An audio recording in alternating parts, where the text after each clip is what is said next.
Okay, I'm going to call this meeting to order. Roll call, Assistant City Clerk. Councilmember, Board Member Watanabe.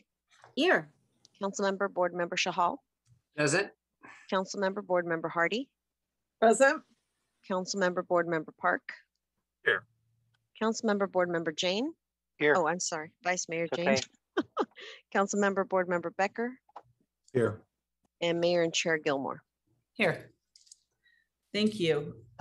So now we're going to go to members of the public. Is there any public comment on any item that's in closed session this afternoon? Do we have any member that would like to speak? Assistant City Clerk, do you see anyone? I do not see any hands and I have not received, I'm looking at the iPad for e-comments. There's nothing there and there's nothing on the public comment emails for this either. Okay, thank you. We will then be adjourning to closed session and we will return at 6 p.m. for our joint study session with the City Council and the Planning Commission. So we'll Mayor, see you- can- yes. For Nora, can you just text me when you guys are available Yes, for the first item? yes. Thank you. Thank you.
Good afternoon. For those planning commissioners that may be waiting and the public, I'm making an announcement that closed session is still taking place and they should be out about 6:30.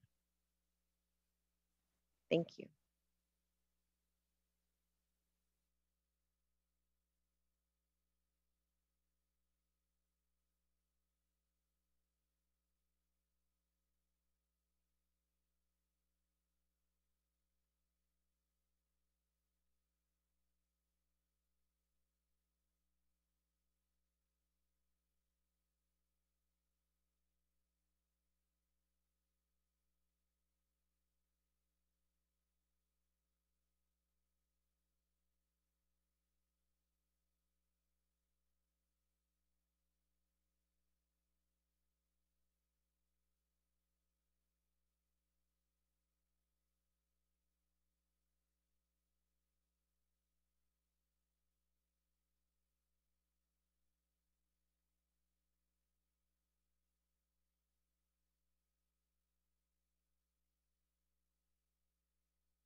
So hi, everyone. Good evening and welcome to the joint meeting of the City Council and the City Council and the Planning Commission. We're so pleased to have our planning commissioners here with us, and we're both at the same time going to learn about what's going on with Senate Bill 9. So the way I'd like to proceed ahead is similar to how we conduct our hearings at the City Council meeting, meaning that we'll have our staff just deliver the entire presentation first. And then I want to give an opportunity for every member, either of the City Council or the Planning Commission, we can go around and ask questions all at once. And then our wonderful Director of Community Development or others can answer the probably 50 to 100 questions that they're going to get on this issue, just for the sake of time, because we do have a long City Council agenda this evening. So during the presentation, start thinking about your questions, and then we can go around one by one and answer the questions. So we have to start with a roll call. So Assistant City Clerk, this is going to be challenging for you, but go ahead. Thank you, Madam Mayor. So the full council is present, since I will do roll call for the Planning Commission. Commissioner Hero. Here. Thank you. Commissioner Salim. Here. Thank you. Commissioner Huang. Here. Commissioner Ikezi. Commissioner Bhatnagar. Here. Vice Chair Chirukuru. Here. And Chair Biagini. Here. Thank you. You have a quorum, Mayor. Let me ask Chair Biagini if she'd like to say anything before we start. Well, I'm anxious to hear this because it's an extremely important topic that I'm not sure everyone in Santa Clara is aware of yet. That's all. I agree with you there. Thank you very much, Chair Biagini. All right, so I'd like to turn this over to staff now to give us a presentation on this study session on Senate Bill 9. Thank you, Mayor. The purpose of the study session is to provide the Planning Commission and the City Council with an overview of Senate Bill 9 to discuss some of the examples of how other jurisdictions have proposed to regulate Senate Bill 9 projects and how the City of Santa Clara could think of its own implementing ordinance with objective design, subdivision, and zoning standards. As you know, Senate Bill 9 was signed into law on September 16, 2021, effective January 1st. We already know through recent legislative briefings that there are other legislative items that hope to refine the Senate bill. So likely this is not the last of these types of discussions, but we wanted to get a start with providing information for policy development this evening for the City Council and Planning Commission. So thank you and welcome, and I'll hand it over to our Community Development Director, Andrew Crabtree. Thank you. I'm partnering here with our Xander Abbey from the City Attorney's Office, and so he's going to start off the first part of the presentation. Great, thank you. Good evening, Mayor Gilmore, City Council members, Chair Biagini, Planning Commissioners. My name is Alexander Abbey, and I'm an Assistant City Attorney. And as you just heard, I'm going to be giving you a presentation on SB 9 along with Andrew Crabtree, the Director of Community Development. We'll be covering 3 topics about the law. First, I'll go over the nuts and bolts with you, what the law says, when it applies, and what authority we still have to regulate. And then Mr. Crabtree will take over to talk about what impact this bill is likely to have on Santa Clara, how many properties are going to be affected. And then he's going to walk you through some ideas for some local controls the council could choose to put into place to temper the impact that SB 9 has on the city. So SB 9, the Housing Opportunity and More Efficiency Act, the HOME Act. By now you've all heard of it. It's the new law that allows you to build 2 units on any single family lot. And if you split your lot, you can build 4 units. It's been called the end of single family zoning. And it is. That being said, we're not really going from single family zoning to 4 units because the law already required us to allow 2 accessory dwelling units on most residential lots.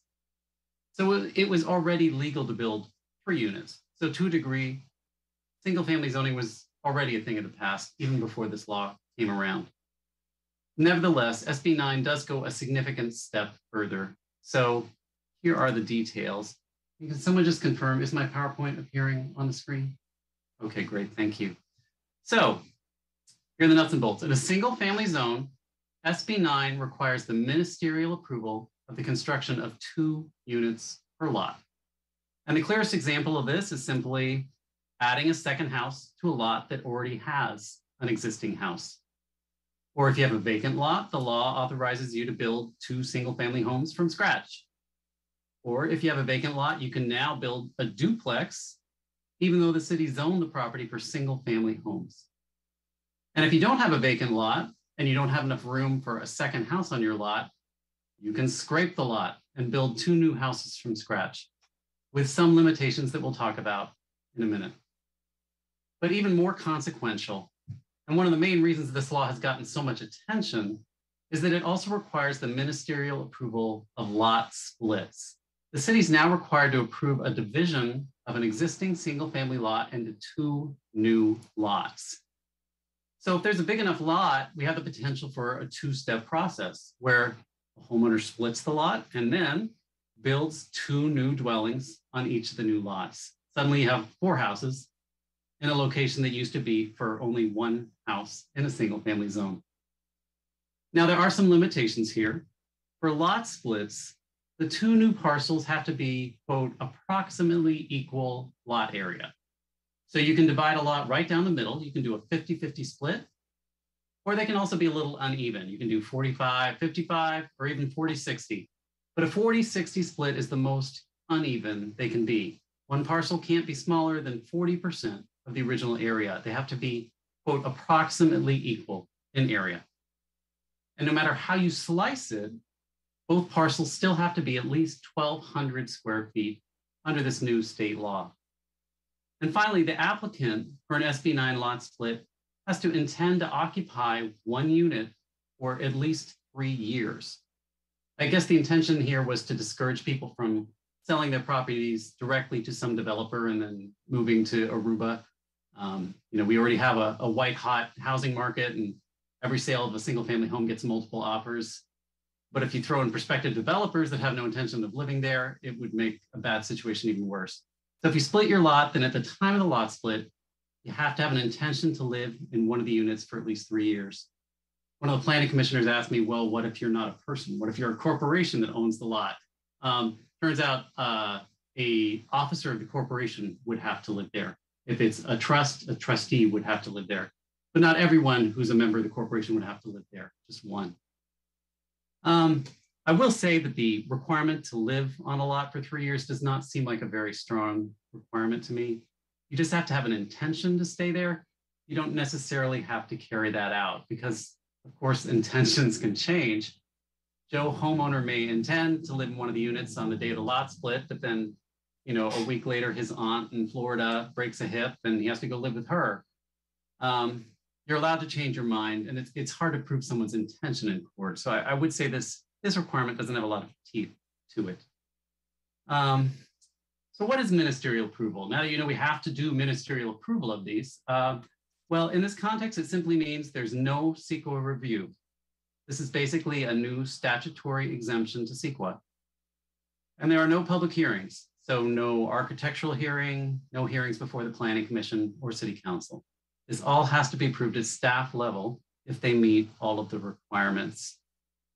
And when that staff member is reviewing an SB 9 application, there's only 2 permissible grounds for saying no.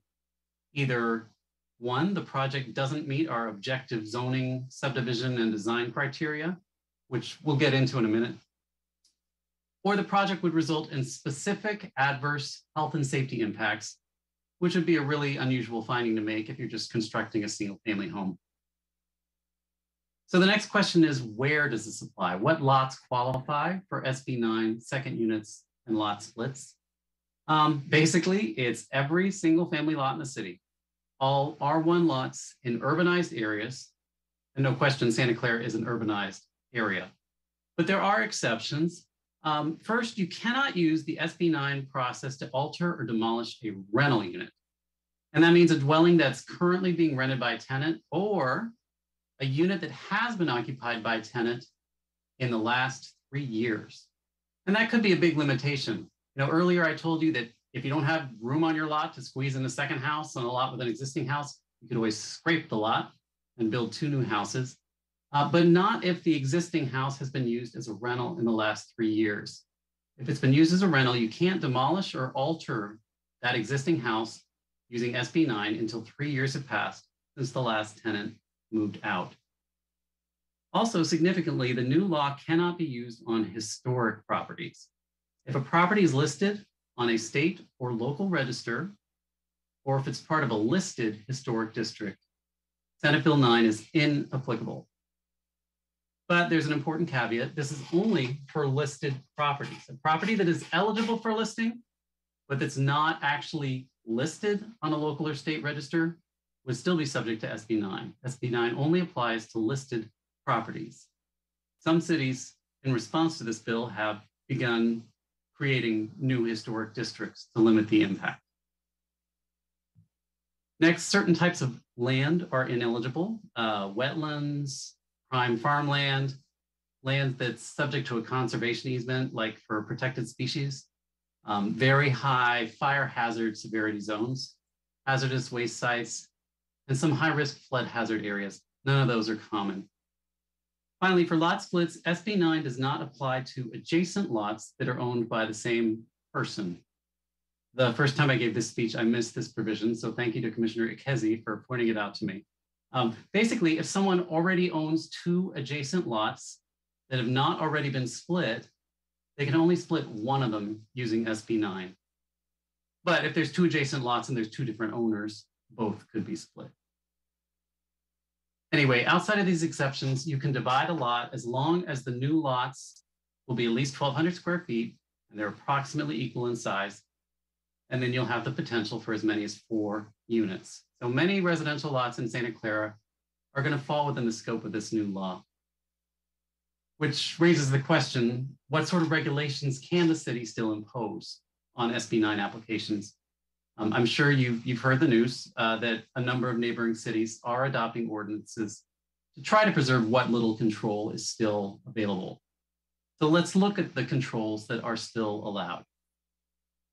First, this is not groundbreaking, but we can require easements for provision of public facilities and services, which makes sense. If you're going to build new homes, you have to be able to serve those homes with utilities.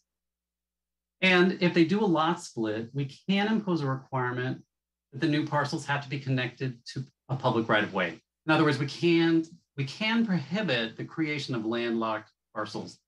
That's actually a requirement of our existing subdivision ordinance, and so we will be able to continue to enforce that. Next, if rental units are created through the SB 9 process, we can require that the term of the rentals has to be at least 30 days. Actually, this is not only something we can require, it's something we must require. If rental units are created through the SB 9 process, the state mandates that none of them can be Airbnbs. And more broadly, we can impose objective zoning, subdivision, and design standards, followed by a big red asterisk that I'll get to in a minute. The term objective used here means standards that involve no personal or subjective judgment by a public official and are uniformly verifiable by reference to an external and uniform benchmark or criterion available and knowable by both the development applicant and the public official prior to application submittal. So to the extent we have black and white standards in our zoning ordinance and our subdivision ordinance and architectural guidelines, we can still impose them. And later you'll be hearing from Mr. Crabtree with some specific ideas for new standards the city might want to enact, and we'll ask for your feedback on those. But there are also some significant limitations on what the city can impose. And that's why there's a big red asterisk on this slide. Let's get into those limitations. First, setbacks. We can still impose setbacks, but only setbacks of 4 feet on the side and rear yard. That's the maximum we can impose. We cannot require any new setbacks for existing structures. And if somebody levels their existing home and puts up a new home with the same footprint, we can't require that new home to have different setbacks. We're limited to 4 feet. And closely tied to that, we can't require the correction of legal non-conforming conditions. So if a property already exceeds lot coverage requirements or a building has excessive height, and those are legal non-conforming conditions, we can't make them bring the property into conformance as a condition of granting an SB 9 application. Another big limitation, probably the biggest, is parking. If a house is located more than a half mile from transit, we can now only require 1 parking space per unit. If the site is close to transit, within a half mile of transit, we can't require any parking spaces. And now when I say transit, what I mean is it's located within a half mile walking distance of either a major transit stop, like a train station, or a high quality bus transit, a high quality transit corridor, which is a major thoroughfare like El Camino Real or Stevens Creek Boulevard, where the buses have 15-minute headways during rush hour. So a lot of the city is going to be within a half mile of transit. The city will have to decide how it wants to implement this. You know, there's a very similar provision in the most recent version of the accessory dwelling unit law, the ADU law. We're very limited in our ability to require parking for ADUs. The city can't require parking spaces when someone builds an ADU within a half mile of transit. And planning staff did an analysis when that law was passed and determined that well over half of the city is within a half mile of transit. So because of that, rather than carve out, well, this part of the city will have parking and then this part won't, the policy decision was simply made to not require parking at all for ADUs. The council will now have to make a similar decision for SB 9 construction and lot splits.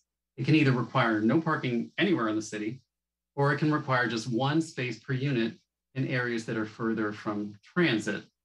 But here, this would apply even to the primary residence when you added a second home. So the council may decide it would put just too many cars on the streets if every fourplex that gets built under SB 9 would be exempt from having any parking.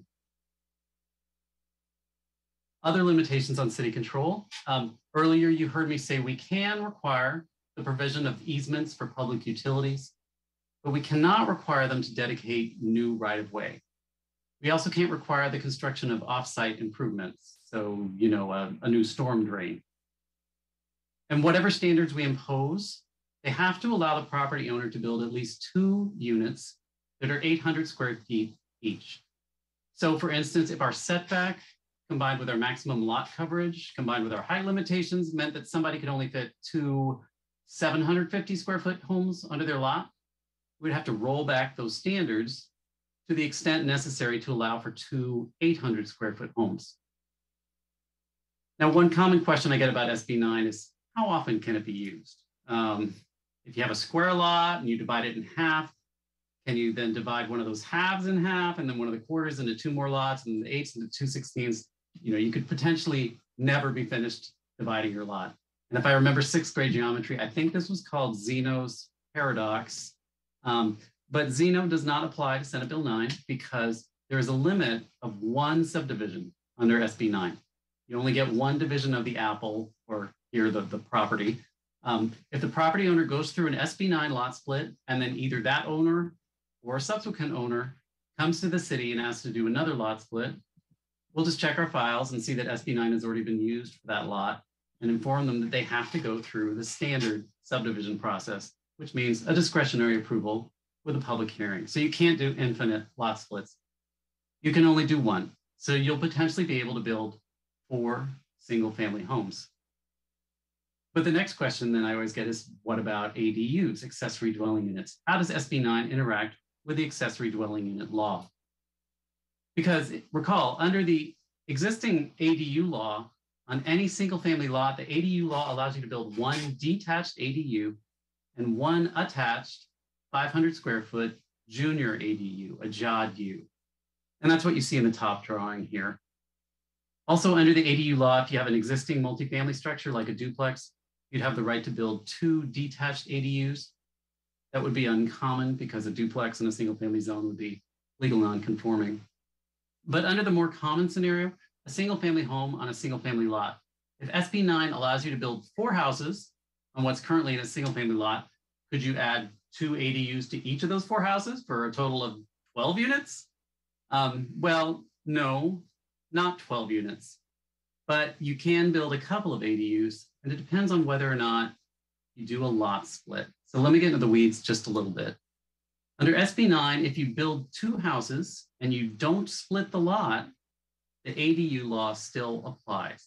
And under the ADU law, on any residential or mixed use lot, if you have a single family residence, you can still build 1 detached ADU and 1 attached JADU per lot. But that applies per lot, not per dwelling. So if you have a lot and you have a single family home, you build 1 detached ADU and 1 attached JADU. If you build 2 single family residences on a lot with no lot split, you'll still be allowed to put 1 detached ADU on the lot and 1 attached JADU. Again, not per house, per lot. So you could get up to 4 units on your single lot. If you build a duplex using SB 9, you could build 2 detached ADUs. Either way, you can get yourself to 4 units if there's no lot split using the ADU law. But when there's a lot split, the rules change. Once you split your lot under SB 9, the ADU law simply becomes inapplicable. You no longer have a right to build an ADU if adding an ADU would result in more than 2 dwelling units on a lot.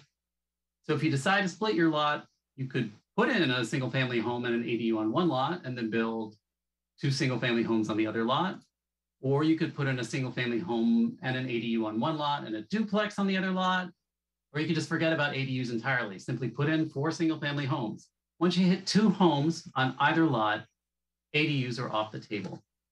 So in most cases, a property owner who wants to maximize the effect of SB 9 will be able to put in a maximum of 4 units. But again, this prohibition on ADU only kicks in after you do a lot split.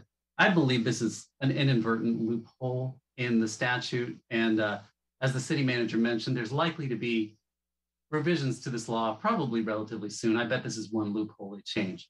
But for now, we do have this kind of big loophole because if you time things carefully, you might be able to squeeze in a couple of more units. So let me just give you a sort of worst case scenario. Again, in most cases, it's hard to fit 2 units on a lot, let alone 4.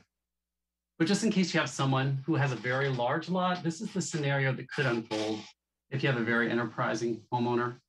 So of course, if this is a single family lot, you can build a single family residence. And then SB 9 allows you to build another house, just like the first one. And if you haven't split the lot yet, the ADU law still applies. The ADU law says that on most residential lots with a single family home, you can build an attached ADU, that's the little blue house in the back, and you can add an attached junior accessory dwelling unit, a JADU, to one of the main houses. And that's the little blue house at the back, attached to the front house. Then you split the lot. And after the lot split, the ADU laws cannot be used if it would result in more than 2 houses on a lot. But you've just created a new lot in a single family zone. And so there's nothing stopping you from building a single family home on that new lot. And then under SB 9, building 1 more single family home on that lot. So if it's timed carefully and you have a really big lot, you could squeeze up to 6 units on a lot that was previously single family zoned with no discretionary approvals from the city. Again, this is going to be rare. And in a second, Mr. Crabtree is going to explain how rare it is. But that's pretty much the gist of it. I know that's a lot to digest. SB 9 went into effect 3 weeks ago, so it's already the law. But I think the SB 9 story is really just beginning, as the city manager intimated, because it's going to be interesting to watch the responses to this law unfold statewide. One of the most vocal critics of the law has been the city of Redondo Beach, which has promised to bring a lawsuit challenging the bill as a usurpation of charter city authority. And there's already an initiative petition circulating to repeal the new law. And the draft of the initiative goes a lot farther than just repealing it. It would actually prohibit any state law that conflicts with a local zoning ordinance. That would turn municipal law upside down. So that's one that we're going to watch closely. But either way, there's a lot more to come. Watch this space. Next, Mr. Crabtree is going to discuss what impact we anticipate SB 9 to have on Santa Clara. And then he'll go into some legislative options that the council may want to consider. So with that, I will stop sharing my screen so Mr. Crabtree can take over. Thank you so much, Alexander. So, Thank you. I'm going to continue the presentation here. And part 2, we're going to dive into a little bit more detail, look at how this could impact Santa Clara, and discuss some possible options for us to consider. Let's see.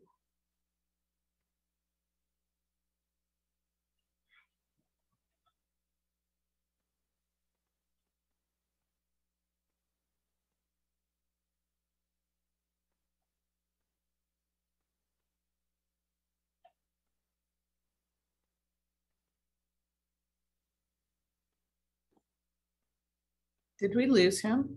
No, I'm here. I'm trying to Okay, navigate through just the screen share. checking. It was quiet for a little long, so just checking. Maybe it would Oh, there you work are. better if you could switch over to, can you run it from the council chambers? I'm having some trouble bringing it up and not losing the. We'll pull that up. We'll pull Thank that you. up for you, Andrew, just a moment. Thank you.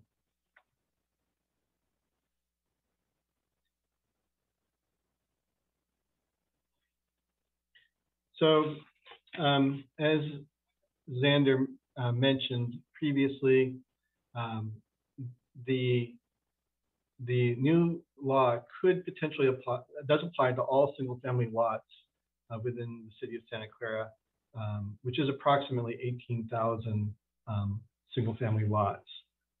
So let's see if we could go to slide 21. Yes, thank you. You know, that may seem like a very big number that very quickly could be impacted, but sort of by one point of comparison is to look at how similar regulations for accessory dwelling units or ADUs have impacted the city. And those also apply to all of our single family lots, basically. So, you know, out of 18,000 single family lots, in 2020, which is you know, sort of a typical year under the current ordinances, we had 74 permits. So you know, there are many homeowners out there who could be building ADUs that aren't in any given year, and that could well be for a variety of reasons, whether it's the economic cost of construction, the desire of the homeowner just to continue enjoying their lot in its current status versus seeking to add units. There's a variety of different reasons that certainly come into effect, but you know, historically we haven't seen a really high utilization of what state law allows for ADUs, and so you know, we could expect something similar in this case with SB 9.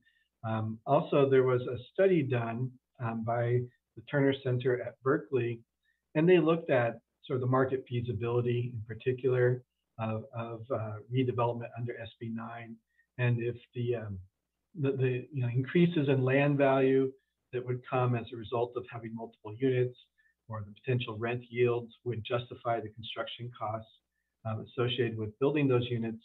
And they really found that it was a very small percentage. They happened to look at Santa Clara as one of the cities that they kind of dove in and did a little deeper look at.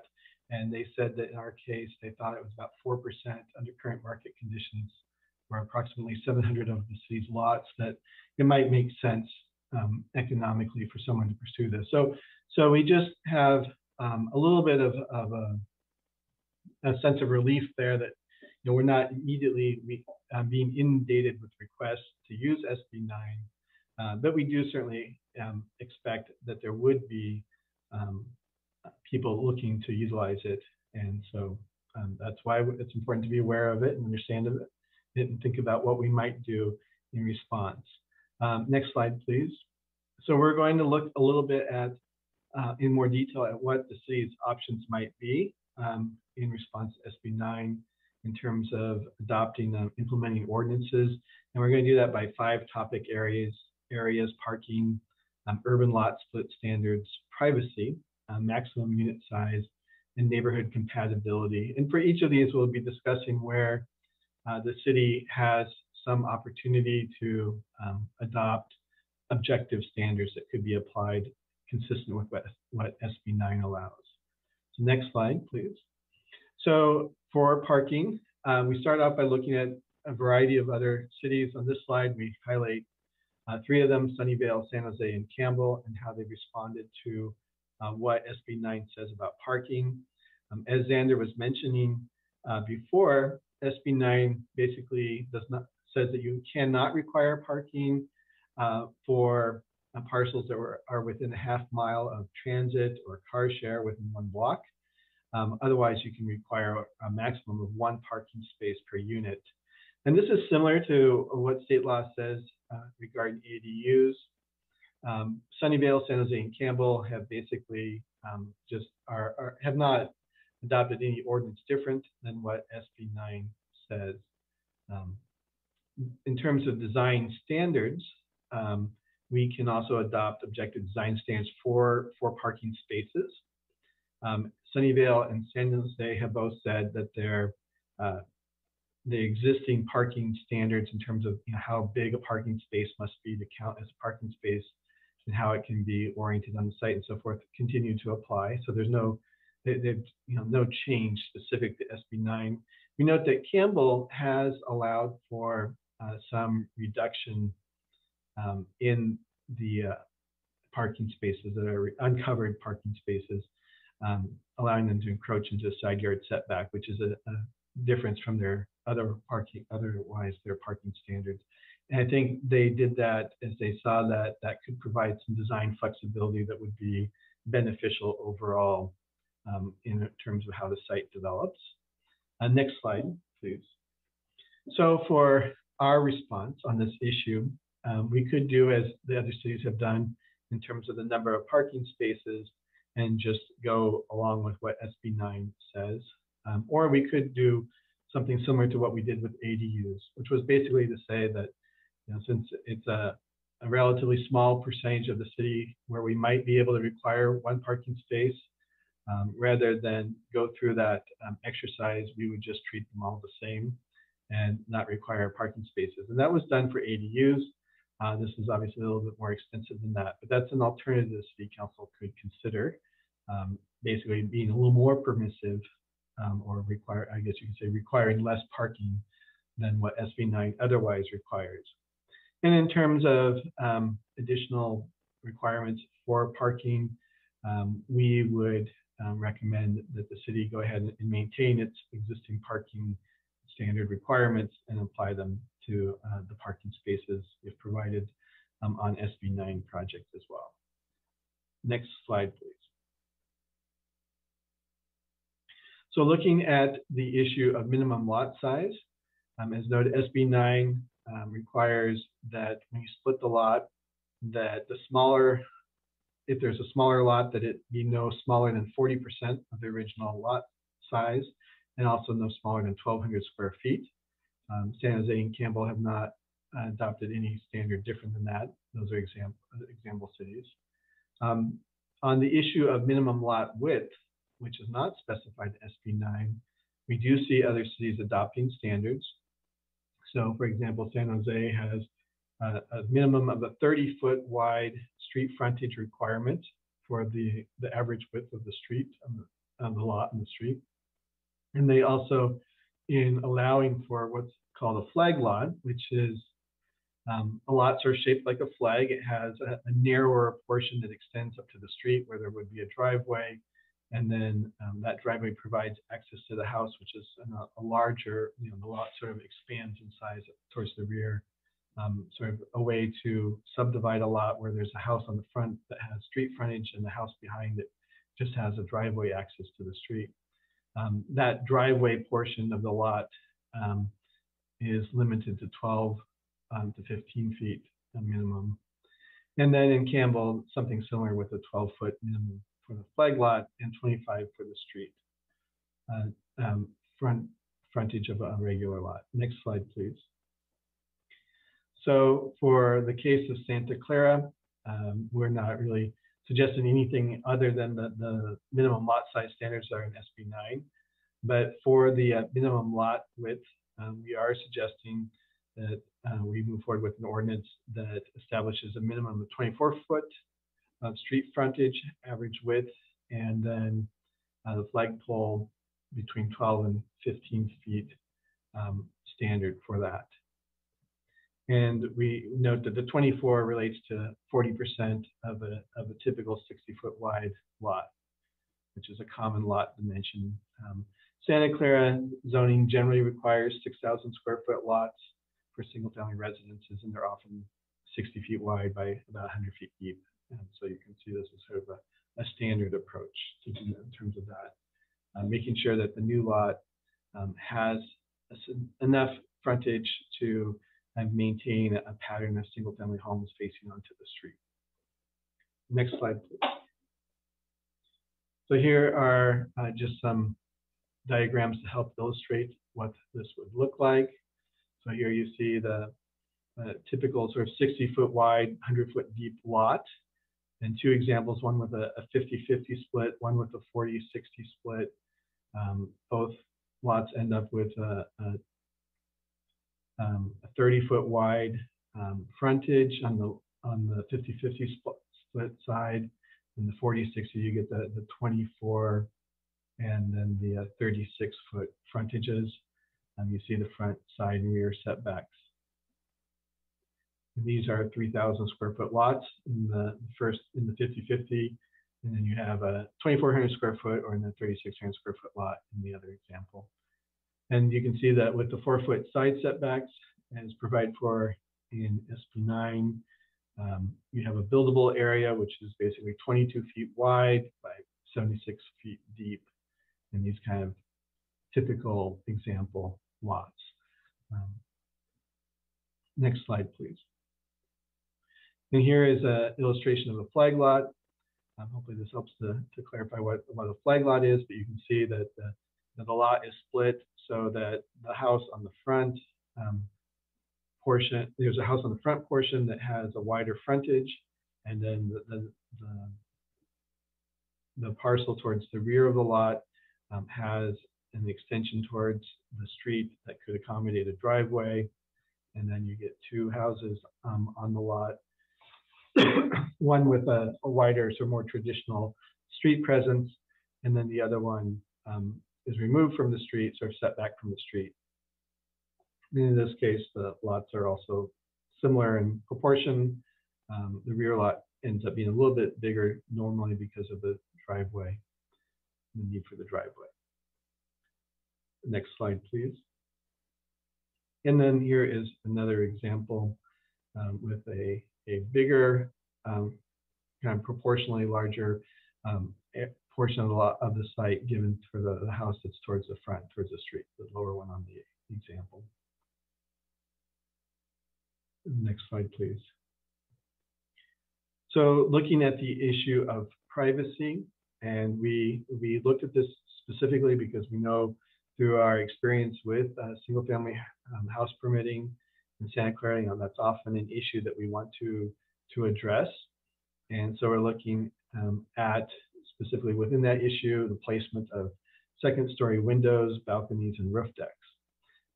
These are not topics that are addressed within SB 9. Other than our standards that need to be objective standards, we have some latitude to think about how we might want to regulate those. In the case that we looked at Sunnyvale and Campbell, both of which have adopted some standards. So in terms for second-story windows, Sunnyvale has said that windows facing a side property line must be high sill and opaque unless no other location is available for required egress. Campbell has said that windows that are less than 8 feet from the rear and interior property lines shall be clear-story windows. Other windows, only the minimum number and size is required for maintaining egress. Looking at the question of second-story balconies and roof decks, Sunnyvale has said that balconies and decks more than 2 feet above grade are limited 10-foot side and 25 set to by a 20-foot side and 20-foot rear yard setbacks and adjacent to other residential uses. Campbell has said balconies are only permitted on the front elevation of the primary dwelling unit, and rooftop terraces and decks are prohibited. Next slide, please. So looking at two more examples on the size placement of second stories, also not addressed in SB 9. Palo Alto has said that the second floor area is not permitted within the side and rear yard setbacks of an underlying zoning district. So they're referring back to the original zoning district standards and saying that second floor areas are limited by that. San Jose has said that 1-story, 20-foot height limit within 20 feet of a rear property line applies. So these are standards that could be challenged if they prohibit the development of the property under SB 9. If an applicant could come in and say that if I had to follow that standard, I wouldn't be able to build the units that SB 9 otherwise says I can. They could challenge it, but if those standards would not prohibit them from doing that development, then they can still be imposed by the city. So next slide, please. So for the city of Santa Clara, some things that we would like the city council to consider for second-story windows, a limitation that second-story egress windows required for bedrooms shall face the front property line or interior of the project. Otherwise, windows should have a sill height minimum of 5 feet above, so that raises them up into the room so that it helps protect the privacy from impacts of that development. Clear story or opaque frosted glass. For second-story balconies and roof decks, we're proposing that roof decks be prohibited. Balconies only allowed within the underlying setbacks of the zoning district that would otherwise apply with the maximum depth of 4 feet. And for second stories, SB 9 units greater than 1 story in height must have a minimum 15-foot rear yard setback. And that is something that aligns with the ADU standards that have been developed through our zoning code update process, and that we intend to bring to the City Council for adoption in the not too distant future. So we see some benefit in applying the same logic here to SB 9 units as we do with ADUs.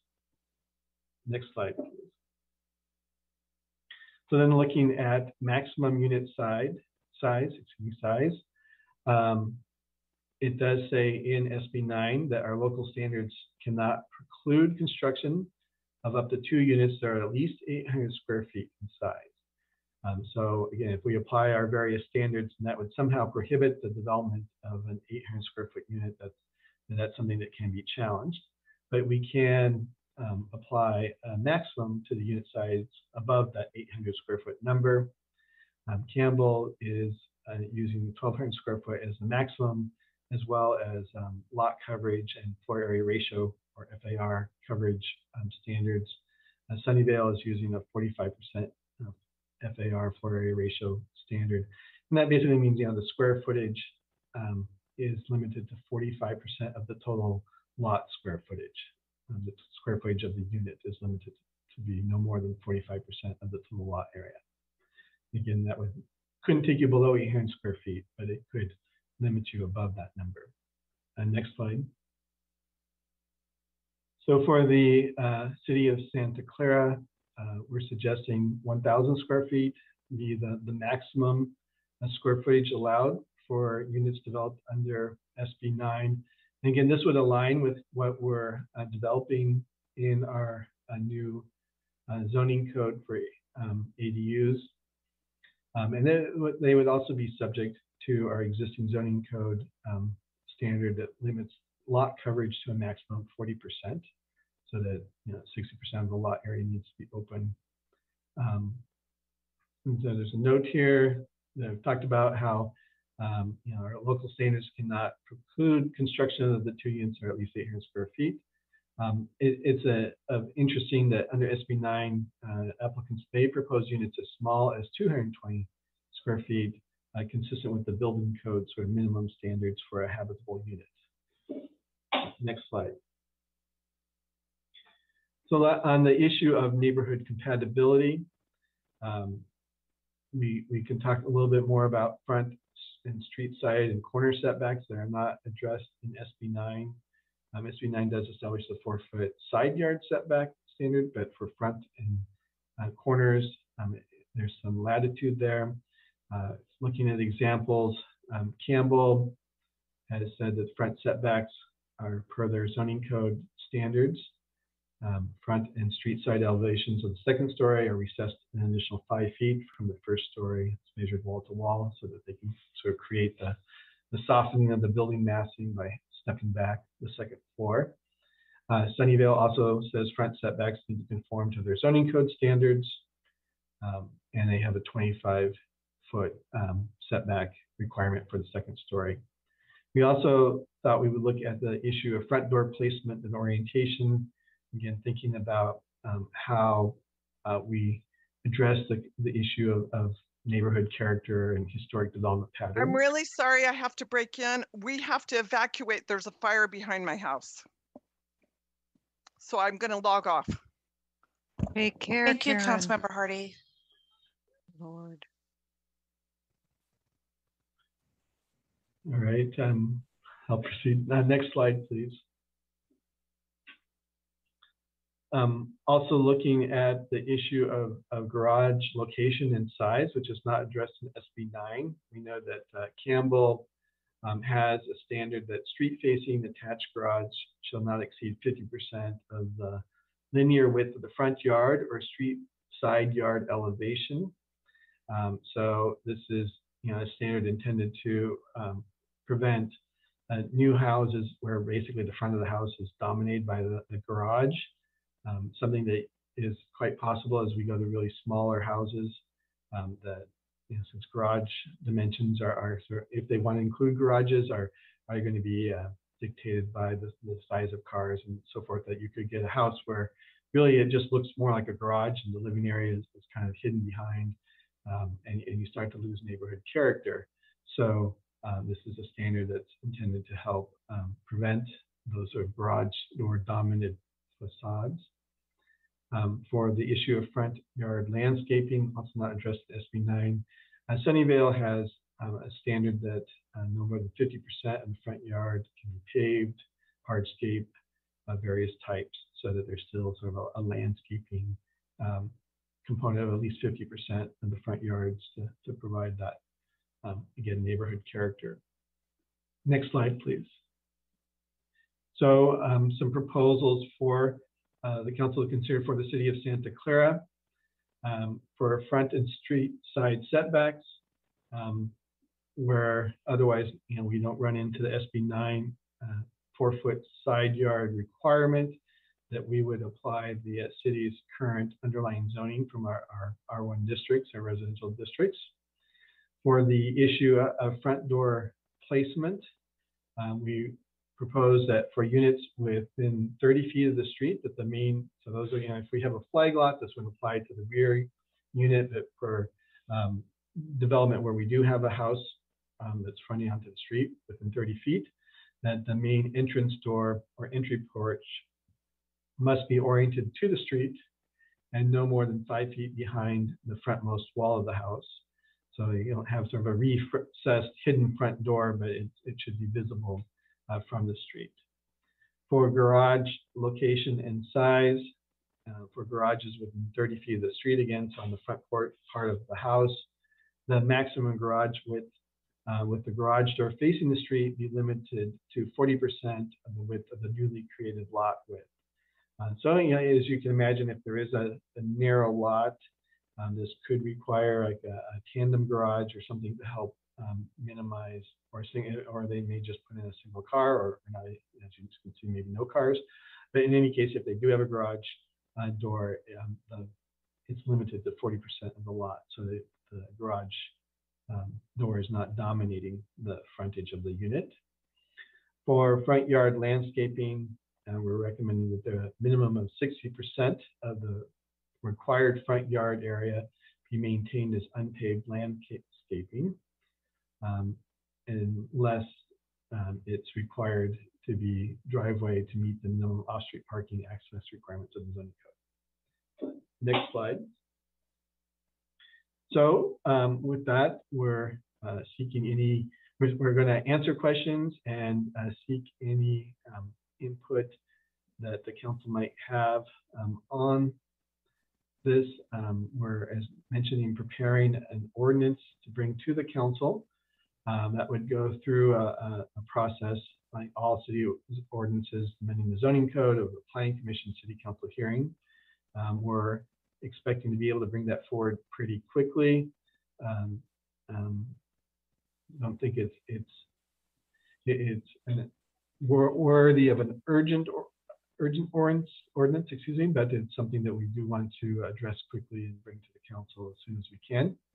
And we will also be integrating these changes into our zoning code update, our comprehensive zoning code update, which is scheduled to come to the city council here fairly soon too in the spring. So with that, staff is available to answer questions. Very good. Thank you, Director Crabtree and City Attorney Xander Abbey. We appreciate all this information. It's really a lot to take in. It's quite mind-boggling to think of all the different scenarios here. So what I'd like to do is now go to each of the members, either of the City Council or the Planning Commission. And if you could let us know what your questions are, and for timing purposes, then we can ask Director Crabtree and Attorney Abbey if they would answer those questions, or any other department representatives that we have, or the city manager. Hopefully someone will be able to answer the questions. So let's go ahead and start with Vice Mayor Jane, followed by Councilmember Watanabe. Thank you, Xander and Andrew. I just have one question. I believe SB 9 is already in effect. So what happens in the interim with all these privacy rules and the front door placement and the garage? I guess people can build without that. And isn't that providing some sort of urgency for us to get these rules in place? Well, you're absolutely right. Excuse me, we're going to get all the questions out and then we'll answer them. Okay. Thank you, Vice Mayor. Councilmember Watanabe, followed by Councilmember Chahal. Thank you, Mayor, and thank you, Andrew and Xander. Yes, this is a lot, but I do have a couple of questions. Number one, how will this affect the housing element that's been set for Santa Clara? Will it help us achieve those goals sooner if people take this opportunity under consideration? Let me see. Okay. Car share. You mentioned car share. I just wanted to get the definition of what is considered a car share. I'm thinking something, but I want to make sure I'm thinking the same thing. Let me see. Okay. I know based on some of the concerns that we're hearing from other cities, like in SoCal, that are talking lawsuits, that there's concern about losing local control. And based on, you know, some of the requirements and the examples that other cities are taking, it doesn't seem like cities are totally losing local control. So I just wanted clarification on that. It seems like, just based on what was presented, that there are still options. Cities still have options in how things are done. And I think that is all I have. Thank you very much. Thank you, Councilmember Chahal, followed by Commissioner Salam. Thank you. Thank you, Xander and Andrew. I appreciate the details. Quick question. There was a concept of historical districts in SB9, which cannot be touched under SB9 purview. Have we thought about that? That's my first question as a policy matter. Second thing, you mentioned that in 2020, we had 74 ADUs. Do we know how many total ADUs we have in the city? That will give us some idea, like out of the 18,000, how many total ADUs have been built? Third one is, I think Saratoga recently passed an objective standard ordinance. Are they also in line with what other cities are, or they have something different? I know we compared Sunnyvale, Campbell, and San Jose, but I would also like to find out what did Saratoga do.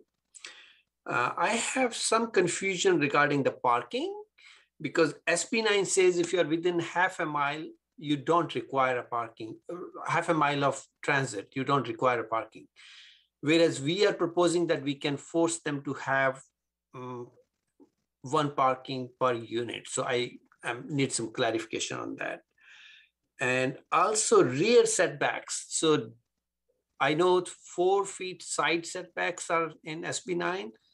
Doesn't SB9 also give that rear setback also can be as minimum as 4 feet? So those are my questions. And I'm all with the cities not losing their local control. And I think objective standards is the one thing we can do. I know I have been emphasizing this thing in earlier too, when we were talking about El Camino plan. So I would suggest that we should bring our objective standards ordinance ASAP. And if we have to refine that later on, we can do that. But to protect our local jurisdiction, we need to bring our objective standard ASAP. Thank you. Thank you. Commissioner Salam, and then Commissioner Kwan after that. Thank you. I'm going to leverage off of Commissioner Chahal's question on and getting a better definition of what parking actually means. Does a parking pad constitute parking? If so, does it count towards the lot coverage? And basically, I'm looking for where the edge case is for parking. Even if we do require it, do they have to provide a covered garage, or are they allowed to do no, just open space, something off the street parking for one car? And then the other side of it is more of a question for Xander and others in general. Is it a danger that we're explaining the edge cases? I know it's interesting to us, and it's kind of important to understand what the edge cases are, but are we drawing attention to them and basically calling the predators to the meal by showing them exactly what they can get away with right now? I'm worried that we're possibly going down that road. So that's it. Thank you. Thank you for that. Commissioner Kwan, followed by Chair Biagini. Hi, thank you, Mayor. Yeah, actually, yeah, my question also related to parking. Yeah, it mentioned in the front, we need to have 60% unpaved for landscaping. Since we don't request parking for the units already, but looks like parking will be an issue. So if we also limit the paved area, then parking just becomes more difficult. So that's just my question. Thank you. Thank you. Chair Biagini, followed by Councilmember Becker. Hi, I'd like to drill down a little bit on historic properties. Since all properties that are officially designated in our city's list of historically significant properties, those were then automatically listed in the California Register of Historical Resources. So here's my questions. 1, is the city's list updated? 2, when was it last updated? 3, the third step would be, when was the list last sent to the State Office of Historic Preservation? Because I'm concerned with changes and the like, that some of these things might have slipped. And then finally, in reference to the staff report, the question, will the city undertake the designation of historic properties or districts as a means of preserving historical neighborhoods that could otherwise be affected by SB 9? Our historic preservation ordinance talks to this, and I realize that it also involves owner agreement. It's something that I think should be a priority. I know we have a lot of them, but the issue becomes number 5. There's no do-over. If a lack of knowledge or mistakes results in some sort of destructive changes in historic properties or neighborhoods, there just isn't a do-over. So I understand, and I could be wrong, so I'm asking the question, that the city somehow advised or promoted, maybe marketed is a better word, this kind of information up front, but it kind of ended in the 1990s. And by that, I mean, folks were told, hey, you own a property or you're in a neighborhood that is eligible for the city's list of historically significant properties. It does require an application and approval, but here are the benefits, and gives you about the Mills Act, which would result in a reduction in your property tax, a copy of the city's historical ordinance, things of that nature. So would the city undertake a similar effort now, particularly with the SB 9 upon us? So I know I'm getting into the weeds, but I'm a little concerned about historical properties. So those are my questions. Thank you. Thank you. Council Member Park, followed by Vice Chair Chirikuru. Okay, didn't know if Councilmember Becker had his hand up or not, but I'll go. Can you remove existing parking if you split a lot, no longer have a parking requirement? I mean, it seems like if we can't enforce parking and the lot split allows you to have no parking, we could potentially remove parking from existing housing. Are there rules regarding curb cuts? I mean, how would curb cuts have to be done if we want to add curb cuts? I get from the report that in 2020, only 74 permits for ADUs were filed, but what about the years prior to that, like 2018, 2019, outside of COVID times? Do we know the growth rate of ADU capable parcels? I mean, is it increasing or decreasing each year based on people actually exercising the ADU process, or new parcels being built?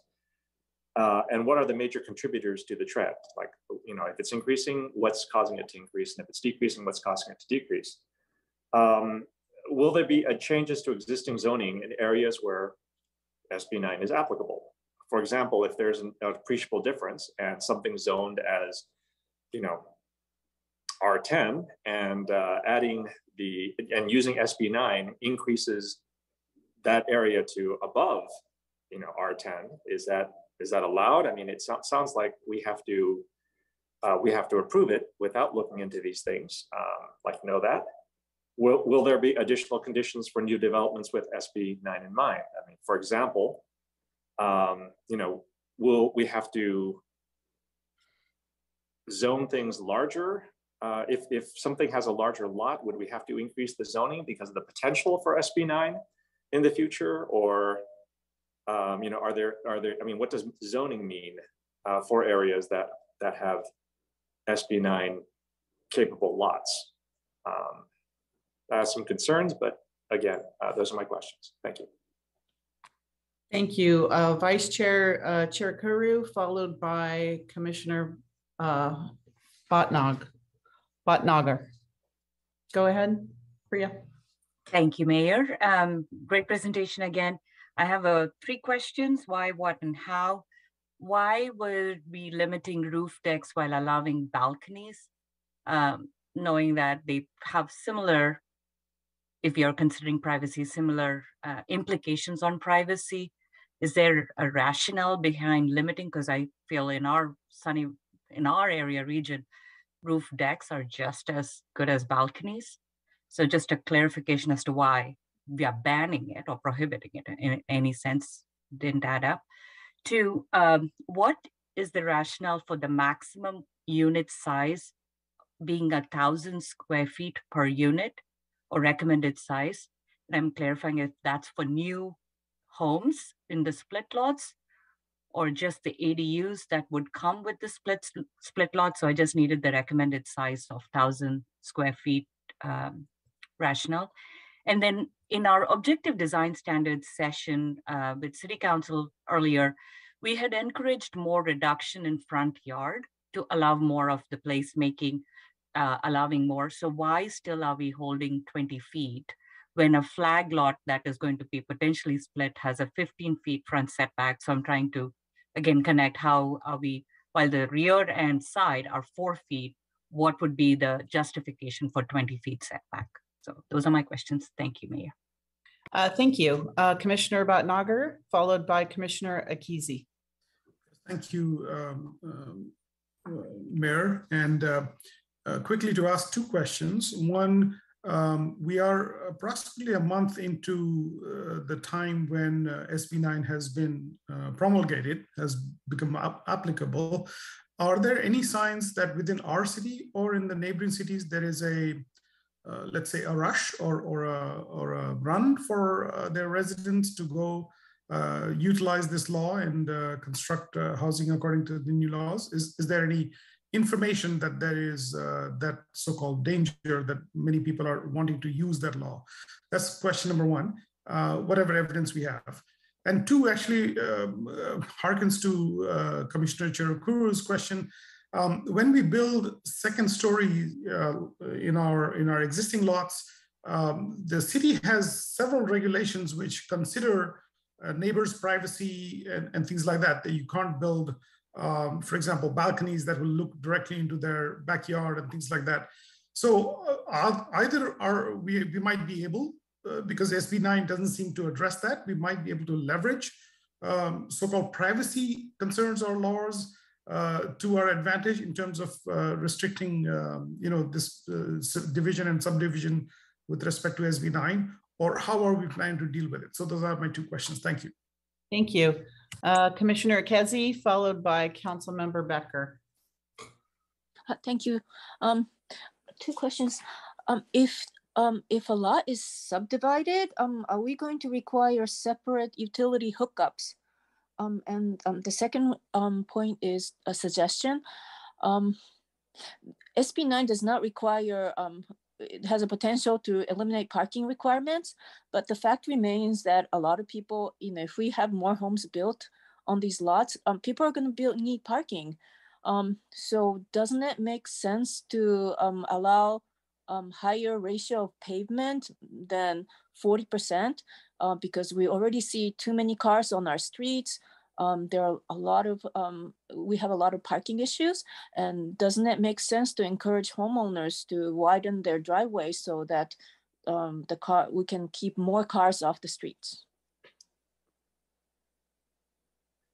Thank you, Councilmember Becker. Thank you, Mayor. So yeah, I don't know if it was asked prior, but about rebuilding of driveways or eliminating driveways, would that be a possibility of them being able to have no driveway, considering that they would be putting in either more ADU or more house on their property? That's considering that if it's a single family home trying to do an ADU. Examples I also think of is like homes on Kiley Boulevard that are facing the street near bus stops. Would they have to expand their driveways in order to accommodate the ADU? Or would they be able to get away with that being near actual public transit, which is bus stops on Kiley Boulevard? And then also street parking, that's a concern, I think, from a lot of our residents. Are we going to start turning into San Jose? I mean, you go to East Side San Jose or South Side San Jose, and you go into some of these neighborhoods, they have homes that have already had ADUs built on illegally that a lot of people don't know about, that the city doesn't know about.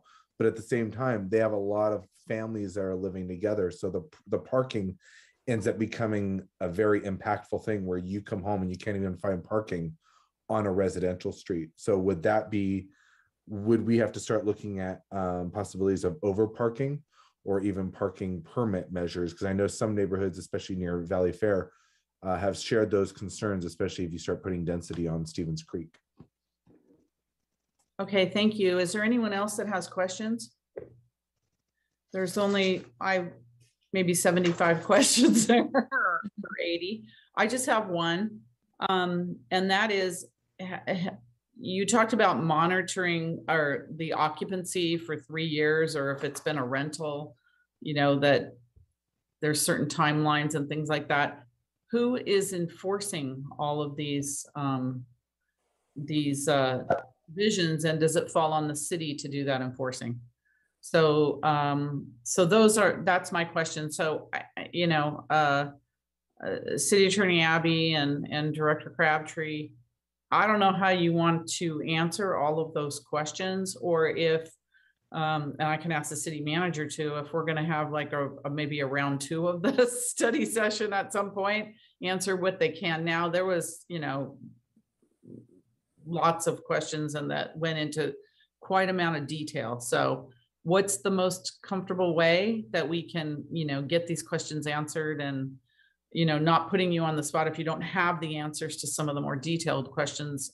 City manager, how do you propose that we move on this? And then I do have to go to the public as well. Yeah, I think there are some themes here in terms of the questions that have been asked. So we can respond in terms of the different categories.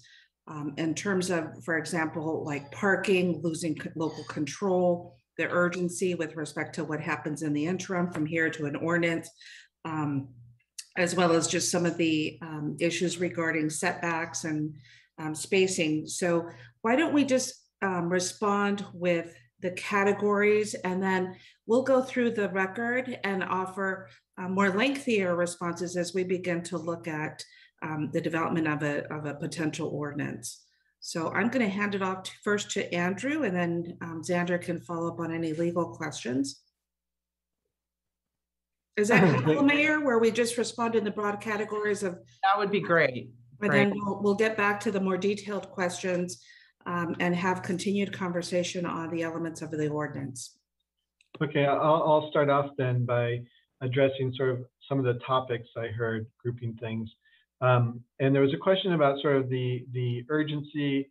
How much have we seen utilization of the provisions for accessory dwelling units, ADUs, are kind of tied to that.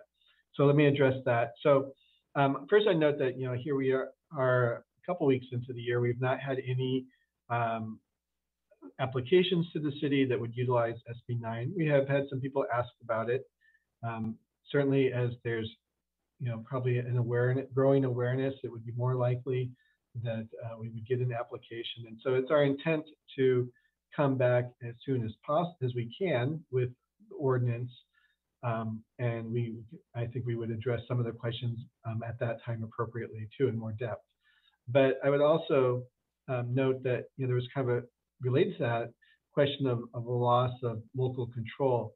And while we have some ability to adopt design standards, there's a lot of local control that is lost with this, and that, you know, we now have to allow more units and subdivision in our single family zoning than we did in the past.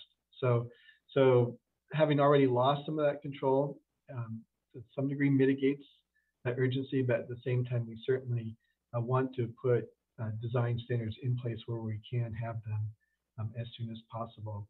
The trend line around ADUs, if you sort of go back, it generally follows states, the actions taken by the state to deregulate them and make it easier for people to develop them. The 74 number that I mentioned is probably, you know, is towards the high end.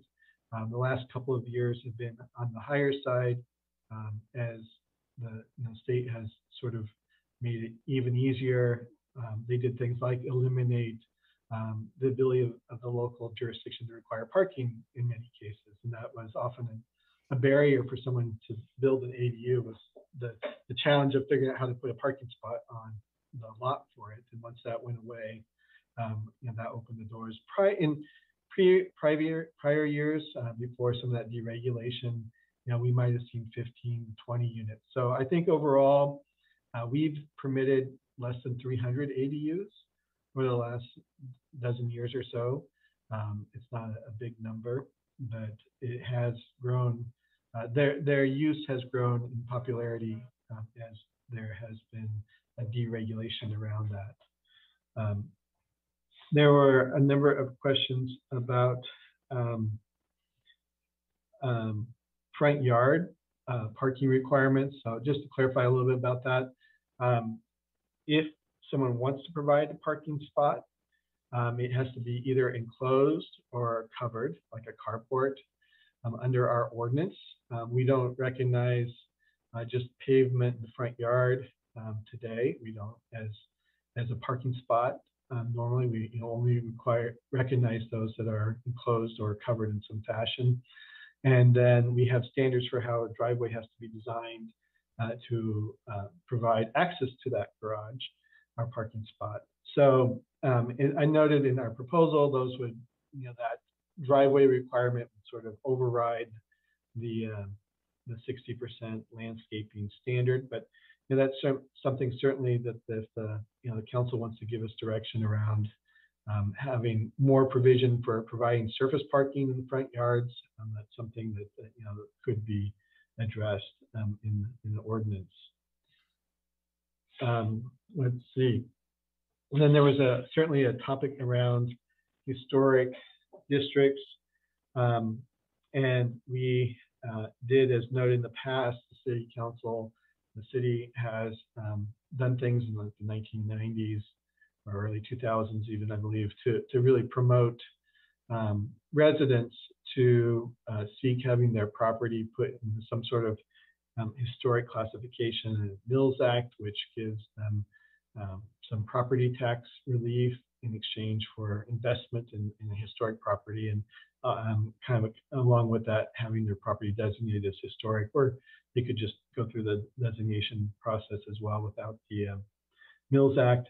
That's something we can certainly sort of promote, through social media, other means that this is something that we support. The city has been clear that that's only something we do where the property owner is supportive of the designation historically, and to do something more significant, like a city program of trying to go out and initiate historic designations would be a new work program item, and would need to be something that council takes up, I think, as a in the context of priority setting in city programs.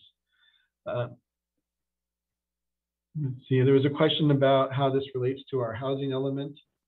I think at this point that's a little bit unclear. In the case of accessory dwelling units, for example, we're able to pull data historically in terms of how many units we are seeing being produced in Santa Clara. And we're working with some of our other jurisdictions to come up with data around what the income level and rents are of those units, so that we can kind of include them into our proposal to the state to satisfy the housing element with some data backing that will hopefully be convincing to the state, and they'll accept it as part of our housing element, although we're not going to rely on it. It'll help us in that regard. We could certainly suggest to do something similar with SB 9, but we won't really have data in place, track record of this in time for our housing element, which is and needs to be done this year. So for the next 8 years cycle. So that'll be challenging. We're continuing to share information and discuss these types of issues with our neighboring jurisdictions as well. We're part of a consortium that works on the housing element, shares information between cities, looks for areas where we can support each other. So that's part of that ongoing discussion. Let's see. So, there was some question about setbacks, and just to clarify, the SB 9 does set the 4-foot standard for side and rear yards. So really where we have the opportunity to do something different is on the front yard or on a corner lot potentially.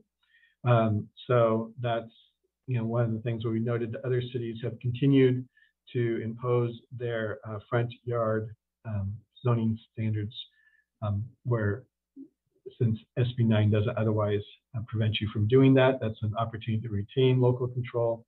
And that's something that essentially stays in place. And it's something we wanted to highlight. That's what we can do. And then there was a question about balconies versus rooftops. I think one is the scale of it. There's a limitation proposed for the size of balconies. A small balcony can help with architectural articulation, whereas a rooftop sort of deck is a bigger space. I think is really what was sort of the distinction there. I think I've kind of hit on the main topics I've heard.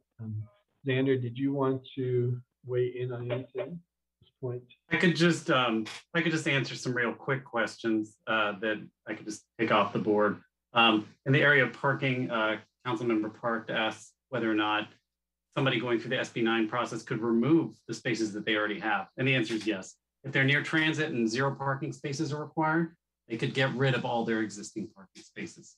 If they're further from transit and they need 1 space, they could downsize to 1 space if they're going through the SB9 process.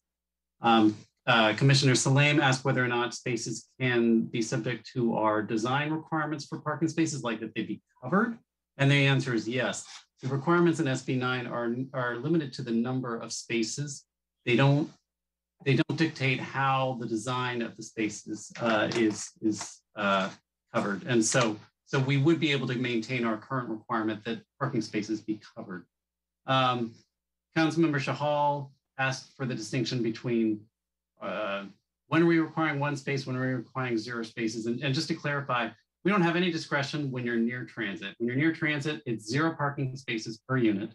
When it's further from transit, we have a maximum of 1 space per unit. So that's the policy discussion for the council, whether or not they want to require that 1 space when you're further away from transit, because for ADUs, we didn't actually require that. Curb cuts, Councilmember Park, I think again, yes, we can require them because we can require that parcels be connected to the public right of way. Councilmember Becker asked whether or not we could remove driveways in some circumstances. That would be a policy decision, but since we can go down to 0 spaces, you could, as a policy matter, decide to eliminate driveways in some circumstances. Commissioner Biagini identified the problem with historic districts, which is that our current ordinance requires owner consent. I shouldn't describe that as a problem, but for a district, it can be a challenge because everyone in the district would have to consent. So if you're going through the city's historic designation process to create a district, it may be quite a challenge to get everyone to consent to be in the district through our current process. Regarding the housing element, we do have a new obligation to list the number of applications that we get per lot splits through the SB9 process. That has to go in our annual report to HCD on how well we are achieving our housing element goals. Mayor Gilmore asked how hard it is, how the enforcement takes place to verify that someone intends to live in the unit for 3 years or that the unit was not occupied by a tenant. It is hard, probably impossible to verify those things.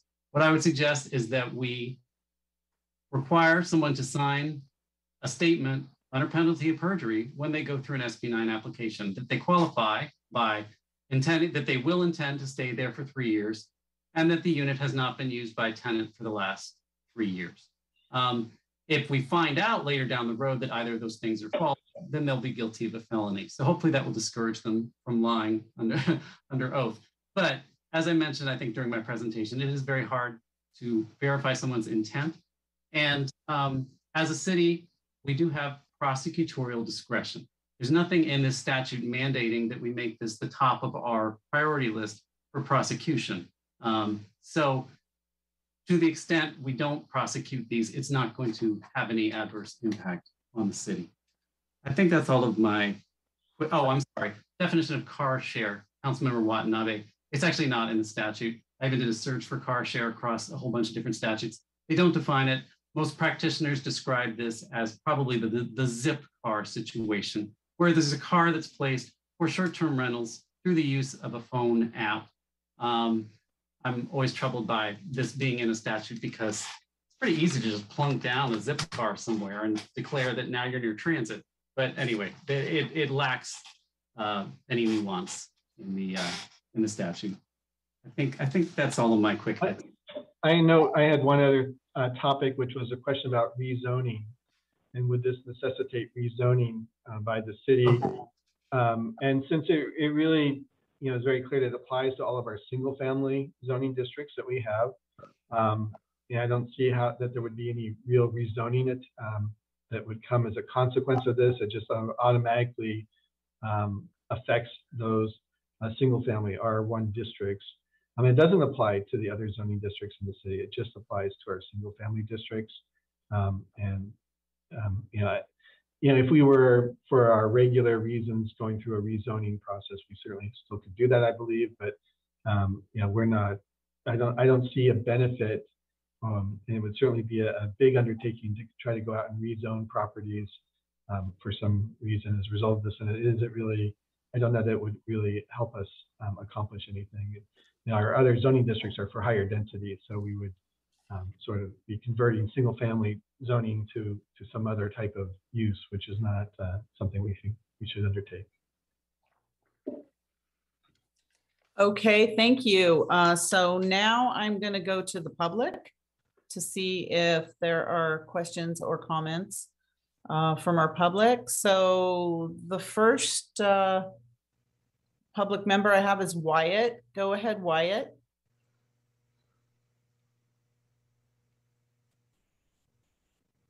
You're muted.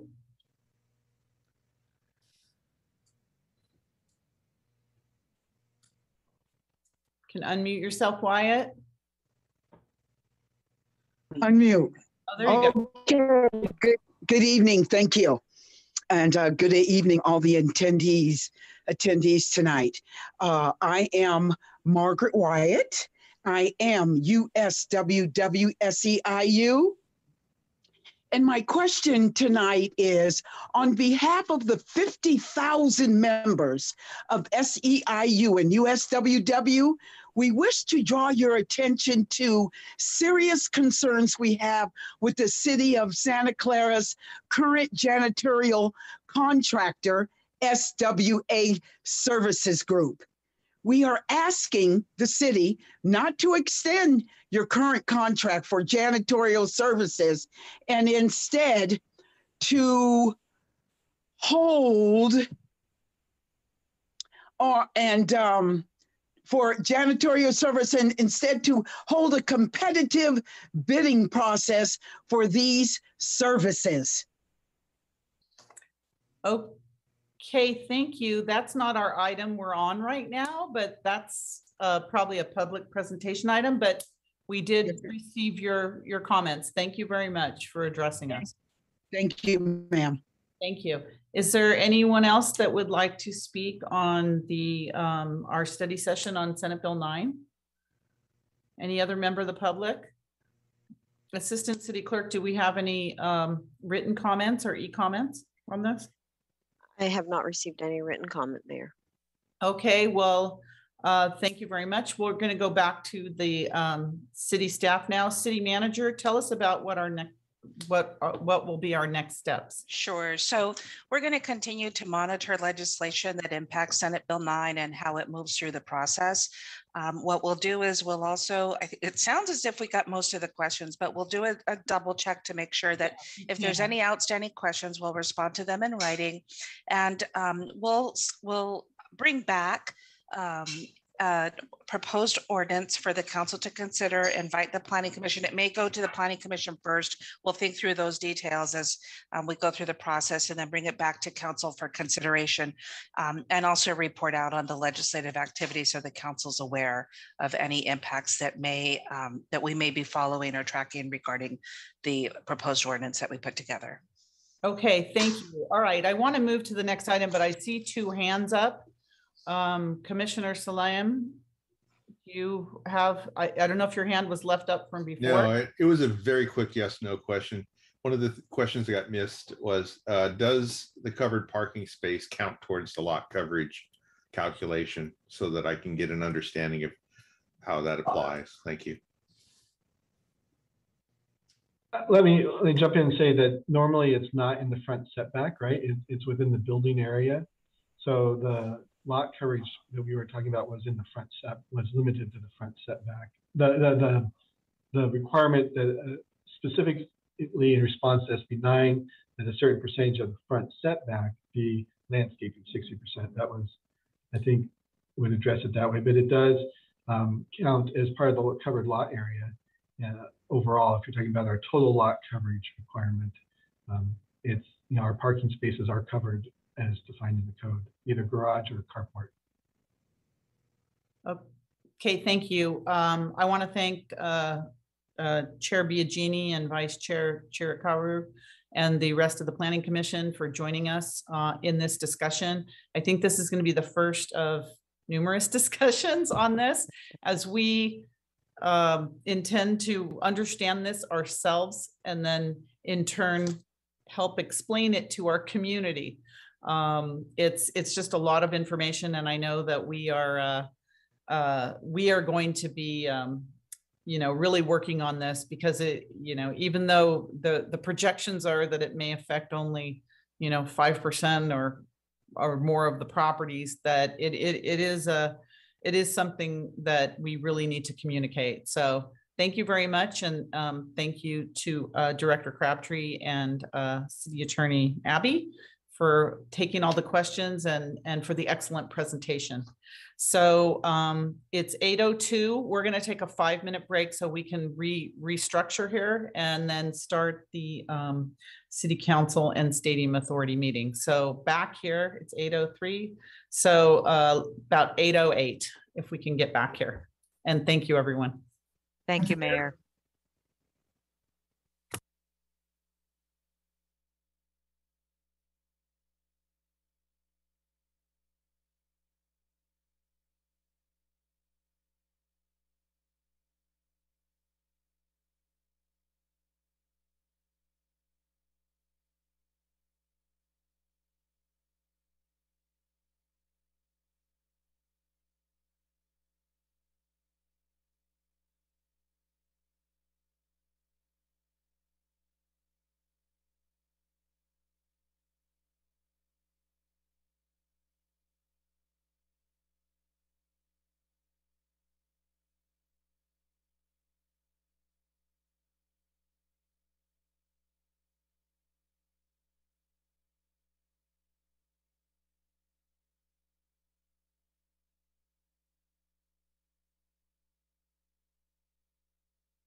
right, thank you very much. All right. Good evening, everyone. I'm going to call the Joint City Council and Stadium Authority meeting to order. Could you please stand for the Pledge of Allegiance and remain standing for our statement of values? I pledge allegiance to the flag of the United States of America and to the republic for which it stands, one nation, under God, indivisible, with liberty and justice for all.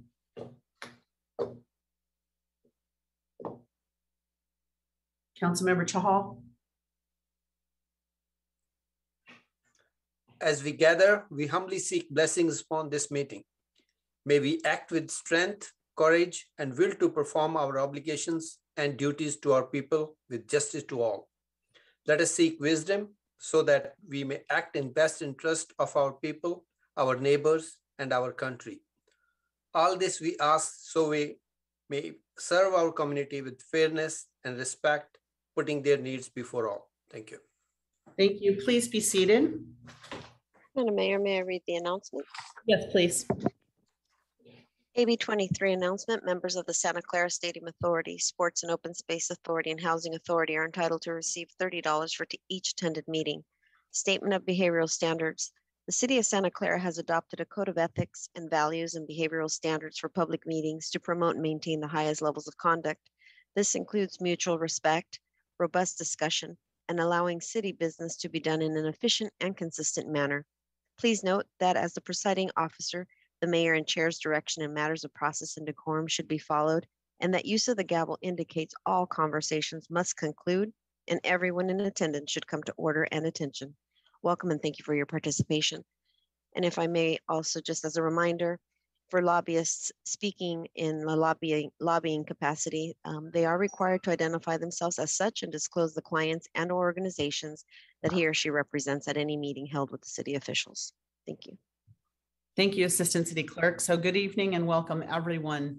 For today's meeting, the city continues to use a Zoom feature to allow public participation from the safety of your own home or office.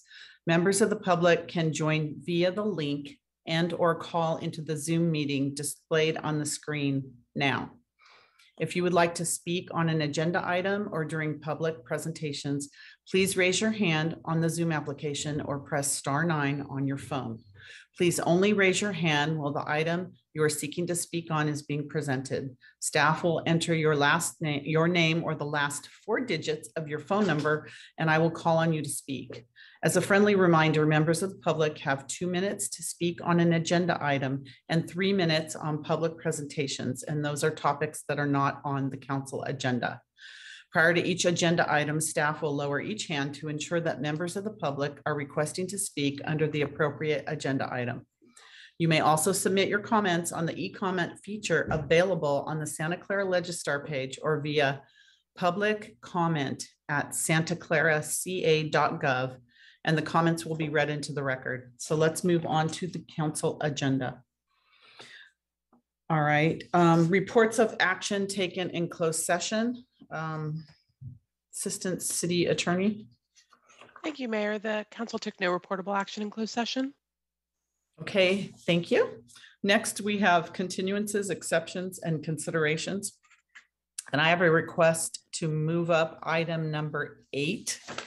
And that item is action on sustainable communities project exemption and architectural approval for a 59-unit affordable mixed-use project located at 3941 Stevens Creek Boulevard. There's several members of the public that want to participate in that, so I was going to move that up to after the consent calendar. Other than that, is there any other exceptions? City Manager, do you have? I am, and I am coughing, so I'll just bear with me, please. We'd like to pull items. Yes, for items for purposes of continuity of city services, I'll call out those items. But first, I just want to let you know that we'd like to pull item 4L from the consent calendar to clarify the actions and just the status of Brown Act. But for items for continuity of city services that are timely, I have 4E, F, G, H, N like Nancy, P, R 678. Okay, when you talked about pulling item 4L, is that from the consent calendar? So Yes. You're going to pull that. Yes, the Chief Assistant City Attorney would like just to make a couple comments. Okay, thank you. All right, any member of the public? Okay, I don't see anything, so we're going to go, we're going to start with our special order of business.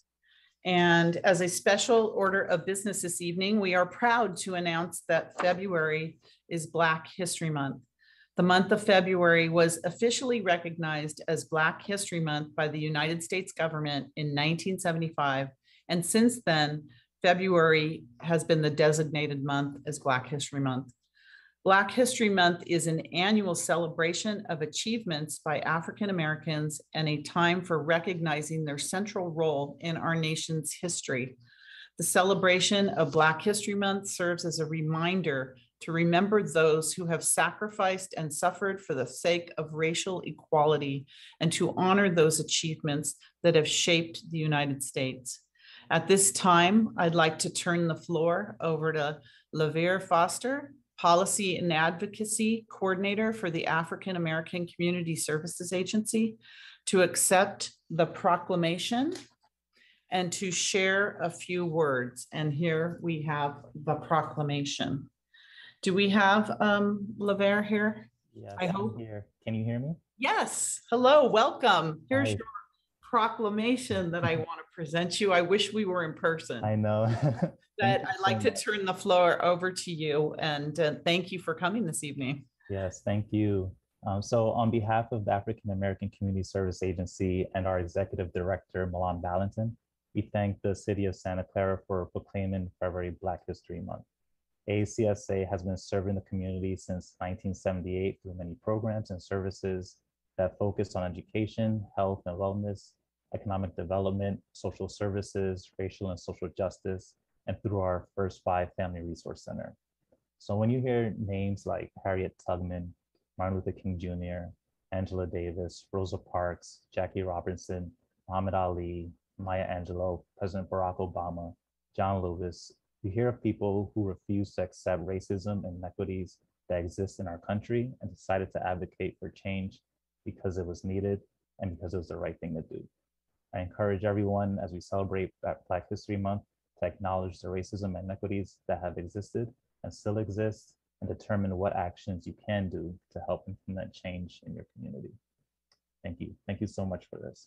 Thank you. Thank you. And I just attended online the Martin Luther King birthday event. That was fabulous. Absolutely fabulous.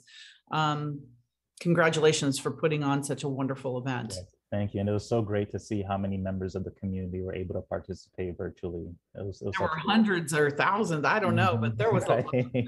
But wow, what a program. I just have to commend you on that. So we'll make sure that you get this and that Mr. Valentin gets this as well on behalf of the agency and you. So so thank you. And thank you for coming to the City of Santa Clara. We appreciate you taking the time, even though we're a little late. So no worries. Thank you. Thank you for your service. The rest of your evening. Thank you so much. Say hi to Milan. Thank you. I will do. Okay. The next special order of business we have is a report from our task force on diversity, equity, and inclusion, an update from October through December 2021. And we deferred this item from the December 14th meeting. We never got to the item. And then I'm also going to take it, hopefully they'll go right into the second item that we have on the agenda, which is action on whether to accept a formal recommendation from the Task Force on Diversity, Equity, and Inclusion regarding the city's model for electing its chief of police. And that was also deferred from December 14th. So do we have Neil Datar here? From chair of the committee, the task force. I'm Mayor Gilmore. Hello, welcome. Thank you. Good to be here. We also have Vice Chair Joyce Davis from the task force as well. Joyce, are you on the line? Yes, I am. Good evening, everybody. Good to see you again. Hi, nice to see you, Joyce. All right. So first of all, thank you for having us at another quarterly update for the task force to the City Council. We talked about, what we wanted to update you on at our last meeting. And first, we just wanted to underscore and thank you for your continued support of our task force and for chartering us and for each of you being kind of a sounding board for the ideas that we've had so far. So thank you for that. The main purpose of our update today is to share with you what we have been thinking about doing and moving forward over the last quarter. So to that end, I'll get started with the update. The first kind of main thing that we did this last quarter was make a formal recommendation on the status of Indigenous Peoples Day and Columbus Day in the city of Santa Clara, which we understand was unanimously accepted by the City Council. That recommendation took into account hundreds of survey responses from the community, listening sessions that we'd conducted, as well as discussion within the task force. We were particularly happy and proud that our task force was able to make this recommendation while also acknowledging another thing that we saw in our surveys, which was the role that some people saw Columbus Day playing in terms of Italian American heritage.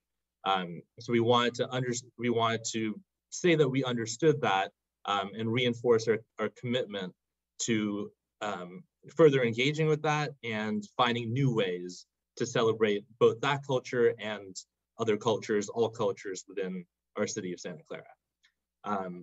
The next thing that we did as a task force was engage in listening sessions and focus group sessions. I believe Vice Chair Davis will be able to talk on this item. Yes, well, as the mayor said before when giving the proclamation, this type of communication is really difficult. We want to be together as human beings. That's what we are led to be together. But this pandemic has us having to do it this way. So our listening session was via Zoom, and we know and we acknowledge that this is not the way in which to reach the majority of our constituents. It does limit it. But I will say that we were happy we did, because the people who did tune in and were able to participate really kept us on our toes, asked us very good questions. And one of the things that stood out that I'd like to share with you all is they asked us what our purpose, what our motivation for each of us on the committee was. So why did we want to volunteer our services and our time and what we were going to bring to the committee? It was almost like an interview, and it was good, because if we are representing them, they have the right to know who we are. So we invited them to listen in on our task meetings in the future. I'd say there were probably about 25 people in total who were on with us. I think I might have shared with you prior, but I do want to go back and talk about the only in-person listening session we've been able to do, which Member Gilly and I did and conducted at Peacock Commons in Santa Clara. It's one of the Bill Wilson Center facilities. And we realize the importance of doing that. And that's why we're very excited when we can come together with people and do this in person. Because I think people shared with us in a more intimate way than what would be having through this particular vehicle we have of computers and Zoom. They shared with us their concerns, their feelings of not being included, and gave us some cause to take a pause and to really begin to develop what more we wanted to do as members of this task force. So we hope to use the model that Member Gillian and I set up as we go around, and when this pandemic lifts and we can go around to various areas in Santa Clara and conduct such similar listening sessions, because we gain so much.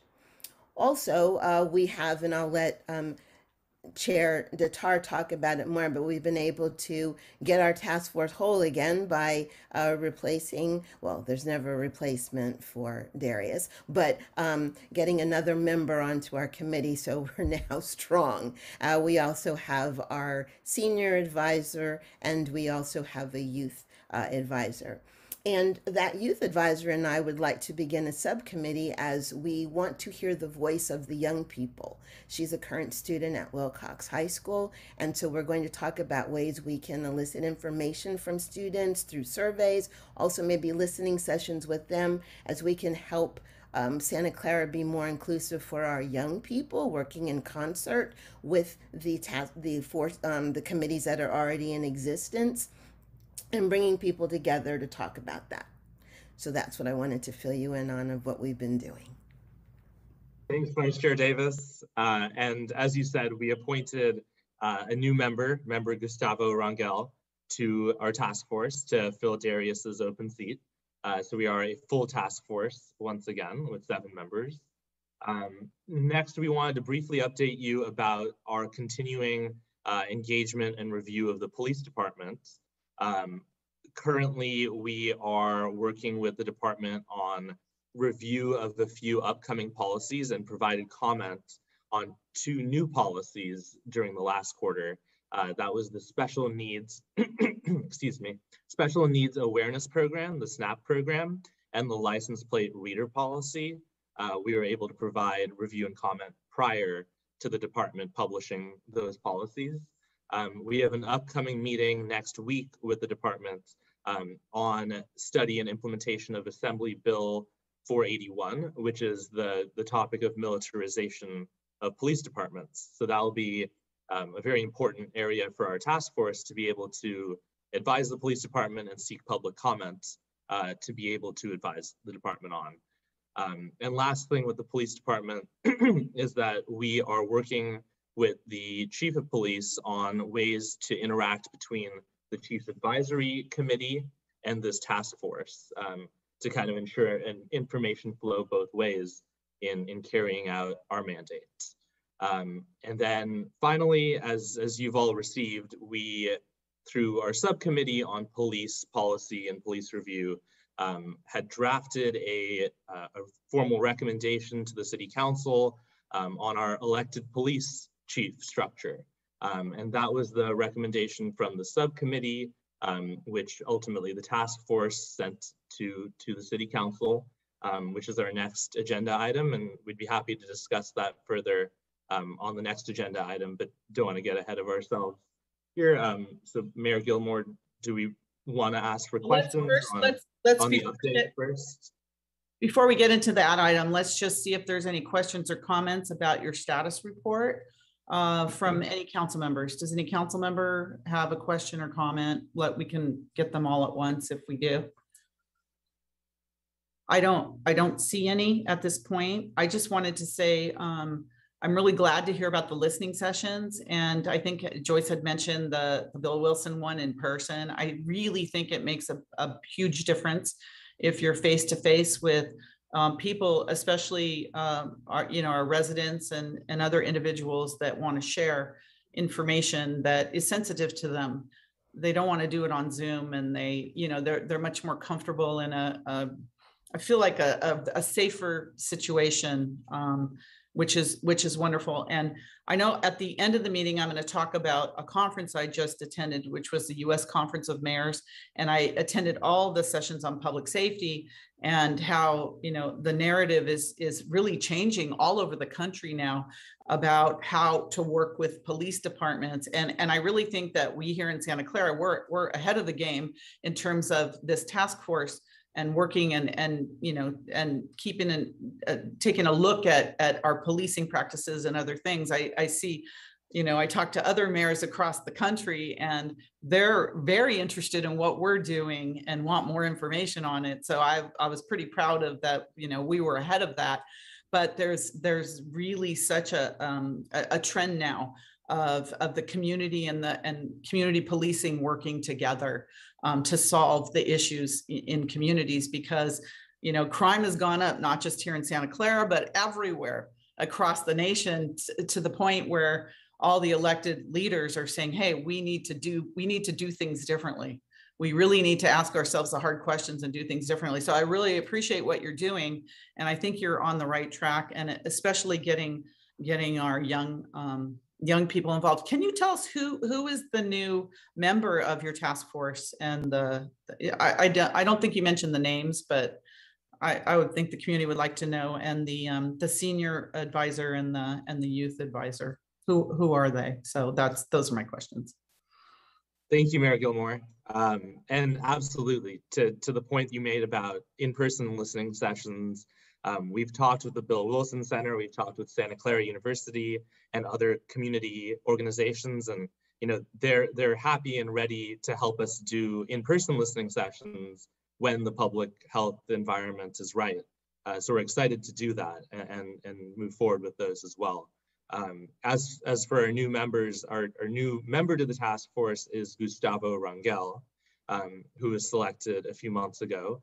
And then our youth advisory and senior advisory member, I don't have their full name on me. I'm not sure if staff has forwarded that along. That's okay if you don't have it. I'll Yeah. find out soon enough at the next meeting. Okay, so if there isn't any other questions, I'll go to the public to see if the public has any questions or comments on this report before we go to the next item. I don't see anything. Assistant City Clerk, to you? I do not. Okay, so let's go to the next item, is whether to accept a formal recommendation from the task force regarding the city's model for electing its chief of police. So Neil and Joyce, go ahead. Great. So I understand that you all saw the letter as part of your agenda packet. So thank you for reviewing that. Our kind of main point, we'll keep it short, is after our subcommittee engaged with the police department, engaged with the public, and this is our police subcommittee where we're reviewing, asking questions, kind of investigating the police department and its practices. We were realizing that we were getting a level of openness and transparency that we firmly believe that we would not be getting if we didn't have an elected police structure. And we also wanted to underscore that, this committee, this task force is going to have all kinds of constructive critiques in terms of what the police department needs to change and needs to reform and needs to do better. And those are all in the pipeline, but we also wanted to reinforce what is going well. And we think that having an elected police chief structure is key to the openness and transparency that's necessary to be able to, one, get the information required, and two, to have the doors open to be able to evaluate and investigate the department and suggest and make reforms. So we thought that, putting this forward as a letter that the task force could approve and send to the city council would be the best way to go to make this recommendation here. So this is the recommendation that we wanted to send you and kind of engage in dialogue on this topic. And I think I'll leave it there and open it for any questions. Okay, Vice Chair Davis, did you have anything to add or just available for questions? I'm available for questions. We're very cognizant of the time and the fact that we're later, so we'll try to keep it short and sweet. Thank you. Thank you. All right, so let's start with council questions. Vice Mayor Jane. Yeah, Chair Datar, you're saying we submitted this letter to the council, but my understanding is that this letter was drafted by a subcommittee and that there was no public process involved in reviewing the contents of this letter, that due to agendizing issues, that the public never had to weigh in on this letter in a public process. It was written by a subcommittee, could not be discussed by the task force as a whole, and you could only vote to forward the letter. Is that correct? We're going to ask questions and then go through. So finish up your questions, and when the council is finished with all their questions, I'll ask you to respond, Chair Datar and Vice Chair Joyce. Go ahead. Okay, and so my second question is basically, why did you choose to do that rather than agendize this for another meeting and then have a discussion about it in the public forum before forwarding it to the council? Those are my two questions. Thank you. Councilmember Becker? Thank you, Mayor. Thank you, Neil, for everything you've done so far. My question to you is, I guess what I've been seeing, and my concern is the issue is that the letter that may sway voters, I think, is kind of a no-no. Can you, I guess, maybe describe some of the process why you may, can you describe to me the issue why that you think it's okay maybe to sway the voters? Okay, is there any other questions? Okay, so there are no other questions. Neil, Joyce, would you like to answer those questions?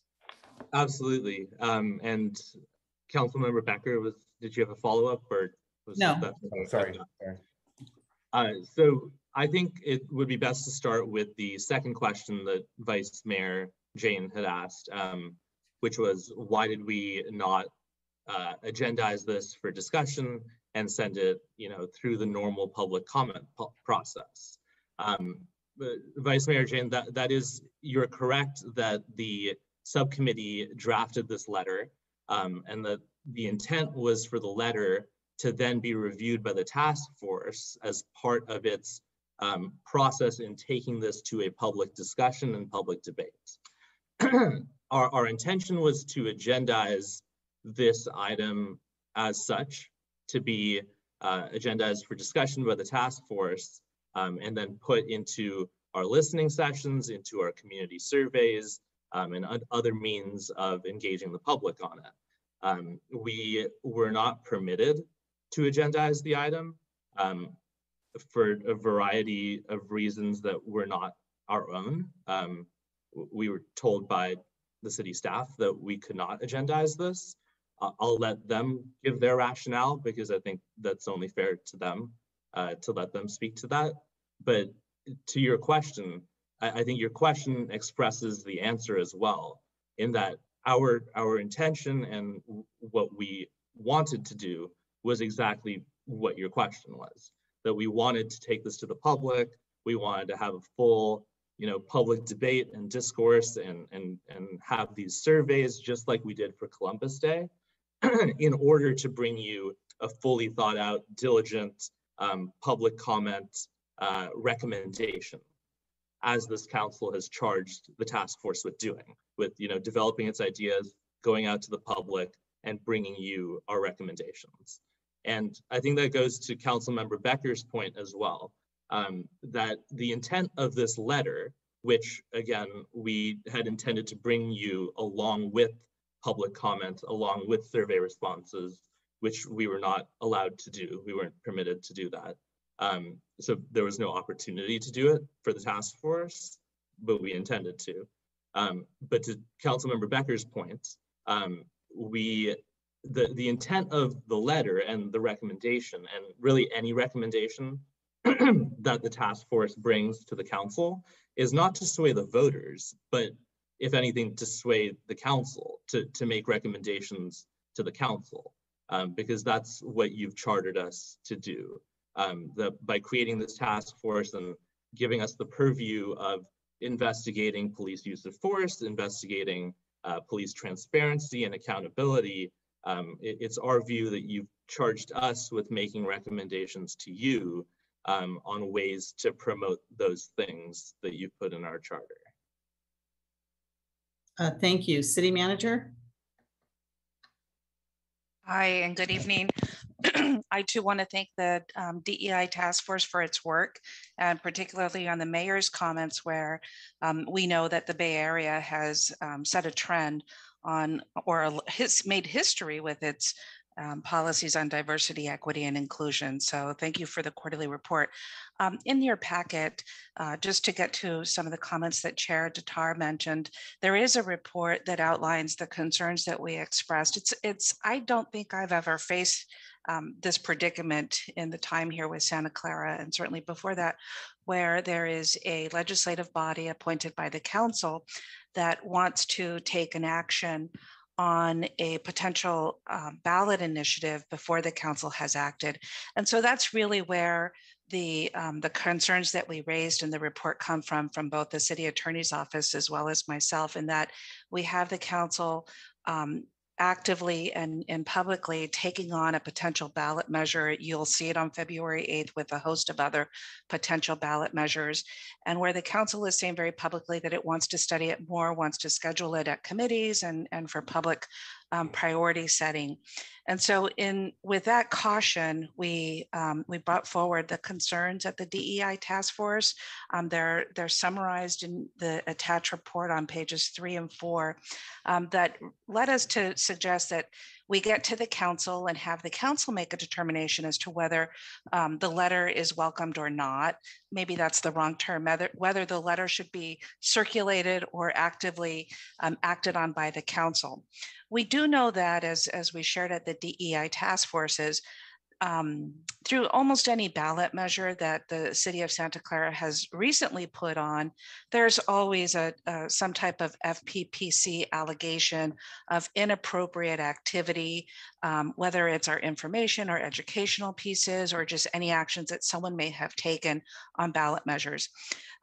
Just with an abundance of caution, having already had to defend the city on several information educational campaigns that were successful, it's through this type of due diligence that has caused for us to be successful.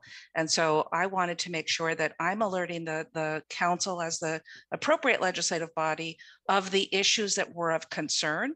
And that if you act as a council fully disclosed of the issues that I'm raising, and that I be removed from any potential FPPC complaints as I've put the issues out there for the council to act on. And clearly, as the council can and has, as it's done in the past, can manage the risk as it wants, if it wants to go forward on the letter. So on the letters, I'll just leave it at that. Thank you. Thank you, City Manager. So I attended the DEI task force when this was discussed. And first of all, there is no ballot measure. We had one council member at our session last year, one council member, I believe, that talked about putting this on the ballot, but in no way did the council approve doing this. We've talked about elected police chiefs, I don't know, every year for probably 50 years. This idea comes up, and I don't think there's ever been a situation where the city council has ever objected to any board or commission or task force for issuing any kind of statement, whether we're council members or commissioners or residents. So I think everyone has a right to, and all of our commissions and committees have a right to give us their opinion or give us their recommendation, especially on this particular task force that we tasked them with looking at our police department. And you know, this is a policy recommendation and not a political matter. So I don't think we're anywhere near it being a political matter.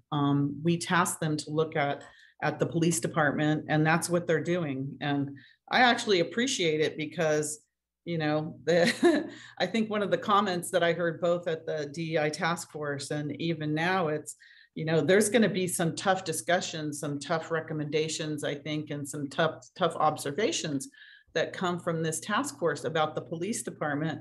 But if they think that we're doing something right, it's nice to hear that too. It's nice to hear the good with the bad about what we're doing here in Santa Clara. But at this time, I don't think, City Manager, you have to worry at all that you're doing anything wrong, because there is no ballot initiative.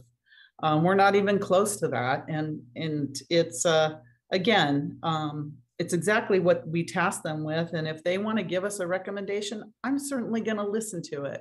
I'm certainly going to accept any recommendation from any of our, you know, appointed bodies. I mean, I'm just keeping it very simple, that they have a right to first of all, we wanted to give them a certain amount of autonomy that they could go out and look without interference from us, because you know, one of their charges is not only to look at the police department, but to look at our city as a whole and how we're operating our city government as well. So I'm certainly open to the good and the bad about what we're doing. So I don't think there's action on this. I just think that I don't think there's any action. Do we want to accept their recommendation? I would say yes, of course we'd accept it. Of course we'd listen to what they have to say. You know, that they're valuable to us. And of course I would say yes, but you know, short of that, I'm not sure what else we do with this item besides, you know, accept whatever they're trying to tell us. Councilmember Becker. Yeah, thank you, Mayor. I wanted to thank, you know, staff for providing those responses to some of the questions that were asked. And I don't know who asked the questions, but I'm really kind of glad that that person, whoever did submit the questions, did submit those questions, because a lot of the answers that staff did give back gives me a lot of pause for concern. You know, I do want to support, you know, initiatives. I want to support things. At the same time, you know, reading at some of this language in the gray areas, there was just some kind of concern in the language of what was written here and into the discussions, whether or not, so basically going back to like the letter that I'm working on with Councilmember Park on the committee that we've been appointed to. That's in an open forum, so I was kind of concerned about that and reading more. But my question to staff though is, has the the task force been shown those response questions that we've have they been given to the task force to see kind of what we've been discussing, or is that something that they can see as well to get those kind of answers, so then we all kind of on the same page, because otherwise we could note and file this, but I'm just kind of concerned about those questions if the task force even got those or even got those responses, so then we all know who's saying the same thing. And all right, Councilmember Watanabe. Thank you, Mayor, and thank you, Neil, and thank you, Joyce, for bringing all of this forward tonight. You know, just based on, you know, what the mayor has said and what has been tasked to the DEI task force, what you are commissioned to do. I mean, based on what you've said tonight, Neil, I mean, you have met those requests and that the task that was put before you. And I mean, if I heard you correctly, you said that through through the process of the open communications, the sessions that you had with residents, that through those sessions you did hear, you know, that there was a comfort level where people did start to talk about this issue, and it sounded, if I heard you correctly, you said that people like the elected form of police chief. They are comfortable with that, and I think, I mean, even though it wasn't a formal public, you know, hearing, that you still have collected information from the public, which is where it should come from. And it has given you the basis, you and Joyce, the basis then to be able to create this letter, to bring it forward, to just, you know, let the council know this is what people are thinking. And I mean, there are commissions out there that take it, they take positions, they bring them, they have discussions amongst themselves. I mean, I know you're not an appointed charter review committee, but at the same time, you are an appointed committee that was tasked to bring something back, like other committees have been done in the past, to give direction to the council, to give input, and I think you did the job. So I appreciate, you know, bringing that letter back tonight, and to be able to give us some guidance as we move forward, you know, with potential ballot initiatives. So thank you. Thank you, Councilmember Chahal. Thank you, Mayor. Thank you, Chair Datar and Joyce, Vice Chair, for your presentations and all the work you have done since the task force came into force. Basically, we really appreciate that. On this particular topic, I think it is done in a hurried way, like fast track basically. And as asked by Vice Mayor Jain and confirmed by both of you that there was no public presentation done on it. So I think if we are submitting something, if we have a recommendation from you, we want to have a detailed basis of that it has to be vetted by the community as such. I like by 3 people making a judgment call and presenting this thing, and with all the concerns from the staff, which has been highlighted in a 5-page report over here, and not only internally within the staff, but even the FPPC, and there are so many other agencies involved. So I don't feel comfortable dealing with it right now at this stage, basically. And especially when people are talking about putting it on a ballot measure, yet there are a lot of people are talking about putting it on a ballot measure.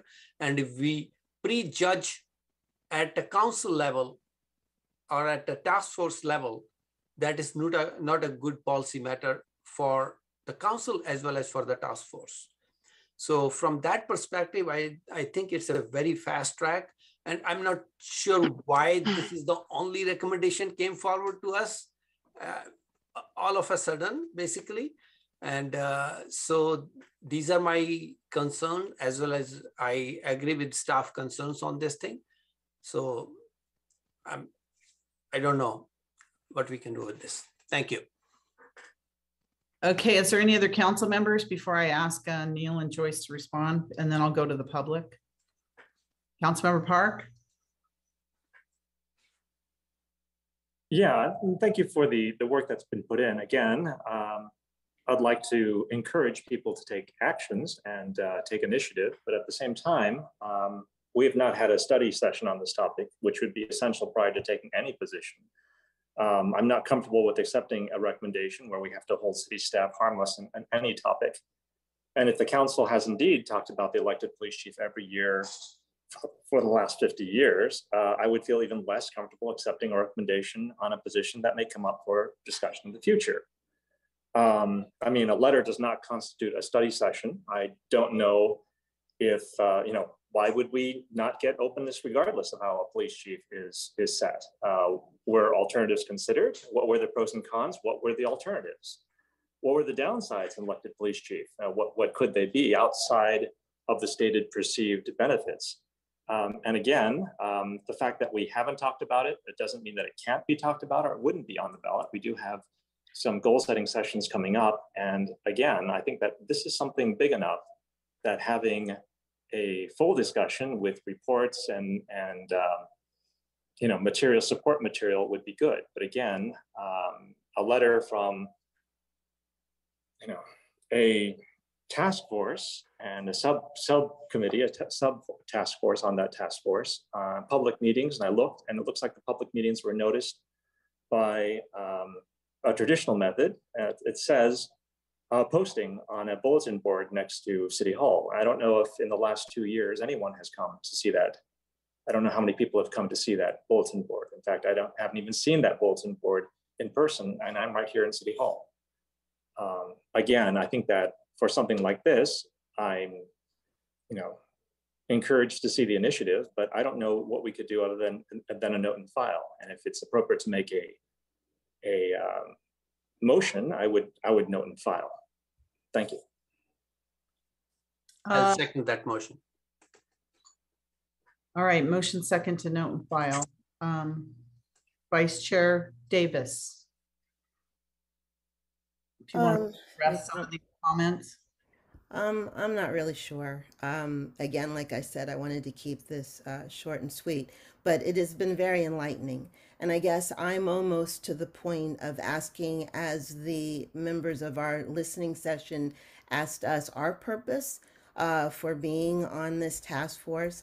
I guess my understanding that this was a cohesive collective of ideas wanting to make sure that Santa Clara's use of force, born out of what happened in 2020 with George Floyd and others, was that Santa Clara wanted to take a look at itself and say, we want to be better, we want to do better. If we have any problems, we want those uncovered. And maybe because some of us are in it, sometimes it's difficult to see. And so I came into this situation with the understanding that people were going to have some thicker skins, that people were going to take what we had to say, and you could do what you want with it. You can file it, you can burn it, you could throw it away, but we were going to have an opportunity to speak. When we did try as a subcommittee to bring that information to the larger body, that is when we were cautioned and told we probably should not be discussing this, and it had to be looked at, and the lawyers were going to let us know what we could do. So we couldn't bring it. We couldn't do the full circle of everything that you're saying, which I feel you know we couldn't do, and now using that against us. But we pledged forward because I did not join this task force to be told when I could speak, when I couldn't, what, I could look behind, what I could not, because it was supposed to be an open forum.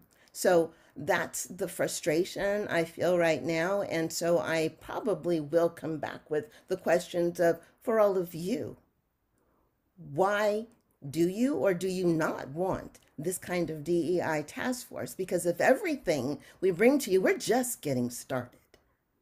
So if everything we bring to you, you're going to say, well, I don't know, appreciate your initiative, but no, I'm not to be patted on the head and told done a good job, but not here. So that is not why I am here. Thank you, Mayor. Thank you, Joyce, for that. I'm going to go to the public now, and then I'd like to make some comments. Do we have any members of the public that would like to speak on this issue?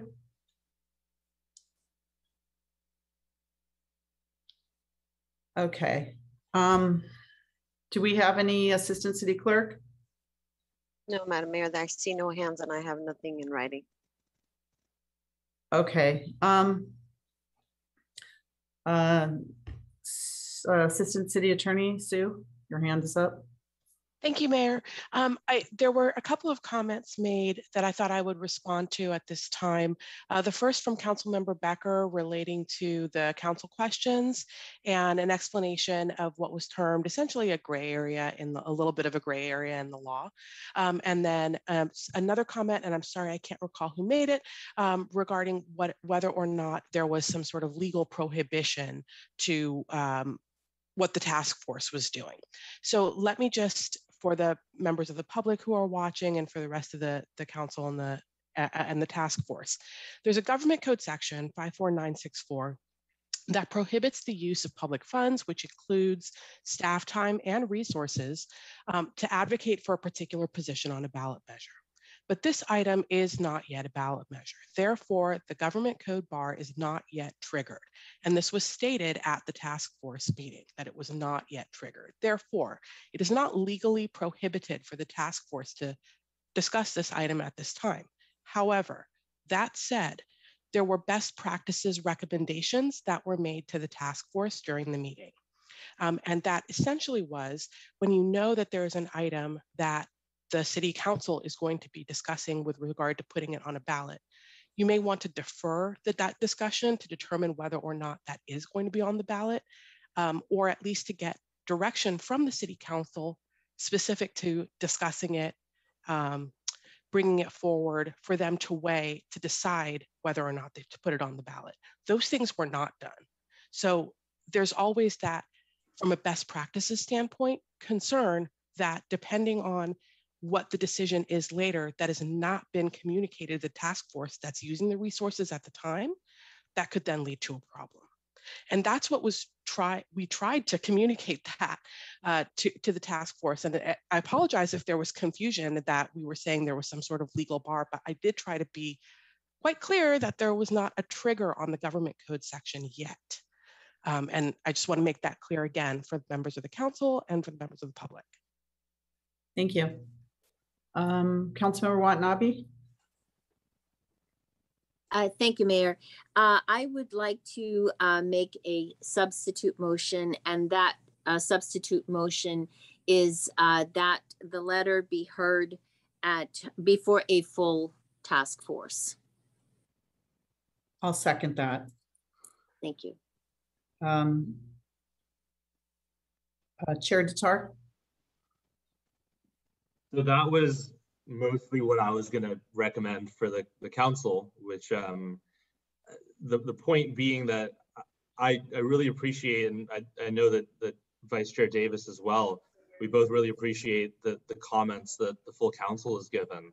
And just one thread I want to pull from that is I think Councilmember Chahal and Councilmember Park both made a really good point that, you know, when we make a recommendation like this, we should, and we're chartered to bring you full public comment and discuss it as a full task force, not just as a subcommittee. And that was our intention, and we were refused the opportunity to do so. So our ask for you would be, please free us to be able to do that. We would like you to charter us to look into this further, send it back to the task force, and bring you full public comment as we had intended to do from the beginning on this issue. And that's a main reason why we're here in front of council, to appeal to you to let us do our jobs. Thank you. City Manager? Yeah, so Neil just captured the sentiment that we talked about at the task force, that ultimately it's not my decision. No one refused anything. We simply said that the ultimate decision maker is the city council. That's why it's before the council. And there's a couple of decisions here. One is the council can express an interest in having the task force take up this letter. That has always been an option for the task force and has been stated. It's at the right time, right? For instance, on February 8th, if the council decides that it does not want to put a ballot measure on either the June election or the November election, this is a non-issue, as the Chief Assistant City Attorney just said. And then the issues that are outlined in the report, the risk of FPPC and the code, all of that is removed. The council, if it does decide to put the ballot measure on, then this is the task force that can do the community outreach for the council and for the community, and come back to the council and say, this is what we're hearing out there in terms of the initiative. So there clearly is a role. It was our goal of being diligent in the issues and the matters of hand, where the council and while one council member spoke to it, there was a majority of council that deemed it a priority to continue to bring it forward, both in August as well as expressed desire at the committee level. So that's important to note. When we're looking at that work, the city attorney and I said, this is an active matter. We have to treat it as if the council is earmarking it for future policy making. I can't ignore that. And there is like I said, there is an appropriate time if after February 8th, the council has made its decisions. We all know which way we can go and whether there's risk or not, as the city attorney provided. I think there's a great role to go out and get more information on this topic to inform future policy making. But what I was hearing was the intent and the more than one council member made decisions to prioritize. And those are prudent actions.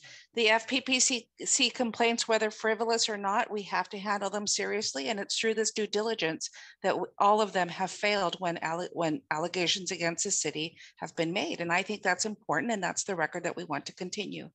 Thank you. Definitely, there is a role. Thank you, City Manager. And I want to remind everyone, there is no ballot measure. The task force was looking at the police department. This was well within their purview to look at it, and they couldn't put things on hold just because one council member was interested in putting a ballot measure on from January of 2021. So I respectfully disagree with all that, but I want to ask the maker of the substitute motion if she would also ask that the council direct staff to support the task force's effort to engage the public, and that the staff can further ask the FPPC for formal advice on this. If you would include that in the motion. Thank you, Mayor. Thank you, Mayor. Do you want me to repeat that back, or you said to direct the staff to support the task force? Yeah, direct to staff engage to the support the public. task force's effort to engage the public. Because, and to ask the staff can also ask the FPPC for formal advice if they're uncomfortable, get formal advice on this. I think that's important because, you know, city manager, I guess rightly so, is worried about, you know, the appearance of everything. I don't think she has anything to worry about here since there is no ballot measure.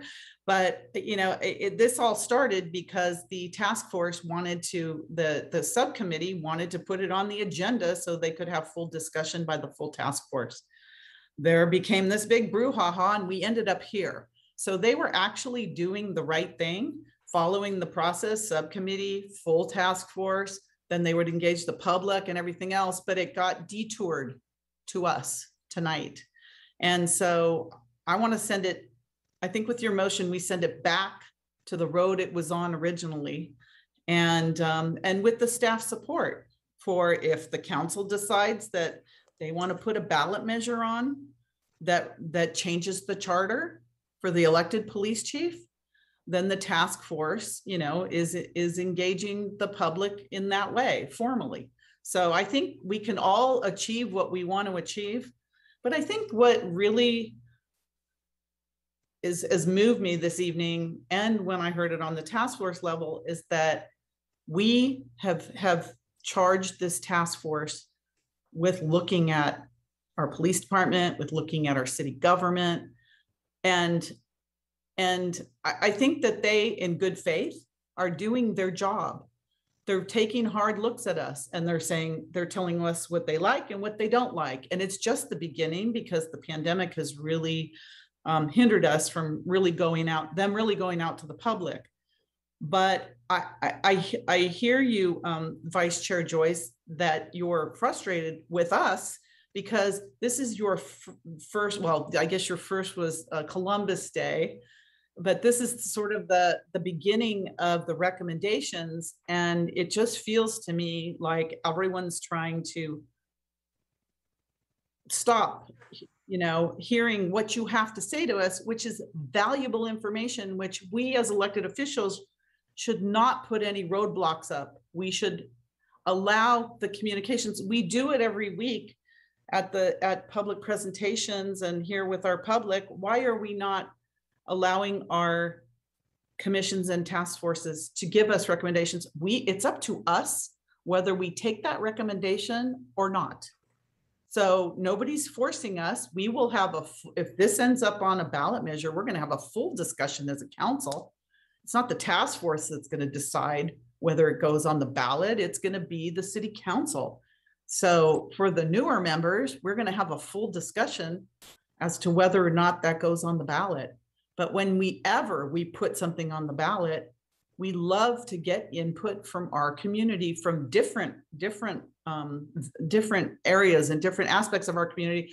Give us the information and we take all that information. We don't tell a commission, no, sorry, we're not going to hear from you because we don't like what you have to say, so we're not going to hear from you. So don't even give it to us. Why would we ever do that? I don't think any. That's not what we did. A city manager, please. I don't think any city council has ever done that. So I think this council should accept, and you can decide whether you want to accept a recommendation or not, right? It takes 4 votes to put something on the ballot, but don't stop any of our public members from giving us information. And if the city staff wants to be protected for what they're doing, let's get formal advice from the FPPC to protect our city staff. And I think it's as simple as that. So I'm in favor of the motion. We send it back to the task force where it should have been in the first place.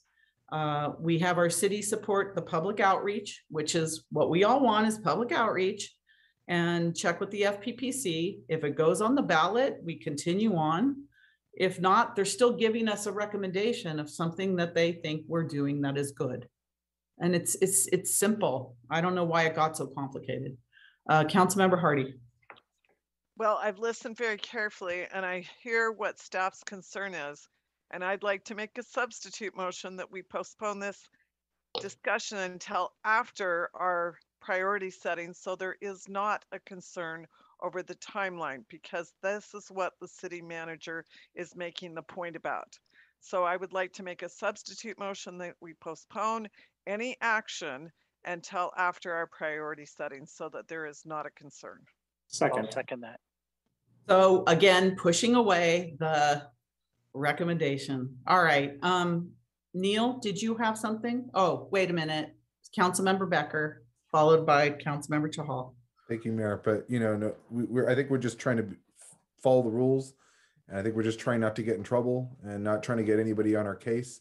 So I think that's the reason why we're going in the direction that Councilmember Hardy just made the motion for. But I mean, if we're talking about if anyone can make a recommendation, I was on Planning Commission. Councilmember Jane was there with me. Vice Mayor Jane was there. Councilmember Chahal was there with me. We never were able to make recommendations like this to the city council, separately. So, I mean, if that's the case, this is open game that anyone can make a recommendation then, or I'm just kind of curious on that. If that's the case, then I think that's, we should open the, that should be an open door policy that any commission, no matter what it is able to make a recommendation to city council then. Councilmember Chahal. Thank you. First of all, thank you, Councilmember Hardy, making that motion. That was I've written that, okay, let's wait. It's not too far off. February 8th is pretty close.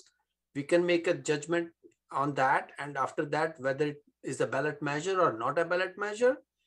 And then if the detailed discussion has to go through, yes, of course, we respect the task force, what they're doing. And if they are able to get the detailed feeling from all the putting it on the agenda after that, whatever the law permits, most welcome, because that's the way it should be.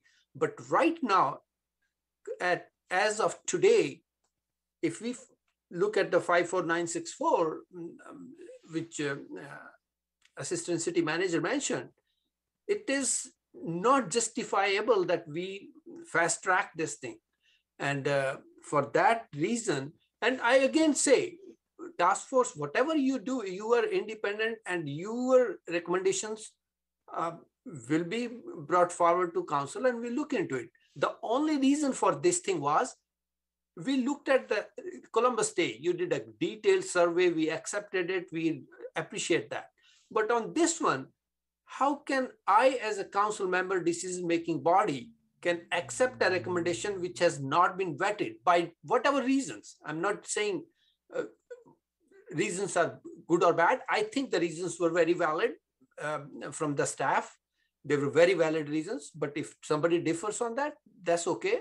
I respect their decision, their decision-making process, but I did not think that a recommendation from a subcommittee should be put forward when we had a time to do this thing in near future with all good deliberations, following all the rules and following all the recommendations from the staff.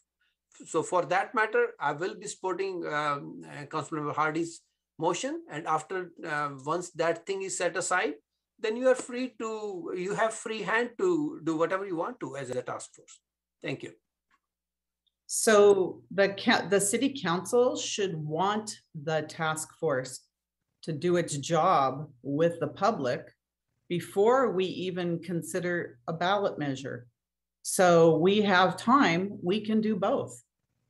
So I guess what this motion is saying, let the city council decide they want a ballot measure, and then, and only then, will we listen to the public. Neil, go ahead.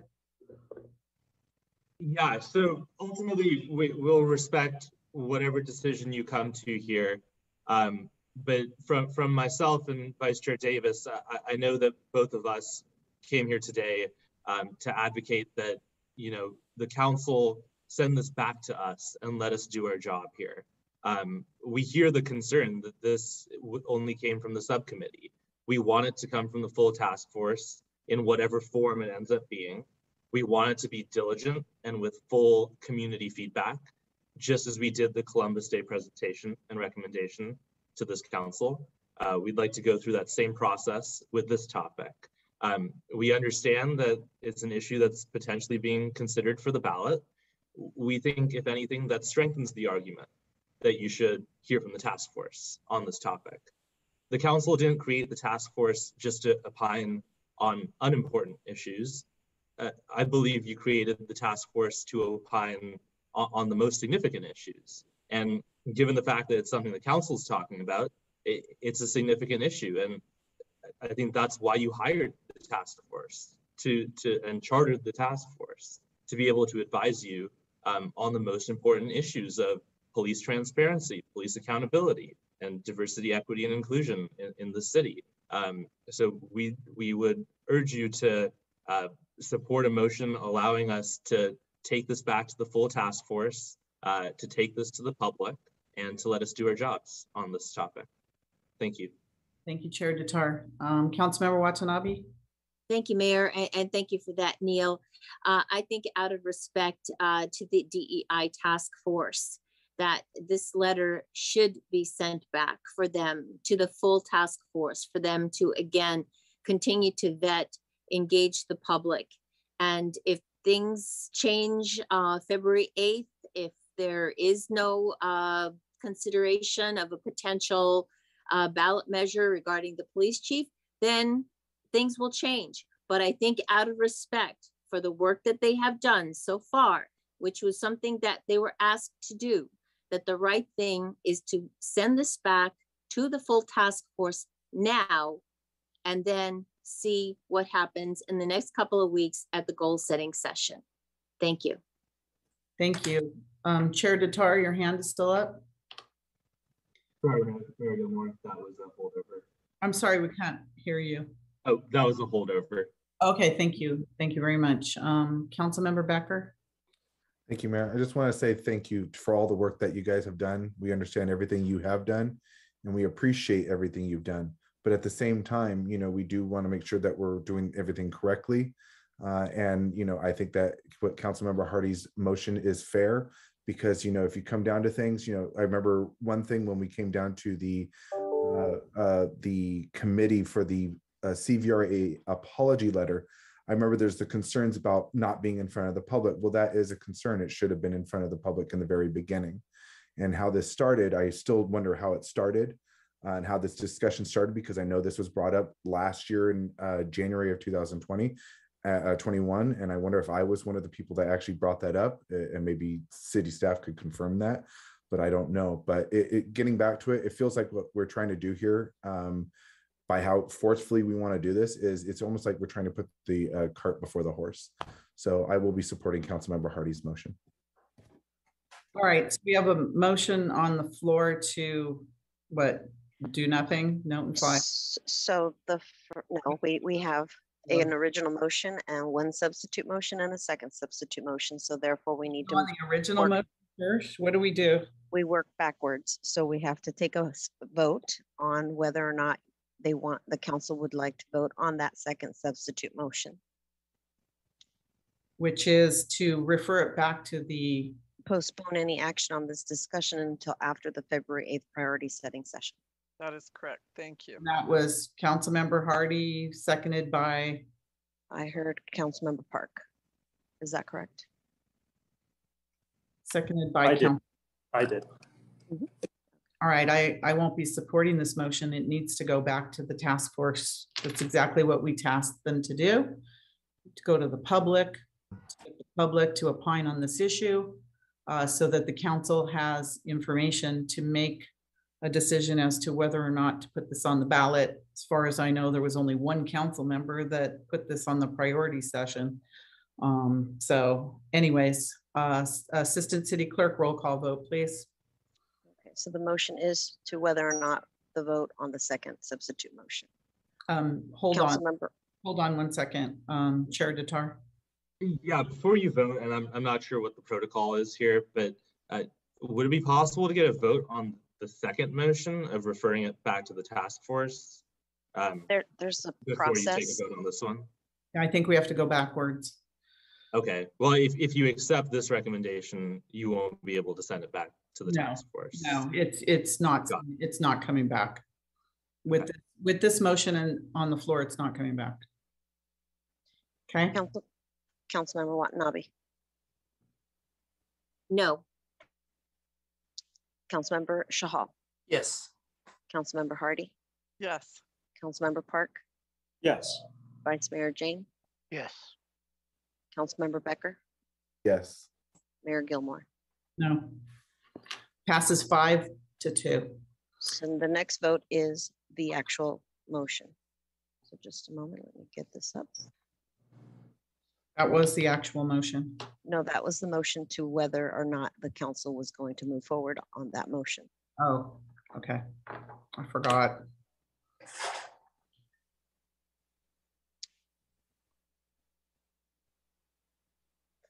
Okay. Councilmember Watanabe. No. Councilmember Shahal. Yes. Councilmember Hardy. Yes.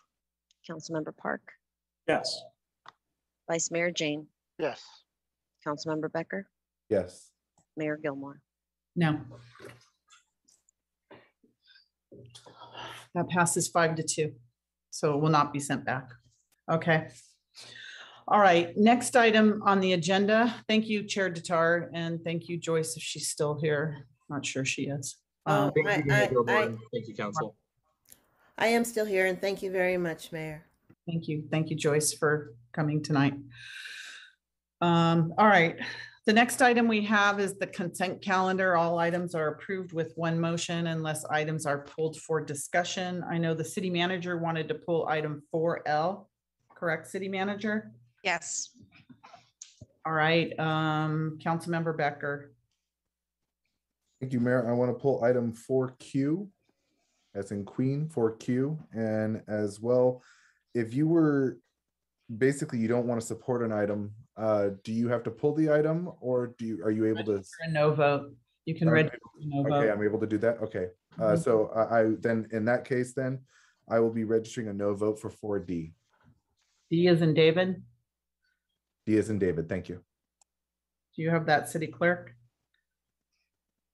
Yes, I've made a note. Thank you. Okay, Councilmember Chahal. I wanted to pull 4Q, which has already been pulled, so I'll lower my hand. Okay. All right, anyone else? Councilmember Jane? Yeah, I had just wanted to pull L and Q as well. Yeah. So they're both pulled already? Yeah. Okay. All right, any member of the public? Okay, is there a motion to approve the balance of the consent calendar? So move. Second. Motion second for balance of the consent calendar. Any member of the public have any comments on the balance of the consent calendar? Okay, seeing none, Assistant City Clerk, roll call vote, please. May I clarify who the seconder was? Raj. Oh, thank you.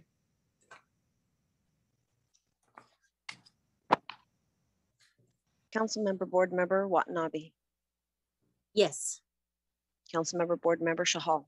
Yes. Councilmember Board Member Hardy. Yes. Councilmember Board Member Park. Yes. Vice Mayor Vice Chair Jane. Yes. Councilmember Board Member Becker. Yes. Mayor and Chair Gilmore. Yes, and that passes unanimously. Thank you.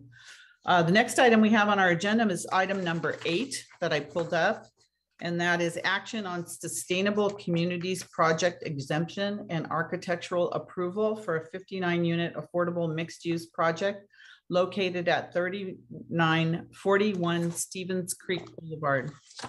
City Manager? Yes, this is our Community Development Director, Andrew Crabtree, and Rena, our Assistant Director. I just remembered at the last minute it was Rena, so excuse me.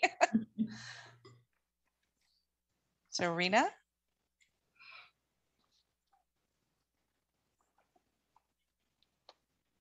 Do we have Rena? I know, is Rena still with us? Yes, sorry, I just got promoted to panelist. Oh, thank you. Welcome. Nina. So I'm just getting my screen up for everyone and sharing the PowerPoint. If you'll bear with me a second.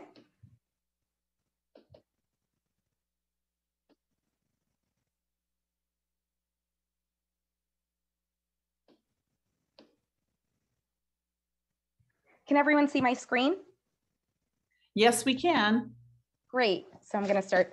So good evening, Mayor and Council members. Tonight's item are some actions in front of the City Council to consider an affordable housing project at 3941 Stevens Creek Boulevard. It is being called the Meridian Affordable Housing Project. And this project is being brought forward by its applicant, CRP, Affordable Housing and Community Development. And CRP has applied to the state for tax-exempt bonds to help finance this project.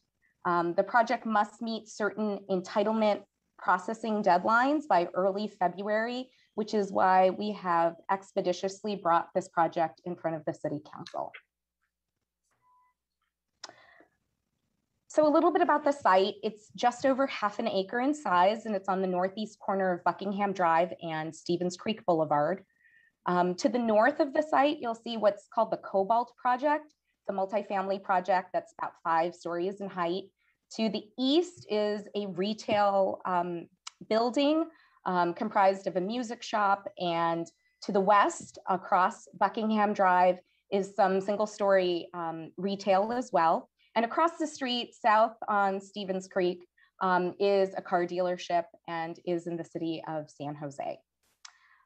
So the project consists of a 6-story mixed-use building. It's a 59-unit affordable housing project. It has 2,630 square feet of commercial space, 3,857 square feet of common amenity space. Things you'll see in the amenity space include a community room, communal laundry facilities, a teen room, and multiple additional flex spaces throughout the building. This is a podium project, and on the podium, there is a courtyard that's about 4,500 square feet, which is going to be comprised of play areas for the residents. And in accordance with the city's outreach policy, the developer conducted a community meeting, which was on November 8th. There were 15 members of the public in attendance. Generally speaking, the questions were informative in nature. Some were supportive of the project as proposed. The kinds of questions that were asked were about the affordability terms, the expected tenants, the funding source, the commercial space, parking, and the development timeline.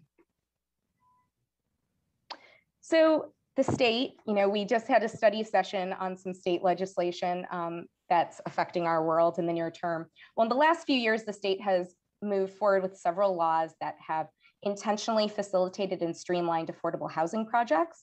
And this particular project is really getting to utilize and benefit from some of those laws. So 3 that I just want to highlight for you, AB 3194. So this is a law that says that cities cannot require projects to rezone when there is a mismatch between zoning district and general plan, and the project can build in conformance to the general plan. So what AB 3194 does is allows a project in a situation like this one, where in this case, we have a zoning district, which is the CT zoning district, and we have a general plan, which is the community mixed use zoning district. Those 2 zoning districts aren't actually in conformance with one another. However, the project, because of AB 3194, can actually propose a different zoning district that meets the standards of the project that they're proposing. So in this case, the district that they are proposing to utilize is the very high density mixed use zoning district. The next state law that this project is utilizing is SB 330, and we're going to talk about this applicability a little bit more in another slide, but really it limits the city's ability to impose anything other than its review of objective standards that are quantifiable, and that applies also to the conditions that we could impose on the project. And then really the AB 1763 density bonus law So this is for 100% affordable projects like this one. In those cases, when you're next to a site that's within within half a mile of a major transit stop, the city actually cannot impose a specific density maximum. So as I had mentioned previously, this site is in a general plan designation called community mixed use. That general plan designation would typically have a density of 20 to 36 dwelling units to the acre. This particular density bonus law states that because of where the project is located and that it's an 100% affordable housing project, that density is not something the city can impose. So the reason why this project is in front of the City Council is actually because of its CEQA compliance. The project is intending to utilize the Sustainable Community Project exemption. This is an exemption per CEQA. As you are aware, whenever we take an action, the city has to make findings, has to meet the California Environmental Quality Act. There is a particular exemption that only the City Council can actually say is applicable. So that's why this project is being brought forward, is specifically for the City Council to make the determination on whether or not it can make these findings, that the project qualifies for a transit priority project, and this is as it's defined in the statute, that the project meets the environmental and land use criteria, and that the project meets one affordability or open space criteria. So just to drill down on these specifics, because this is really of relevance to the council and your decision. So a transit priority project means that the project has to have a density of at least 20 units to the acre, which this certainly has, that it has at least 50% of the project is for residential units, and that's the case with this project, and that it's located within half a mile of a major transit stop. So what that really means is that it's within half a mile of where a transit stop would be that has a 15-minute headway during rush hour. And there are 2 transit stops actually within that half-mile radius. There's the 57 on Kiley Boulevard, as well as the 23 on Stevens Creek. So that particular criteria there, that first line, this project is meeting. Now, the more stringent criteria actually is the environmental criteria here. And what it says, the statute says, is that this exemption is applicable for projects that have at least, I should say, must be 15% more energy efficient as required by the California Energy Commission, and that the building and the landscaping must be designed to achieve 25% water usage than the average household in the region. So our subject matter experts in the city, our building division, as well as our water and sewer department, reviewed this application. And what they found is that this application is going to achieve a 15.1% greater energy requirements, but I'm sorry, greater energy efficiency than the CEC requirements. And once again, the threshold there is 15%, and that the project will achieve 38.6% below the average water household use for Santa Clara. And once again, the standard there is 25%. The project also meets the land use criteria and that it's consistent with the city's community mixed use designation, once again, utilizing state density bonus, as well as the building kind of intensity in the regional plans, the Bay Area 2040 and the Plan Bay Area 2040 and the Plan Bay Area 2050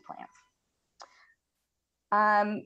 Then there's also the affordability criteria that I just want to highlight, and that this project, it's a 100% affordable housing project. The bar is much lower for this criteria. It's that for a rental project that no less than 10% of the housing would be rented to families of low income, or not less than 5% of the housing would be rented to families of low income. And also that this is going to be a project that will be affordable for at least 55 years. So planning staff and other city staff, subject matter experts, reviewed the SCIPPY, which is the Sustainable Community Projects Exemptions, the acronym for it, and is recommending that the council consider and determine that this project is exempt utilizing this particular exemption. So next is the architectural review. And so usually the council doesn't get involved with this particular review. It is held usually subsequent to maybe a council action at the city's development review hearing. We are intentionally bundling this action for the city council tonight really to expedite the project because, as we had mentioned, there's some critical funding deadlines that the project is trying to meet to maintain the competitive funding that they are hopefully on track to receive. So really, this is where the SB 330 comes into play. This is the law that says that the city really can only use objective standards. These are quantifiable written standards that are consistently applied. And so really this project is in conformance to all of the city's objective standards. This is general plan standards, this is zoning standards, this is the applicable objective architectural review standards. And also this project received conformance, or I should say was deemed complete by our city's internal project completeness committee so that all other city standards that are applicable are being met as well. I do want to add that prior to tonight's council meeting, a communication was sent to the council about an additional condition of approval related to this project. Specifically, a condition was added regarding the project meeting and submitting a transportation demand management program and also providing compliance annually to make sure that it's meeting the standard. And where this standard is coming from is actually from the city's climate action plan, which has standards specifically for VMT reduction for projects on Stevens Creek Boulevard. So we have added condition 17, which I should say planning 17, P17 to deal with that additional requirement as a condition of approval. And let's see here. This takes us to our recommendation, which is that the council adopt a resolution approving the Sustainable Communities Project exemption to exempt the project from CEQA in accordance with the Public Resources Code section 21155.1, that the council approve the architectural review of the 59 unit 100% affordable mixed use project at 3941 Stevens Creek Boulevard, and that the council authorize the city manager to negotiate and execute the density bonus agreement in accordance with the city Santa Clara City Code section 18.7860. And I am here to take any questions you may have. Okay, Vice Mayor Jane. Is this project covered by the new REACH codes? Yes, thank you, Vice Mayor Chain.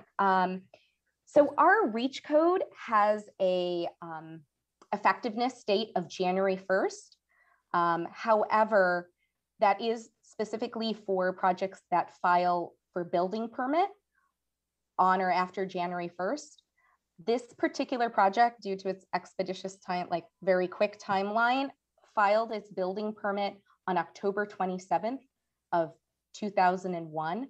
So it is actually not, the city's recently adopted REACH codes are not applicable to this project. Okay, I think you said 2001. I just want to say 2021. Thank you. I'm only. Maybe I misheard, but I just. No, thank you. Thank you. Thank you. So do you know, is there any electric vehicle charging in this facility? There are. So there is still a standard that's applied, Councilmember Jane, or I should say Vice Mayor Jane. That standard for multifamily is that 10% of the spaces that are provided for have to provide electrical charging, and that is rounded to the nearest whole number. So in this instance, there are 32 parking spaces that are provided that would get us at 3.2 spaces. And so they're actually required to provide 3 electrical charging spaces, which they are providing in their plans. Thank you. Thank you, Councilmember Hardy. And I'm sorry if all the council members could just ask their questions and then we can get staff to answer them after. Councilmember Hardy. Thank you. Yes, I had 2 quick comments. I was just questioning why it was called mixed use when it seems to be all housing. That just didn't quite make sense. I wondered if it was just a designation. And I had made a note when I read this that there was no parking required at all, but that they were providing, I think it was 49 spaces, but and I was a little surprised. I wanted to understand why no parking at all was required. Thank you. Anybody else have any questions or comments for staff? Okay, seeing none, go ahead, Rena, go ahead. Yeah, sure. So Councilmember Hardy, this is a mixed use project. I described it very briefly at the beginning. There is commercial space and I have the numbers in front of me. I think it's about 3,000 square feet of commercial space. Our general plan of community mixed use says that you actually need to provide 0.1 FAR or 10%, I should say, FAR for commercial in the CMU district. And that's not something they're waiving. They're actually providing that. So that is commercial space that they're providing. It is a mixed use project. Yes, the state affordable, I should say state housing bonus density law does say that if the project is like this one, 100% affordable in nature and within half a mile of a major transit stop, that actually no parking can be required. So that is why they are providing parking, but they're doing it voluntarily because it actually cannot be required of them. Okay, I asked for council questions and now I see Councilmember Park. I'll go ahead and allow it, but if everyone could pay attention and ask the questions at the same time. Councilmember Park. Understood. And I think that, it takes a little time to formulate the questions. And I really liked hearing the answer to Vice Mayor Jane's questions while formulating my own. I think that this process of having to ask all your questions, front load all the questions, and then get answers afterwards and around robin, I think that really cuts down on the amount of discussion. And that's what this meeting is supposed to be for. Public meetings. Well, I'm going to interrupt you for 1 second because I need you to know and the public to know that this council voted on the policy. You missed the meeting, but this council adopted this policy. It's not my policy. Understood. I think that's, and again, I'm addressing this because you called me out on something that I just didn't think was fair or nice. And I would say I didn't vote on this. And I'm going to say that this really impinges upon democracy, which is about voice and, again, robust discussion. I thought that's even in our statement of values. But anyway, as someone who's on the General Plan Steering Committee, it's a little bit shocking. I just read AB 3194, which allows development of a housing project without rezoning if the zoning district for the project site is inconsistent with the general plan. And it turns out that when the general plan was developed, the city chose not to rezone the areas that changed. And so I feel like, if there's any developers out there, there are a lot of areas in the city that could possibly fall under this. I'm a little disappointed to hear that the project's not covered by the new REACH codes, and then to hear that although they don't have to put those numbers in based on the old rules, that they are putting in, the bare minimum for the electric charging spaces. That's a little unfortunate. I feel like hearing all of the conditions, the sustainability communities project exemption, AB 3194, SB 330, AB 1763 density bonus,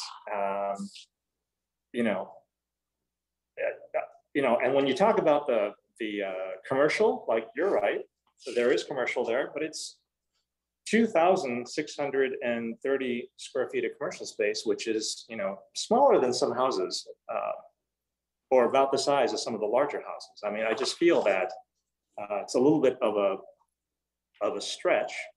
I mean, is there possibility for increasing the number of electric charging spaces? I mean, and again, how many other sites have this hole where, you know, that can be, you know, used by AB 3194?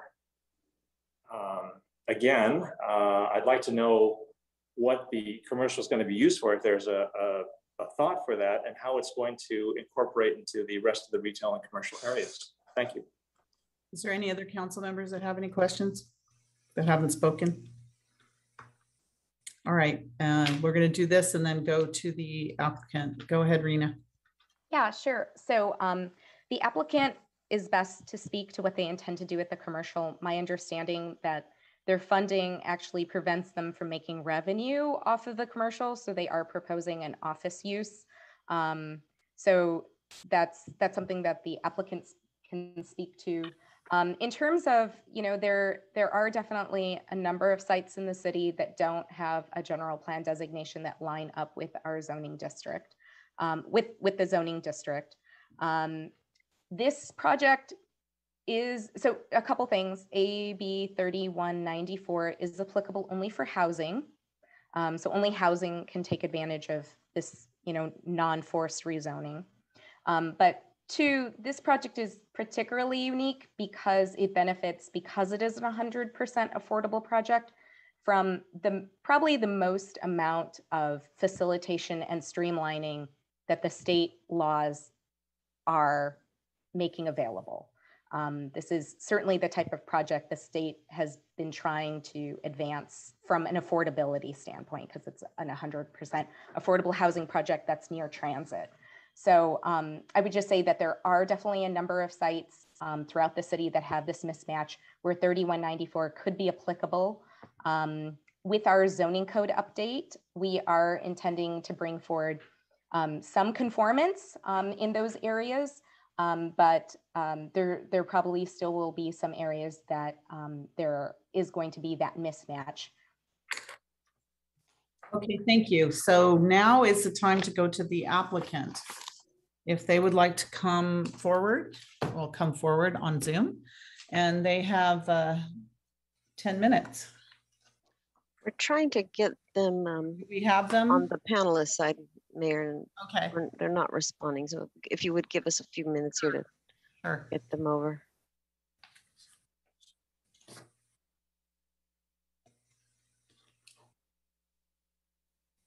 So I would like to state for the record that I have met with the applicants several times.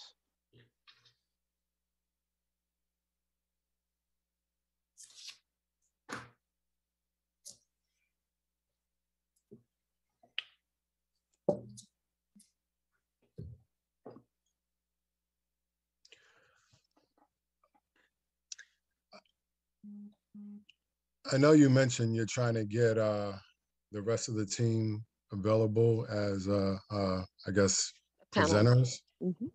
Are you ready for us yet or not? Oh, we're ready for you whenever whoever is going to make the presentation. If that's you, Sean, I don't know. Or no, I'm just giving a quick intro. So my name is Sean Cooper, and I'm the head of project management at CRP Affordable. Our parent company was founded by brothers Paul and John Salib 15 years ago in New York City, where they focused on ACT rehabs of rent controlled and rent stabilized properties. So basically New York City's version of affordable housing. During that time, they completed nearly 100 transactions worth $2 billion in total value. And over the last 5 years, we've really been focused on LIHTC development in California. And we're in the process of building a strong pipeline and portfolio. So if you see the slides here, in California, we've been working to identify communities where housing needs aren't met and working towards quality solutions that enhance those neighborhoods. We're really committed to the Bay Area. So we have projects in Fremont, Santa Clara, San Jose, Burlingame, and other nearby areas. And as you can see in this particular project, we try to use innovative designs and sustainable energy and incorporate all of that into our construction. can you go to the next slide? So CRP's affordable mission is to provide quality communities that are safe and secure and offer high quality housing to the working families of the communities that we're serving. Next slide. So here we just have a breakdown of the affordability at this particular project. So as you can see, 46 of the units will target individuals making or households making 60% of the AMI. 6 units will target 50% AMI. Another 6 will target 30% AMI. And then we'll have 1 manager unit. As you can see in Santa Clara, the median, the AMI is $151,300.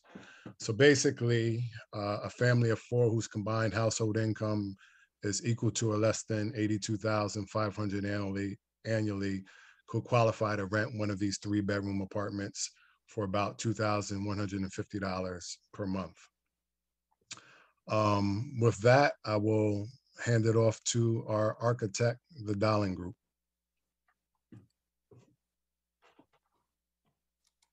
Great, thank you, Sean. This is Laurie Moffett-Fehlberg, Senior Principal with Dahlen Group Architecture Planning. And thank you for having us this evening. This is most of our affordable housing projects, because of the nature of the funding. And I just wanted to really thank your city staff. All departments have been really wonderful to work with us and help us navigate the process and provide their input in such a timely manner. I just have to really give a good shout out to everyone in your city staff. They really went the extra mile to help us. So Rena did a great introductory presentation. I'm going to build on that a little bit, and I think I'll be able to answer a few of the questions in a little bit more depth as I go through. But as she noted, we are the yellow site. Can everybody see my screen first off? Yes. Okay, thank you. We're the yellow box, the small, just over half-acre site on Stevens Creek Boulevard, San Jose to the south, and then Buckingham to the north. And this is really our context. So this is almost at the corner. It's a site that has a defunct car wash and jewelry store, and it's needs some help. So we're excited to be able to bring high quality affordable housing to the site. You can see in the background here the Cobalt project. It's a large apartment project just to the north of us. If you turn around and look the other way down south on Buckingham, you can see the corner of Cobalt and another housing project across the street. And then this is looking north on Buckingham from the corner at Stevens Creek. And the reason I show you these is that we always look at the context and try to take some architectural and aesthetic and color cues from the area. And so this is where we start, is with the context of the site. So this is the ground floor. Again, we're on the corner. We have Stevens Creek, Page South, Buckingham to the left. We do have the entrance to the parking that's underneath the building, the 32 stalls. We have a trash room. We have the lobby really oriented towards the corner. We've got indoor mail, office space, 2 elevators in the building, and then interior secure bike storage on this level, and a secondary bike storage 1 level up. And then this is that commercial space that we've had a few questions on. And the intent with that is, because it is small, but you can see it's a very small site, is that this is going to be available for community groups and other nonprofits to have meetings and programming.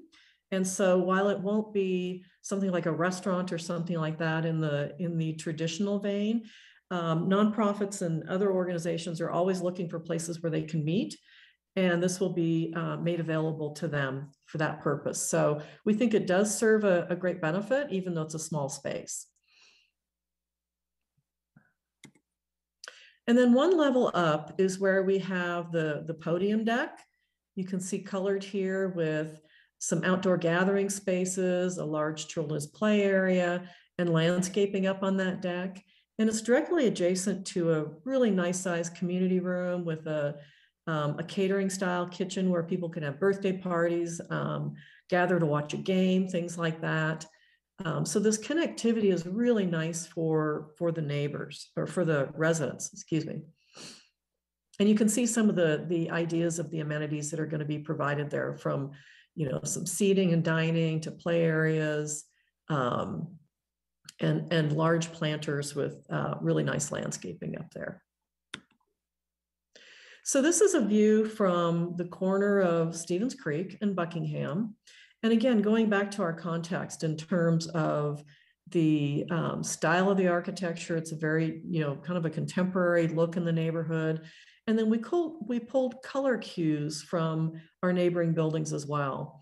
And so we've got a mix of colors and materials, and they include stucco, which is represented by the white. And then this dark gray is actually a box rib metal panel. So it gives a lot of three-dimensional depth and shadow to these forms here. This medium gray is more like a hardy panel. So again, it's another texture. And then the vertical accents, we're looking at a panel such as a Nishiha, which is another manufacturer, that we can create this color pattern grid on the two vertical circulation elements. We're providing some really nice storefront at the main entrance and lobby for the residents, as well as along the rest of Stevens Creek, to enhance that sense of ground floor commercial space through the character of the architecture. We're also providing some deep awnings to provide some texture on the front of the building, and a pretty large blade sign right on the corner that will say the Meridian on it as a placemaking element. And then we added some fun little pops of color, like the orange and the recesses at the storefront. We pushed those in so we get some really nice shadows. You can see this is the view looking to the west from the other corner of the building along Stevens Creek. And then this is the view from Buckingham. So our neighbor, you never really see it exactly like this because the neighbor is going to be here in the view. This is actually their drive aisle access to their parking garage. And this is our parking garage on the ground floor as well. But you can see the entrance to the garage. And we do four-sided architecture here. So the materials and the colors and the fenestration and the amount of articulation in the facade is wrapped all the way around the building. We don't drop it off. As noted, we did a community meeting and we've met with a council member. And so we really listened. And one of the things that had come up was talking about the colors on the building and could we enhance it a little further. So we actually went ahead and voluntarily did this because we want to be a good neighbor. We want to be a good part of the community. And so we took and punched the detail up a little bit on this building. We took this front piece that was this medium gray, and we took the richer blue that again is very similar to the blue across the street. And of course, our neighbor is called Cobalt. So we're playing into that. We took this pop of orange up these recesses on the upper levels, as well as the ground floor. Again, it gives a little bit more pop. And then we added another awning, very similar to this one at the main pedestrian entrance, to above the vehicular access at the garage. On this other end, we've taken this awning and wrapped it around the corner. So it breaks up this vertical line at the corner. And you can see where we pulled the colors from the ground floor orange into the upper recesses. And then we did awnings on the podium deck above the pedestrian entrances to the building from the podium deck, very similar to the front and the Stevens Creek and the Buckeye side. So again, this is just from listening. Quite frankly, we'd be happy with either building, but we wanted to offer this up as something we could do to further enhance it. And then we also had a question about sunlight on the podium deck itself, because it faces north. It does not face the noise and the busyness of Stevens Creek. And so when we design in a three-dimensional model. And so we can check what happens during different times of the year. And so here we took summer solstice, which is very typical to check, June 21st, and at 9, noon, 3 p.m., and 6 p.m. And you can see there is direct sunlight over the course of the day in the summer onto that podium deck. So we felt it was important to just answer that question that had come up and let people know that we do watch for these things. Also, this, while we are not under the REACH codes, this is an all-electric building. There is no gas to this building. And in the bike room, we're providing plugins for electric bikes and a bike maintenance station. You know, they have the poles with the rack and then the tools that are cabled to them. So we're providing that in the bike room as well. So again, little tidbits, just trying to respond to some of the questions we had heard along the way. And at that, I'm gonna close with that. I'm trying to be very brief because I'm trying to respect everyone's time, and I'm happy to answer any questions anyone might have. Okay, thank you so much for that presentation. I do like the colors, the added colors. I think they look nice. Is there any member of the council that has questions for the applicant? Vice Mayor Jane? Yeah, in the packet, actually, you talked about a central boiler that was natural gas heated. Has that been replaced with all electric? Let's get water and space heating? Okay. And then I know you talked about 28 bike spots in the main bike parking, and then in the flex space on the first floor, I think you're making that into a bike room. Do you know how many bikes are going to be in there?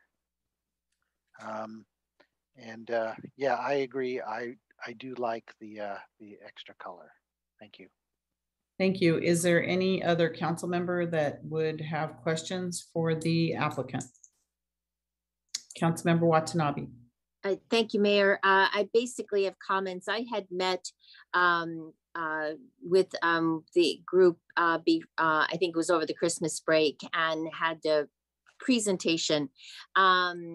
I too like the additional colors. I just want to add, you know, since the Salib brothers are originally from New York, are they New York Mets fans? Because that's the colors that I see on this building. I think that it definitely helps the building pop out.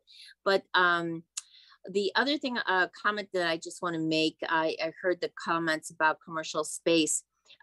Based on this location, I mean, it is adjacent to a lot of retail and commercial outlets, and of course, transportation. So I think, you know, I think the community space is a good use of the space, and especially since it's affordable housing, it gives families an opportunity to just be there in the building and have a place to be. So I really think that this is a well thought out project, and thank you for bringing it forward tonight. Thank you. Councilmember Chahal. Thank you, Mayor. Thank you, Laurie and Sean, for the presentation. And I just have a good presentation, good project.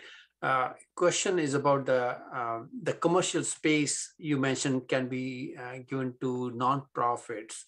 So can anybody from City of Santa Clara use it, that community space in that commercial area in the ground floor, or you are restricting to only nonprofits? Let's say a group of neighborhood, they want to hold a meeting for something. Can they also book that? Okay, is that it for your question? Yeah, that's it. Thank you. Anyone else have any questions? Councilmember Park. Yes, thank you. Thank you for the presentation. And I will say that I do like the look. A couple of questions to go on Councilmember Chahal's question. Now make money with the commercial space.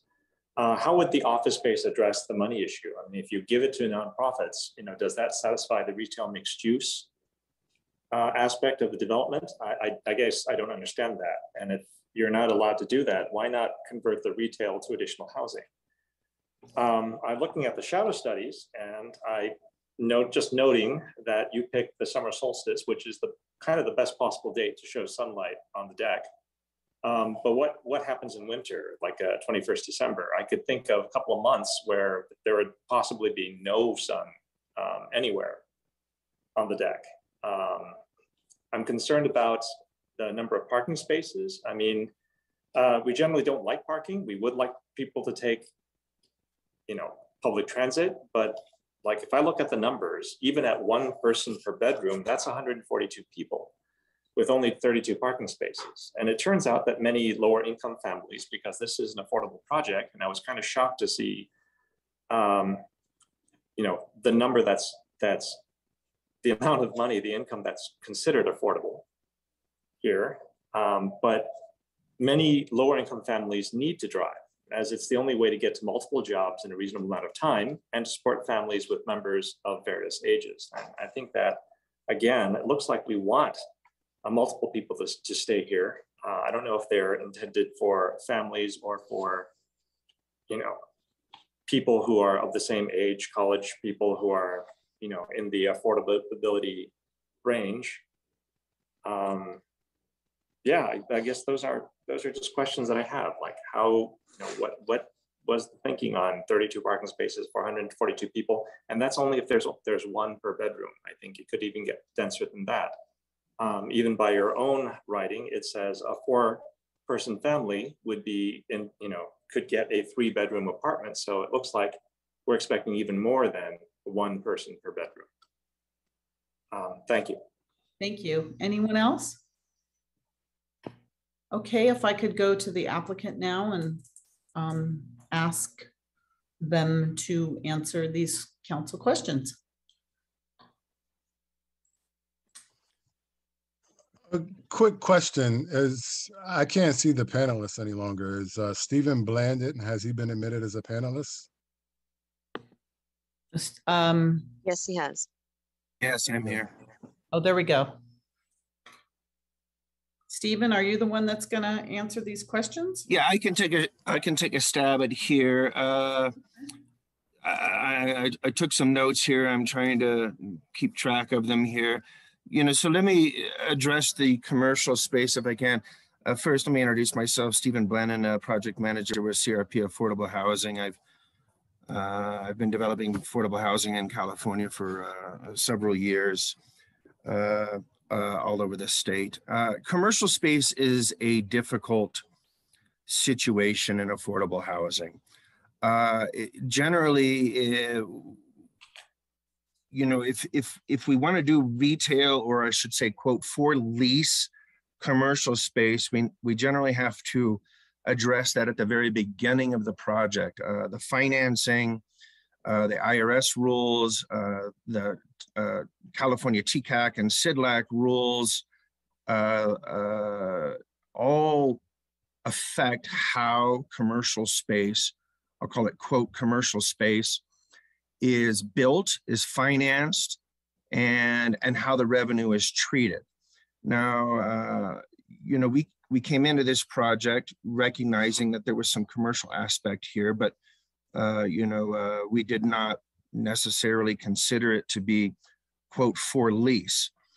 So that's how we've gone about developing this. It's very, very difficult to keep a lease, I should say, for rent in an affordable housing project. You can imagine trying to have a storefront or a coffee shop or a restaurant in an affordable building. I won't get into the details, but you can imagine the difficulty for a business owner there. And so it is not something we normally consider. With that said, we do open the space up for multiple different options. Mostly we try and use it for the residents, for the tenants, fitness classes, tax preparation programs, ESL classes. We do a lot of nonprofit outreach, places of worship for unhoused religious organizations. We don't necessarily stick with nonprofits. It can certainly be a for-profit program to use the space. And, you know, our property manager and our service providers will certainly open this up for any local organizations to use. The only requirement is that we cannot receive revenue. So, you know, that's basically the goal here on the commercial space. It can be used for just about anything. We like to use it as much as we can for our residents, but we certainly want community input and community use of this space. Let me address the parking a little bit. Yes, it is a low ratio for parking. I think I heard one of the council members mention that, you know, our goal here is not to build parking. Our goal here is to build housing. We are in a TOD area. We do have, I think, let me just correct, I think we have actually 4 EV parking places. We have 33 or 34 spaces. We have quite a few bicycle parking spaces. You know, the state has done a lot of research on affordable housing and their use of vehicles. It's been shown on multiple occasions that low-income households tend to own about 40 to 50% fewer vehicles than the general public. And this is one of the reasons why the state has passed laws to allow for reduced parking, especially in TOD zones. We recognize that it is a difficult situation at times, especially for large families where we have a lot of 3 and 4 bedroom units. But I would also point out that, you know, there's probably several tens of thousands of families in South Bay that are looking for 3 and 4 bedroom unit, you know, apartments at an affordable rent. And some of them will take the sacrifice of not owning a vehicle in order to live in the city of Santa Clara. You know, it's difficult to build in the Bay Area. It's very expensive construction, and parking is very expensive as well. You know, we estimate anywhere between 6 or 7 parking spaces account for a single 3-bedroom unit. So, you know, our goal here, CRP Affordable Housing's goal is to build housing. And we find that we have hundreds, if not thousands of families trying to get in and get qualified to live in these units. And they're more than happy to give up their car in order to do so. So that's sort of our perspective on the parking and the commercial.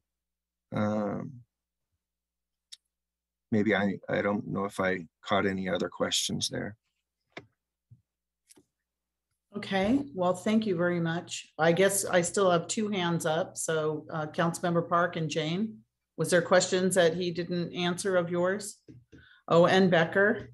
No, okay. Yeah, now we additional questions, but I mean, I was just curious about the shadow studies in wintertime as well, so. Vice Mayor Jane, was there a question? Yeah, I had a question about the gas. What it says is PRC 21155.1A. Pacific Gas and Electric would be the gas provider for the project. A gas meter shall be provided for the back of house and central domestic and space heating systems located on the ground floor parking structure in a dedicated room as outlined by the gas company rules and regulations. So I just wanted to clarify whether there will be gas or it will be all electric. Okay, and Councilmember Becker, you had additional question that wasn't answered? Yeah, I heard you, the gentleman just speaking, talking about affordability factor, and especially for families, and, you know, considering the amount of bedrooms. What would you say, just a ballpark number would be the lowest amount of income someone can rent there? Is it someone like a Starbucks worker, grocery store clerk? I mean, is that the affordability factor? Okay, so if you could answer those questions, if you can, before we go to the public.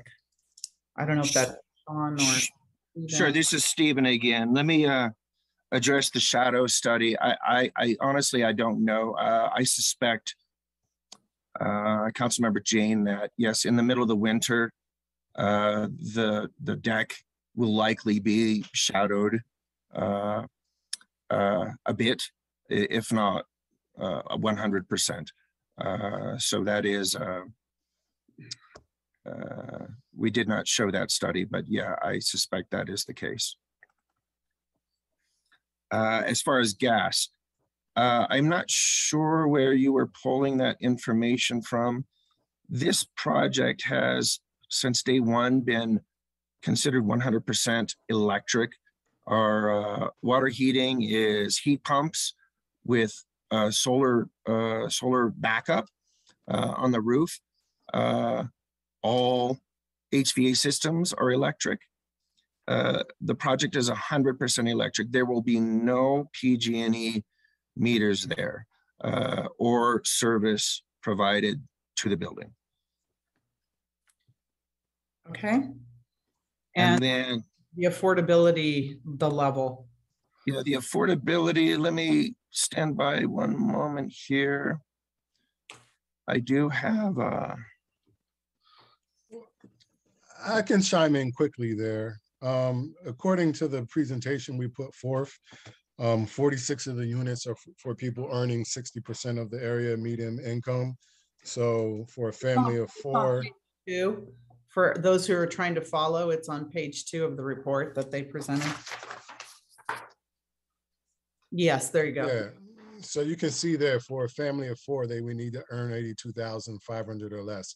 However, we have 6 units that are at half that level. So, you know, just a little over 40,000. So you definitely will have some people, minimum wage earners, that could still afford to live here in some of the units. Okay, thank you. We're going to now go to the public to see what the comments or questions are from our public. I think I saw a hand or 2 up. Hold on a second.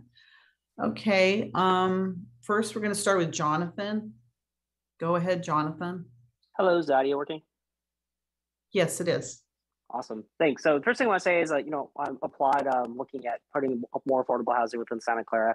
I just had a couple of questions about how this project works out. I was a little disappointed to see the commercial space being what is effectively an amenity for the building. You know, not having a very active commercial space makes it like a less friendly area for pedestrians along Stevens Creek, though maybe there's not some people walking, but it kind of creates a dead space.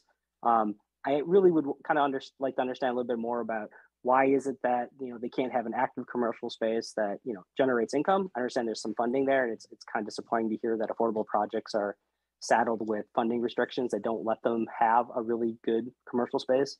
And then alternatively, what I'm wondering is, why is that not being used for more residential? You know, rather than have a bad commercial space and not very usable one, why isn't it just like not another amenity for the building or additional apartments to provide more affordability within the area? Thank you. That's all I have. Is there any other member of the public that would like to address the city council on this project? Okay, I don't see any. I'm going to ask the developer, the applicant, if they'd like to address the comment made by the public member. I think you may have addressed it in your presentation already, but if you would like to address it again. Yeah, this is Stephen Blandon again. Jonathan, believe me, we would love to build additional apartments.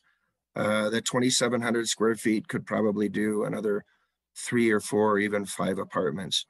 The general plan requires commercial space. So we are required to do commercial space, both under the general plan and under the zoning district here. And that is not uncommon. And so when we are in that position, we do attempt to use it. Again, as you said, and I respect your opinion there that it is, you know, we try and use it for, we'll call it amenity space, but really it is an open outreach to the community for their programs. But yes, because of various funding, IRS rules, TCAC rules, California Tax Credit Allocation Committee, it is very, very difficult to use commercials, or to build, I should say, commercial space in a mixed use building,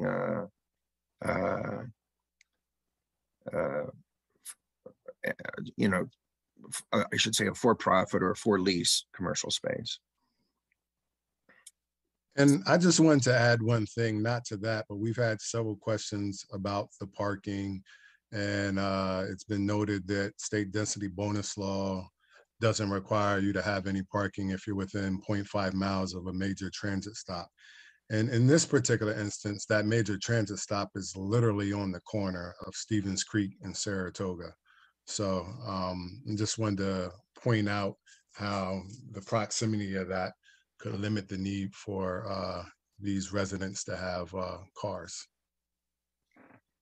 So I want to allow the applicant, if there's any other comments you want to make before I go back to our staff and then back to the council for a motion. Is there any other comments you'd like to make?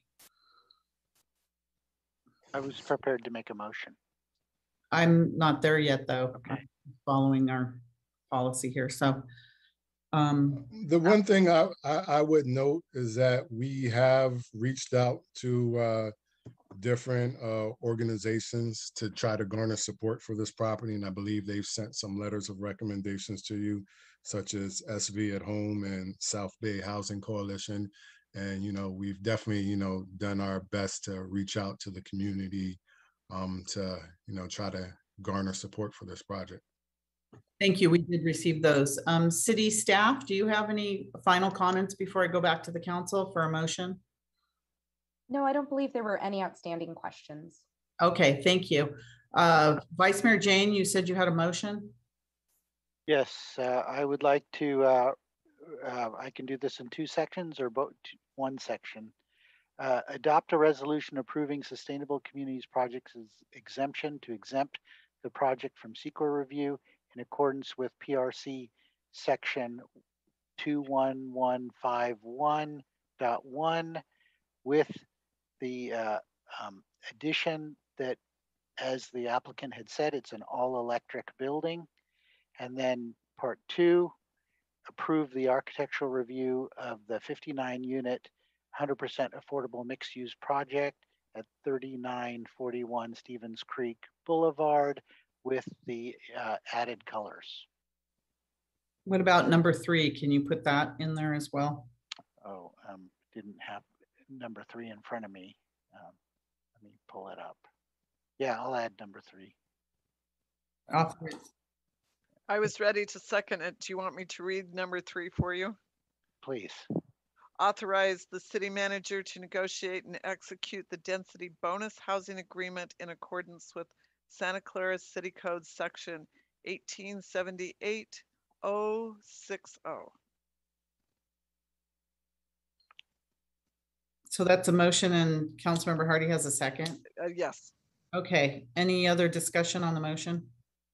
May I clarify the motion, Madam Mayor? Yes. So Vice Mayor Jane, it's staff recommendation number 1 with the addition of, I missed that part, of all electrical. That the building be all electric, because section 21155.1 actually references gas, but the applicant has already said it's an all electric building. Thank you. And then part 2 was to add the colors, the new color scheme. Yeah. Thank you. Staff does want to just note and clarify for the record that both of those items are voluntarily provided by the applicant and are not being imposed by the council. All right, thank you. So we have a motion and a second. No other discussion. Assistant City Clerk, roll call vote, please. Actually, can I ask a question about that last comment? So the comment that Rita made was that those were voluntary by the applicant. And even though Vice Mayor Jane put them in the motion, what does it mean that they're provided voluntary? Does that mean that Vice Mayor Jane's additions don't matter if somewhere the applicant decides to change those, remove the colors, change the electric, is that a possibility? I don't understand what that last comment meant. If you could please clarify. Thank you. Sure, I can clarify that. So as we had mentioned, SB 330 does hold the city to objective standards. I did clarify that the city technically cannot require the project to be all electric. The applicant has indicated that they are making the project all electric. They've also indicated that they're making these colors what they are and that the council happens to like them. That is not an objective standard, so we cannot actually require that or make it a condition of approval. So it is wonderful that the project is proposing something that the council is in support of, but I wanted to clarify for the record that those aren't objective standards and that the applicant is voluntarily doing these things. And that is how the project is being approved, as a voluntary offer. So the project is approved as it's being described, not that we're asking for anything that's above an objective standard. So even though it's in the motion, it's already in the project. So, so it doesn't, it's sort of redundant. Okay, but it could change if the applicant so chooses. I guess that's the question that I have. Well, when the city approves a project, it is approved as it is presented. And if the project is modified to such a degree that it needs perhaps an amendment, it could need a modification, but the staff does look at kind of the scope of any changes to see what kind of process it would need to go through. So at that point in time, if something was modified, we'd have to go through that process. And we'd also probably look at like fair housing law, like SB 330, for instance, and that would probably be a discussion we would have with our city attorney's office. But I don't want to overcomplicate things. I just wanted to make sure that our record was consistent with what SB 330 is, which is about objective standards. Okay, and we are noting that it was presented to us as an all electric project. Okay, thank you. Stephen, do you have something to say? Well, I was just going to point out that, we're at 100% construction drawings. We're on our final plan review with the city on the all electric. We have the Sustainable Communities Project exemption, the California Title 24, the code are 15%, 15.1% above the code, all include the calculations based off an all electric building. We're not going to change that at this point. Thank you. That's what I understood. Councilmember Watanabe. Thank you, Mayor. I just wanted to make sure, because the PRC section that's being made part of the motion is different. I mean, I understand that one is electric, the other one is gas, but I just want to make sure that there is there will be no issue. The fact that the Vice Mayor quoted or called it PRC section 21151 when in the recommendation it's 21155.1. Just want to make sure. Maybe Rena could answer that question.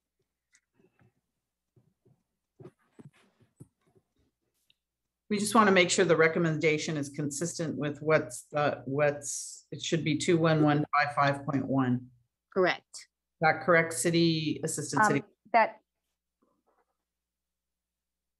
That is the reference to the Public Resources Code related to the Sustainable Communities exemption, correct? Okay, thank you. Okay, Assistant City Clerk, roll call vote. Councilmember Watanabe. Yes. Councilmember Shahal. Yes. Councilmember Hardy. Yes. Councilmember Park, Yes. Vice Mayor Jane, Yes. Councilmember Becker, Yes. Mayor Gilmore. Yes, and that passes unanimously. Thank you to the applicant and all those involved on this project. We look forward to seeing it under development. Thank you. Okay, our next item we have on the agenda, we're going backwards now, is public presentations. I see we have one from the swim club, but is there any member of the public that would like to make a presentation on an item that is not on our agenda?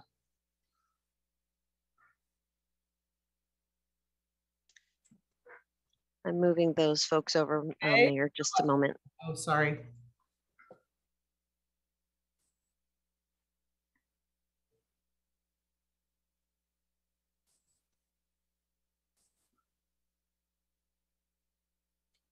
Who are we moving over?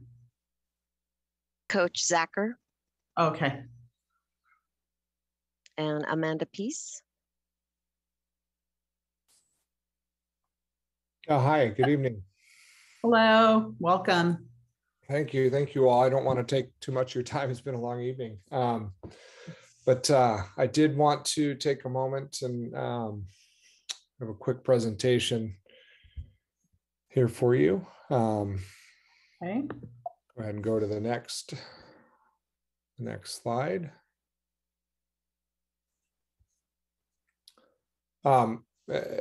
Just real quickly, a little bit about the club. We are a majority Santa Clara City resident program. Over 50% of our membership across all of our different programs are members of the community, and we feel like we serve a large chunk of the community. Go ahead and move on to the next one. We, as you know, I think years ago when the International Swim Center was initially built, it was a crown jewel of Santa Clara Swim Club. Even when I was swimming, in the 90s and almost through 2000, Santa Clara Swim Club was known as a swimming community and aquatics community, and there's a lot of pride in that. And we are certainly very fortunate, very thankful to the city of Santa Clara to have a place that we can call home and a great pool that we can use to swim in.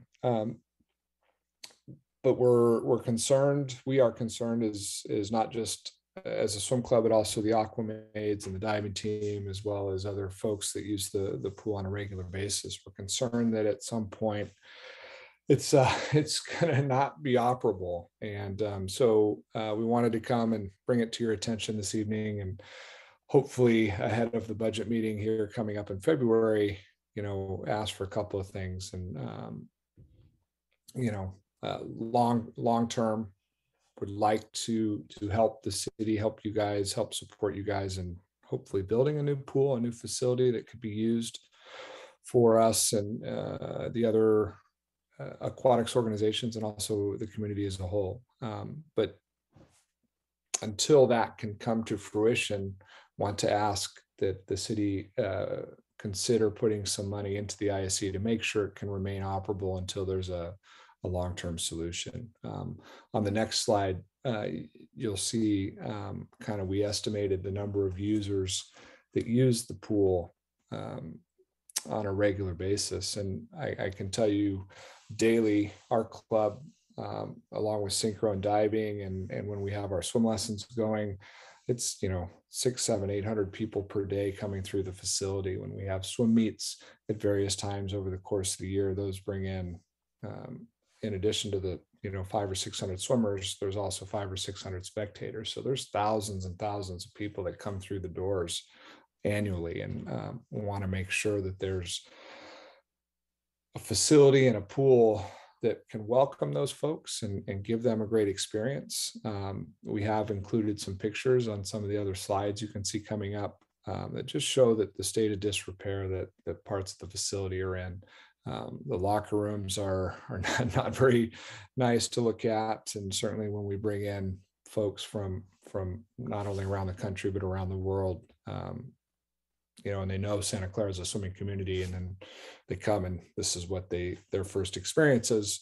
We'd like to help support you guys in hopefully getting a new facility built, but in the meantime, making sure that the ISC is going to remain up and running for the foreseeable future. So thank you for that. And that's what I wanted to say. So I appreciate the time this evening.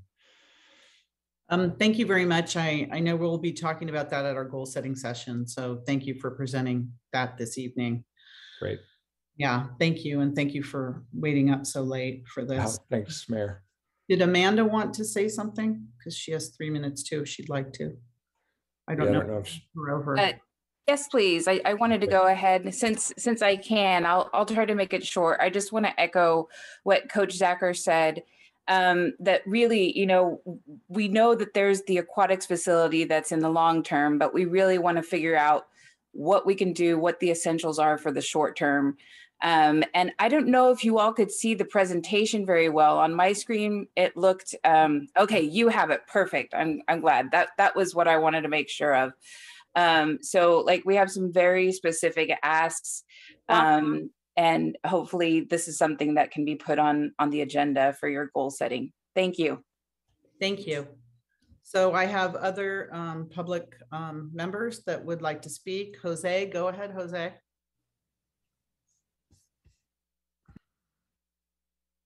There you go. Hi, how are you doing, Mayor Gilmore? Hello to all the city council members. My name is Jose Luis Pavon. I am with SEIU USWW. We represent janitors all over the Bay Area, and we are here to speak. We have several folks that have been waiting patiently to speak, and we may have some folks that may need some translation. So I just really quick technical question that if we have folks that need translation, could they have a little bit more time so that their translator could translate? Absolutely, yes. Okay, thank you so much, Mayor. The short message on our end is that we are respectfully asking the city of Santa Clara to let the contract with SWA, who currently has the janitorial contract, come to an end and open the contract for bid. Our union has had a long history of challenges with the SWA contractor,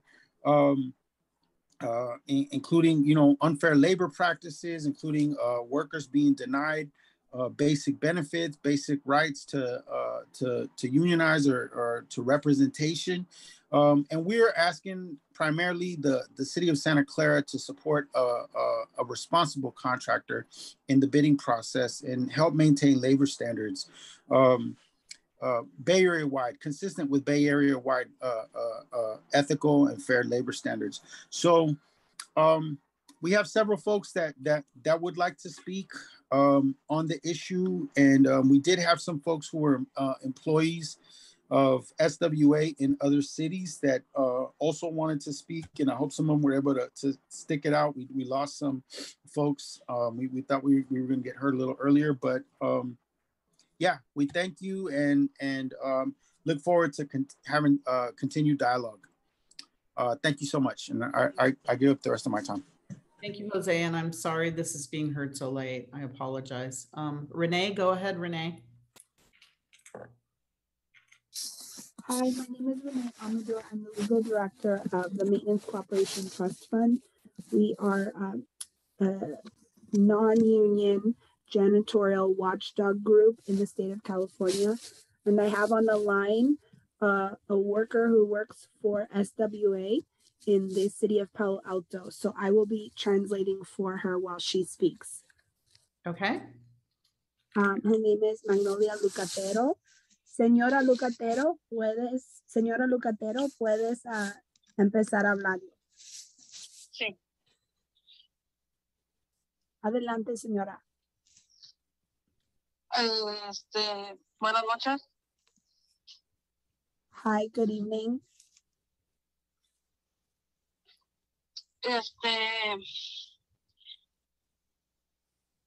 No sé cómo explicarlo.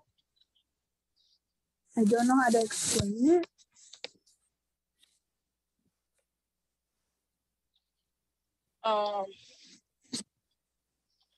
lo que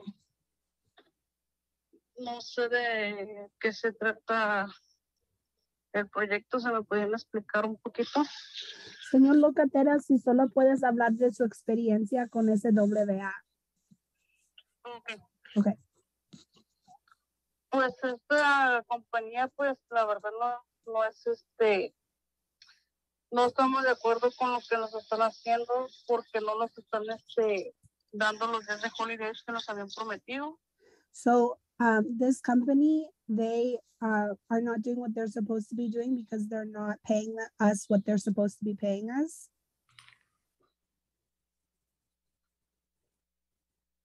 Y ellos nos habían prometido que nos iban a pagar los días de holiday y no nos están dando nada. For example, they said that they would pay our holiday pay and they do not pay holiday pay. Y ya tengo 4 años trabajando con SWA. I've been working with them for 4 years now. Y desde que empezó el contrato, pues la verdad no nos han dado nada de lo que nos prometieron. So since the contract started, y lo que estamos queriendo es que nos paguen los días de holiday. So y since- días de vacaciones pagados, porque eso fue lo que la compañía ofreció. So for example, since the contract started, they have not been complying with the contract. For example, they do not pay us holidays or vacation pay like they promised. Y ahora nos aumentaron 16 y algo, y lo que los aumentaron nos quitaron porque estábamos ganando 15.75 y nada más nos están aumentando por centavos, ni siquiera se completa ni siquiera ni el dólar para que sean los 17. So an example is that they gave us a raise to 16 something or another, but as an example, it wasn't even a full raise to $1. It was cents on the dollar.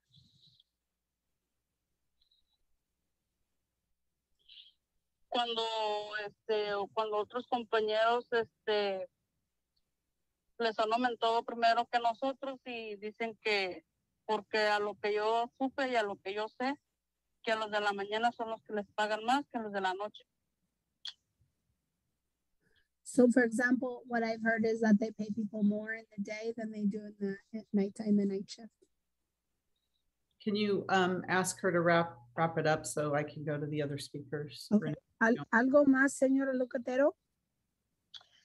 Pues sí, pues ojalá y ojalá se pueda resolver el problema de los días de holidays y pues que todo salga bien. So hopefully this helps, with our problem with the holiday pay, for example, and that everybody sees what's happening. Thank you. Thank you, Senora. Thank you. Gracias. Gracias.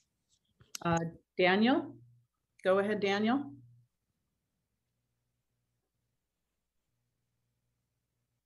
We have Daniel.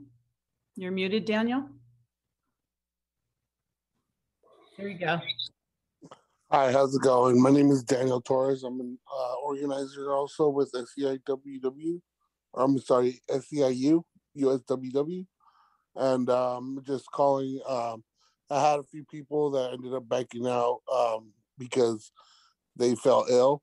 And I was just wondering if you guys could at least open up the ability for us to try to get them a contract because people are falling ill because of the COVID and people need these like sick days and they need more rights. They're being called, essential workers. We just need to start like getting treated. Yeah, I'm just out here trying to support the SWA workers that are looking to unionize. Thank you, Daniel. Thank you for your testimony. Yardena? There you go. Go ahead. Thank you. Hello, everyone. My name is Yardina Aaron, and I am the Executive Director of the Maintenance Cooperation Trust Fund. We're a statewide watchdog group that works to eliminate illegal and unfair business practices in California's non-union janitorial industry. I'm on the line tonight in order to request that this contract go out to bid. When it comes to SWA, we want to make sure that companies that follow the law to the letter are able to receive public dollars, especially for essential services like cleaning and maintenance in the janitorial sector. We went on record asking that, for example, one of your sister cities in the city of Palo Alto conduct an audit of SWA, because we've been working with workers for years and we have gotten reports of failure to pay contract wages, failure to pay paid time off, which as the prior person testified is critical, especially during COVID, where folks need that time off for public health and public safety, and also vacation pay. A couple of the other violations that workers have come to us have been failure for SW has failed to pay reimbursement, unpaid mileage. Another critical piece that has gone on, that workers have gone on record with this in another city, is that they were not able to get proper training on chemical substances being used to perform their work. And we know that proper training is critical, especially in terms of preventing Cal OSHA violations. We want to support fair competition. And for us, fair competition means that each company is following its contract, is following the law, and we have to question SWA's record in being able to do this in other cities. And so we're asking that in terms of fair competition, that we allow contractors who may not have had such a record as this to be able to bid for your city, to make sure that essential workers are protected, to make sure that your city employees are protected, and that you have impeccable contracts with impeccable employers. Thank you so much. And if we are able to provide further information in the future, we hope to do so, because we have long-standing relationships with workers who have come forward to our watchdog agencies to share about what has been happening to them labor-wise, wage theft-wise, with SWA in specific. So we had to speak on this topic. Thank you. Thank you, Yardana. Thank you for your testimony. Araceli? Araceli, you're next. There you go. Hi, Welcome. good afternoon.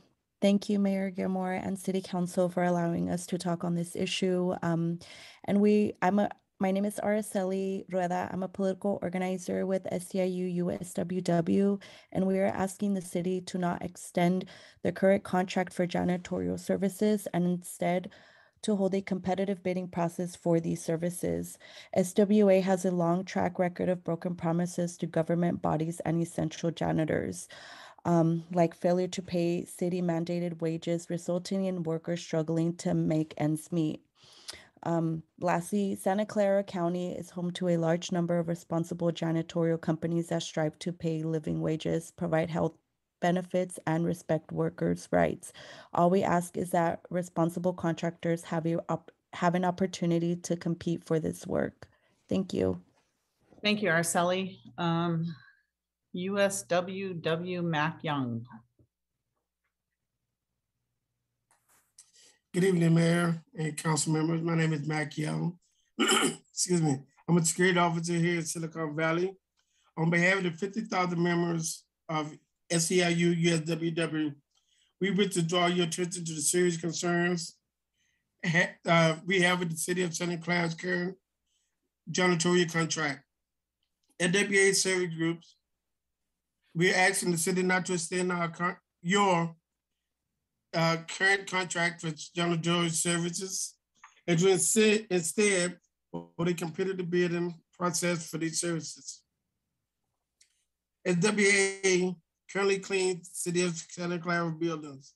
SWA has a long track record, as stated by my previous friends. Failure to pay mandated wages, resulting in workers struggling to make ends meet. Mandated health benefits, leaving low-wage workers to make difficult decisions. Unfair labor practices, allegations that led to a 2-day work stoppage in Fremont.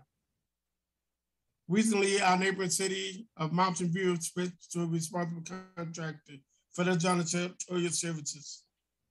Mountain View assured that every janitor at the city was given the opportunity to work for a new company. The city of Santa Clara has a strong tradition of respecting and upholding workers' rights.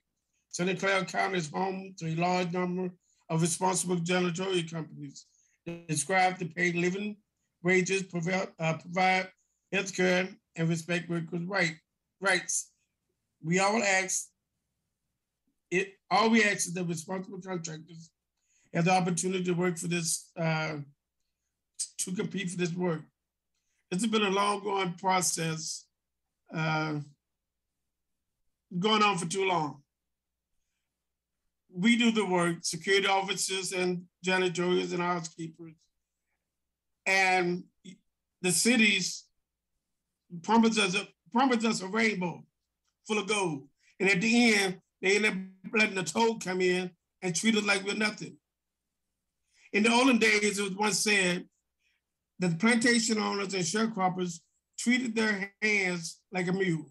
Work their mule to death, buy another one. Work their hand to death, hire another one.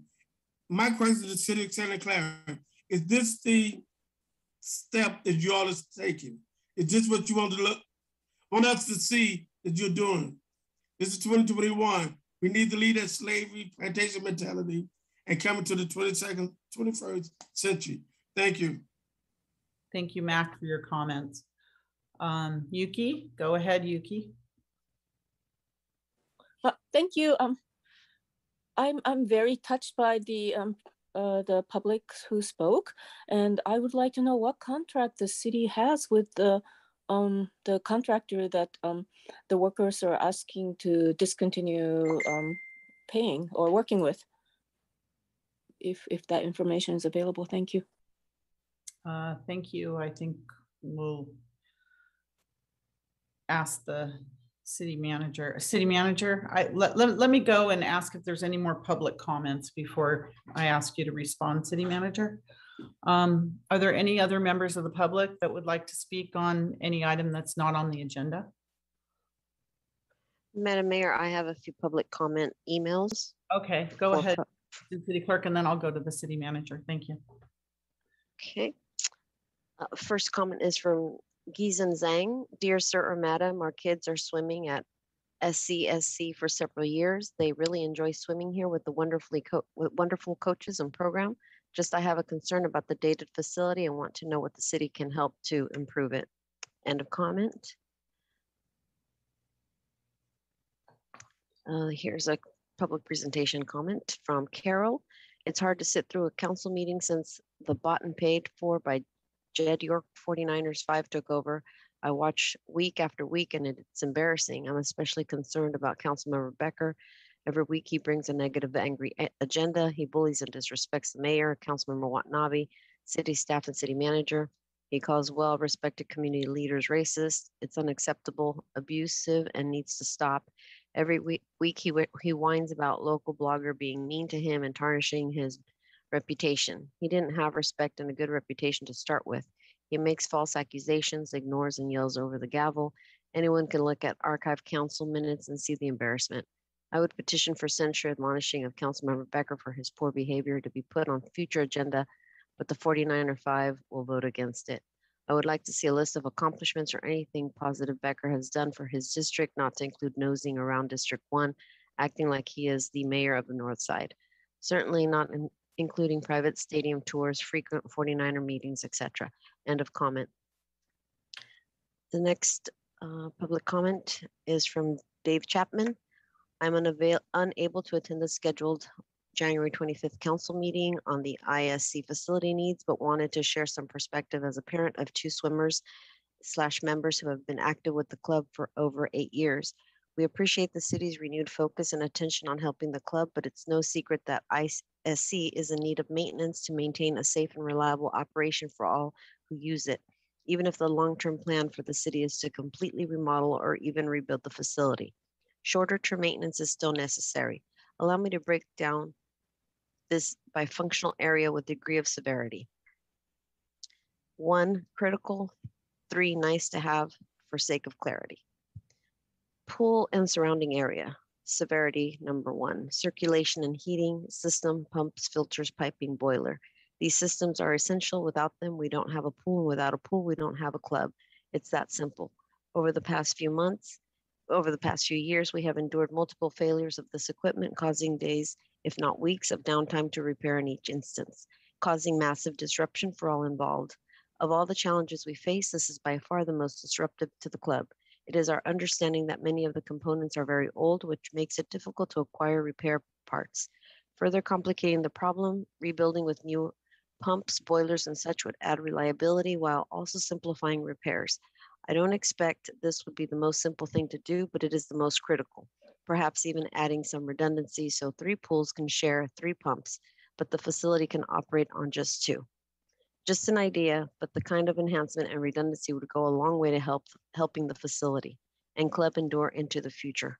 A simple analogy here would be putting a brand new engine into an old car. It doesn't make it a brand new car, but it can sure breathe a lot more life into what you have for a minimum investment. Changing area restrooms. Severity 1, bathroom repairs, especially girls. Aside from the pole boiler pump, this is a very close second. These areas are used daily, but in general, disrepair with many issues related to inoperable drains, rot, mold, missing hardware, handles, and such. Temporary showers have been employed in the girls' restroom, yet been in use for several years. Broken tiles, inoperable locks, and other common wear items are simply in need of replacement. Again, it doesn't have to be an elaborate spa makeover, but folks should be able to safely take a shower. Mold shouldn't be present, and you shouldn't need a vice grip to operate a shower. Grandstand, severity 2, lighting. Very few of the overhead lamps are operational. It's very dark, dim at night. Please replace, inspect all bulbs, fixtures as needed. Severity 3, roof leaks, more of an annoyance, but when it rains, the roof can leak, causing certain areas to be unusable. Severity 3, bird nesting. These are several bird nests near lights, leaving droppings and other debris. And my time's up. And one more, Dhruv Jain. I believe there's a city council meeting today, and the International Swim Club in Santa Clara is one of the topics of discussion. I'm a Santa Clara resident over 10 years now, and we have benefited a lot from the swimming center. Our son has been a regular there for swim classes, and it's such better experience than other private gyms. That said, we'd like to see a stronger investment in the facilities such that it is usable 12 months of the year. Currently, the swim lessons are happening in Mary Gomez pool, which better shower, locker, and other facilities. I would appreciate it if you could take this under your planning consideration. Please reach out if you have any questions. End of comment. And that's all I have, Mayor. Thank you. City Manager, I think you were going to answer the question about the contract we have. Sure, I can offer a couple of thoughts on and pieces of information. The contract at hand that's been the question is the facilities janitorial contract, which provides cleaning services in the evenings and a couple times during the day for our facilities, absent our Martin space is what I believe. We are trying to tuck that in as well. I met with USWW, SEIU a couple months ago, and we did talk about that the contract is going on its last year. And during that time, it would be prudent for the city to engage in an RFP and solicit bids to bring to the council once we're done with the procurement process. Given the magnitude of our facility needs, especially during COVID, we are in a position where it would be difficult to transition quickly. And so we have to go through the competitive bid process and bring before council an award. One thing that I'll follow up on, having met with some of the representatives today, is we will follow up on the audits, the reference audits. I think those would be very helpful with developing specs, understanding what more about the regional impacts that have been brought up, so that we can make sure that as we develop service specs, we're representing the values of the city council, as well as we bring forward reflected in an RFP document. So you will see the council activity through our Department of Public Works on an RFP likely in Q2 of the year and playing out over the remaining part of the year to award. Thank you. Thank you for that and that information. That's very helpful to the public. And the swimming will be referred to our goal setting session, the swim pool. Yes, we will have some we'll have information on our infrastructure status and capital reserve so that the council can understand our need when it compares to our reserve. So we will have information, yes, February 8th. Thank you very much. Councilmember Hall. I would like to have some comments from city manager about the wage theft allegations which have been alleged for the current contractor. Would we be looking into those? Those are pretty serious allegations which are presented to us. Yes, agreed. And when this contract was getting headlines in the city of Fremont, we did check internally with respect to whether we had received any complaints. We have not. That doesn't mean it's not happening. It just could mean that people are cautious about coming forward. So I am very interested in the reference audits with respect to wage theft and non-compliance with state laws with respect to labor wages, and want to learn more about that to understand how we would interpret that in any RFP document to make sure that we bring that information forward and understand the history of any proposer. And we will look into the current contractor too, the allegation. Yes, I want to look at the audits, and I want to understand within the context of our current contract, where if there is a gap. Like I said, just because we haven't received any complaints, it doesn't mean it's not happening. I want to be very clear that that we just don't know at this point, and understand through the audits how we would look for it and what information has been gathered from those that spoke to the referenced audits today. Thank you. Okay, thank you. Council, we're moving on. It's already 11 o'clock and we have a few more items that we have to get done tonight. So we're going to move now to consent items pulled for discussion. The first was item 4L and the city manager pulled that. And that was item action on the approval of an agreement for services with home base and establishment of a homelessness task force. City manager? Yes, this is one where our chief assistant city attorney wants to make some clarification comments with respect to the law and Brown Act, and just clarity so that we all move forward on the same page. So Sue? Thank you. On the recommendation language that we have, I would like to make a clarification. The recommendation reads currently, approve the agreement for services with home base in an amount not to exceed $75,000 and establish the homelessness task force to support the preparation of the city plan to end homelessness. I would like to make a clarification that it should read $75,000 and direct staff to work with home base in its creation and running of the homelessness task force to support the preparation of the city plan to end homelessness. It's an important distinction, and I apologize that it wasn't made in the original RTC. That distinction allows for home base to be the entity that is creating and running the task force. Home base will be appointing the members of the task force. City staff will be assisting home base in that. It will not be a council created task force such that it would not be subject to the Brown Act. So it's an important distinction here. And I think that it is desired by all the parties that they are not going to be required to comply with being a Brown Acted body. And this is a short-term ad hoc committee where the members of the committee are going to be selected and appointed by home base, not by the council. Does that make sense? Yes. Any questions or comments on this? So how do we make this type of motion? Just as you would make any other motion, if you want me to say the recommendation again. Fine, and I can have council member. Approve. Oh, sorry. Go ahead. Go ahead. Okay. Go ahead. Councilmember Reader. Make the motion. Do if I need to say it again, so that you have it, or maybe you already have it. Do we already have it? No, we don't have it. Okay.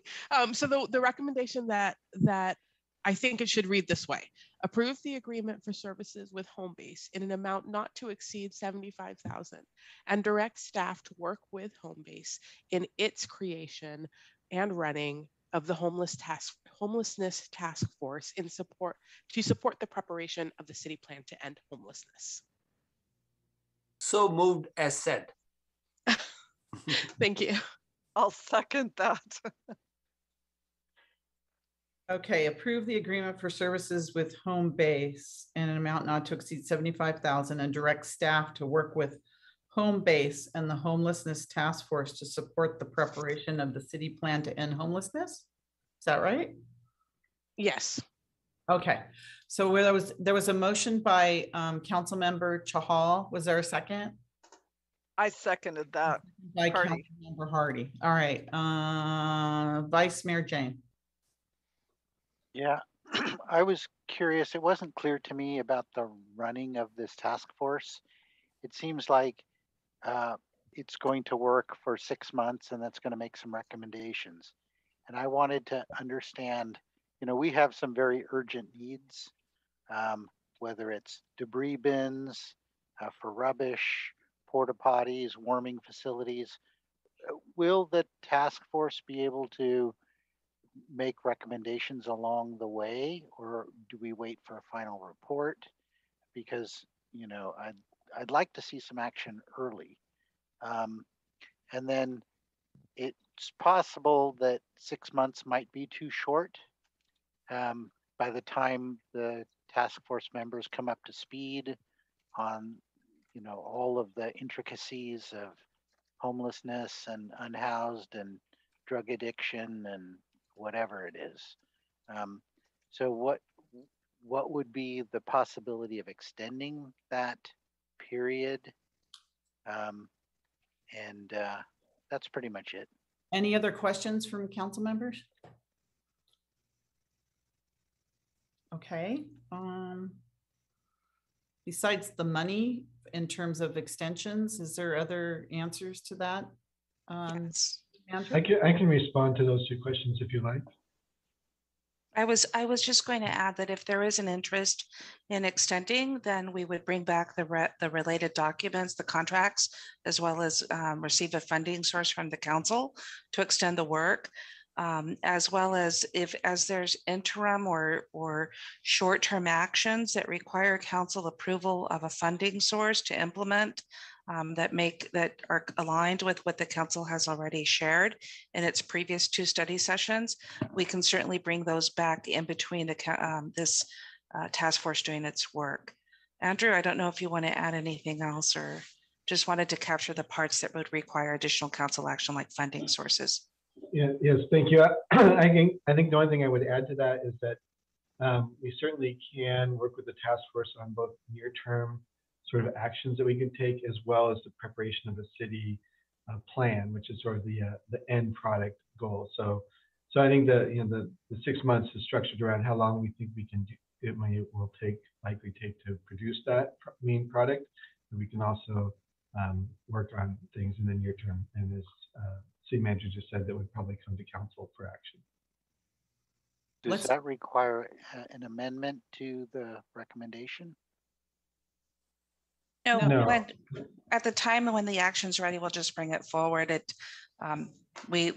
We note that there may be interest on the part of council to extend, which obviously if both parties want to extend, they can, as well as any short-term items that are consistent with services that have come up before in our study sessions. We'll be sure to bring those forward as we've been acting very quickly on this matter.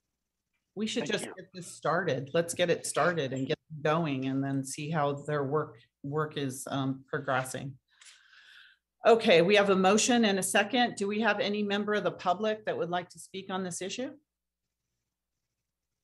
I have an e-comment, Mayor. Yes, go ahead. E-comment is from Susan Hinton.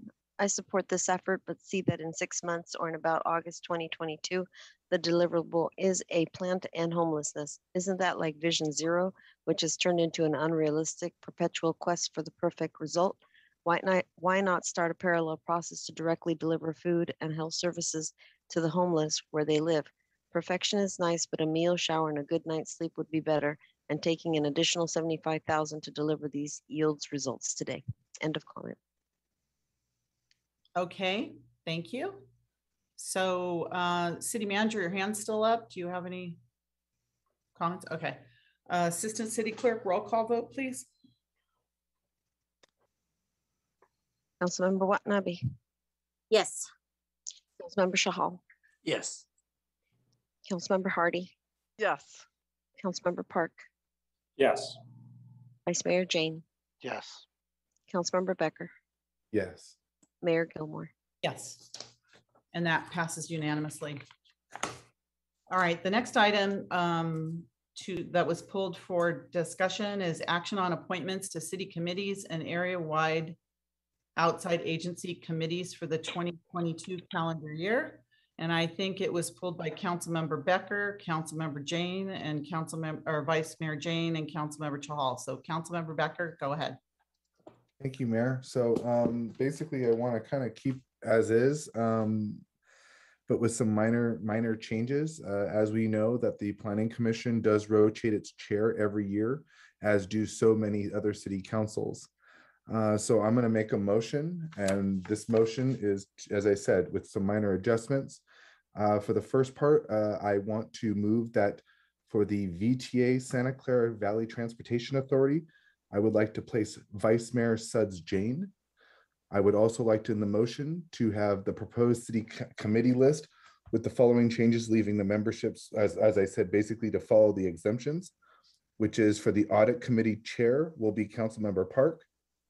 For the Economic Development, Communications, and Marketing Committee Chair will be Councilmember Becker. For the Governance and Ethics Committee Chair will be Vice Mayor Jane. For the outside committees, the City Mission College Liaison Committee, the chair will be Councilmember Hardy. For the City School Liaison Committee, the chair will be Councilmember Watanabe. And for the SCU NERC, the chair will be Councilmember Chahal. That is my motion. I'll second that. Councilmember Hardy. Also, I wanted to look at the outside councils, number 24. That is the Silicon Valley Regional Interoperable, I've got to learn to say that, Authority. It does not have anyone listed, but I was contacted this week by Russ Melton of Sunnyvale, who apparently we have 3 cities, Sunnyvale, Santa Clara, and Milpitas, which serve together in a three city, and it's been our year to be the alternate, and Russ is not able to fulfill his term until June, and he's asking, and he called me as the alternate. It's not listed on here that I'm the alternate, but I have been asked to do that and have accepted that position, but I was wondering why it was not listed on here that I was the alternate. But Russ understood that I was and called me. Okay. Councilmember Chahal.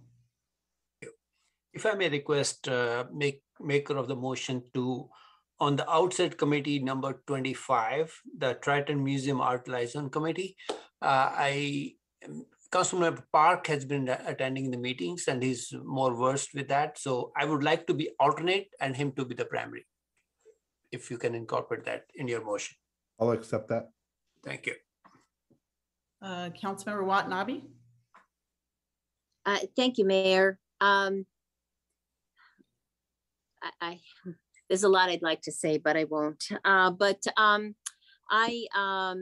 appreciate the suggestion to make me the chair of the school district liaison committee. However, I am not going to accept it.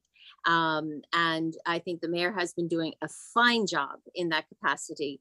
And in the time that I have served, the two leaders on the particular committee has been, it's the mayor and it is also the school superintendent.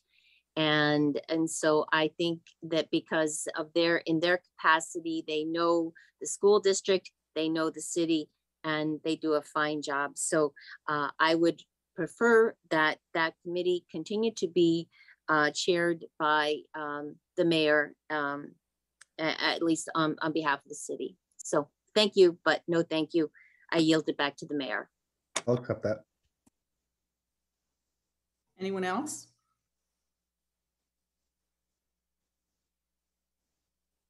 Councilmember Chahal, your hand's still up. I'll just need a recap, Mayor. Well,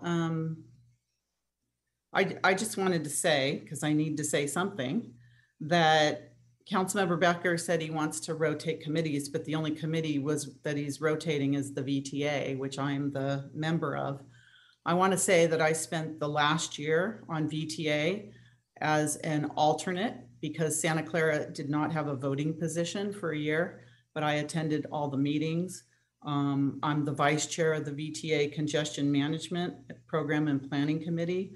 I'm on the Capital Corridor Joint Powers Authority. And Santa Clara finally got a voting position on VTA. So the motion to remove me from VTA is clearly a political move, clearly. And I just want to say that this will hurt Santa Clara because now we'll have someone representing Santa Clara with little experience and few, if any, good relationships with regional leaders. Assistant City Clerk, you said you want to recap? Yes, of that motion, please, to the maker of the motion. I'll repeat the motion. So the motion is to, the adjustments will be to be like the Planning Commission, to rotate chairs every year to the many, the committees that we have. So the first ones are for the city committee list. The first one is the Audit Committee Chair will be Councilmember Park. The Economic Development, Communications, and Marketing Committee Chair will be Councilmember Becker. The Governance and Ethics Committee Chair will be Vice Mayor Jane. For the outside committees, it will be City Mission College Liaison Committee. The chair will be Councilmember Hardy. For the City School Liaison Committee, the chair will continue to be Mayor Lisa Gilmore. And for the SCU NERC, the chair will be Councilmember Chahal. And for the VTA Santa Clara Valley Transportation Authority Board of Directors, I would like to place Vice Mayor Jane on that committee. And that is my motion. Okay, is there any member of the public that would like to speak on this issue? Seeing none. Okay, I'll go back to the council.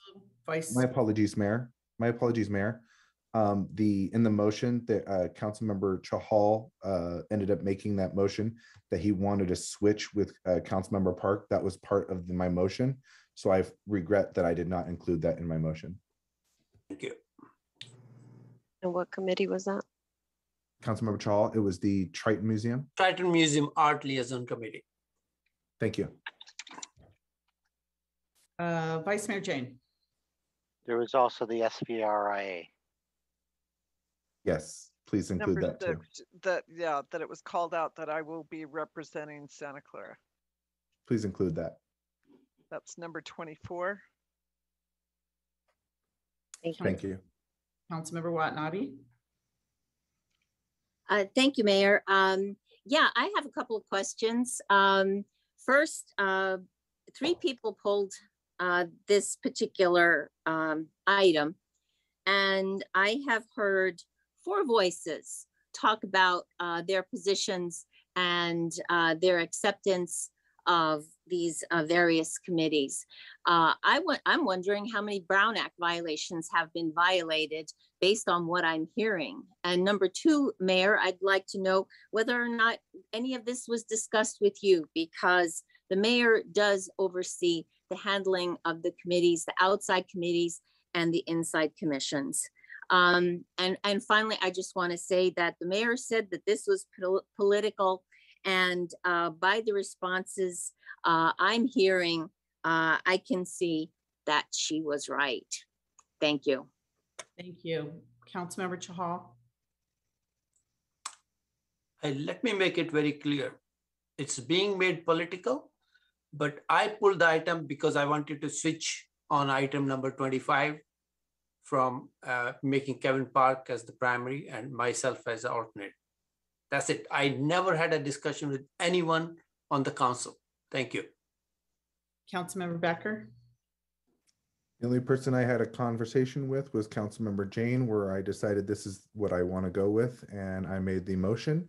So I don't think there's anything wrong with that. There was no violation of the Brown Act, and it just seems like every time that somebody doesn't get their way, they pivot to the Brown Act on the city council. And I think that's just getting to be an old way of doing things, and we got to start moving on. And it's not political. This is called rotating things and doing what the Planning Commission does. We rotated chairs every year. Things have, a motion of doing things. So, this is not political. This is just moving things. And, when the mayor said about, Vice Mayor Jane not having any experience, I'm sorry, but I do say that's kind of insulting because Vice Mayor Jane has been, I think, somebody that's been taking public transit for years. And when I was taking public transit, he was helping me solve problems when I was taking the bus and taking the trains. He knew what the city needed. He knew what the community needed. And I think he would be a great person on the VTA board. And no offense, Mayor, no offense, none taken. No offense towards you, okay? So this is not political. Thanks. Councilmember Chahal. I would like request to Councilmember Watanabe, if you don't have any proof or this thing, please don't make false allegations against your colleague council members. Thank you. Anyone else?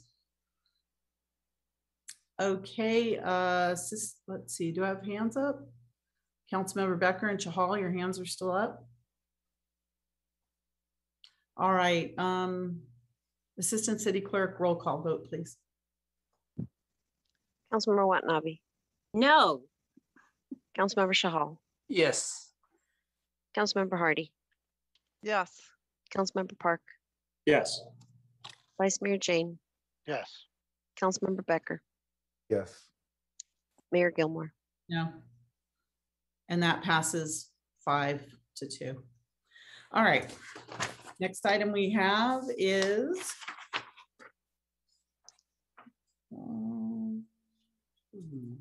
item number 6. Yes. Okay. Action on resolution for an exception to the 180-day waiting period to appoint retired annuitants to serve as temporary extra help. City Manager. Manuel's available to answer any questions. These are positions that we are requesting for SVP. Manuel, do you want to answer any questions or make any comments? Does anybody have any questions? If not, do we have a motion for the staff recommendation? I'm ready to make a motion. Okay, and then I'll second it. That's fine. I would like to recommend alternative 1, adopt the attached resolutions for an exception to the 180-day waiting period to appoint 2 retired annuitants to serve as temporary extra help. Government Code sections 7522.56 and 21224. And I would like to second that. Okay, we have a motion and a second. Is there any comments from the public? Do we have any public members that want to speak on this issue? Okay, seeing none. Assistant City Clerk, roll call vote, please.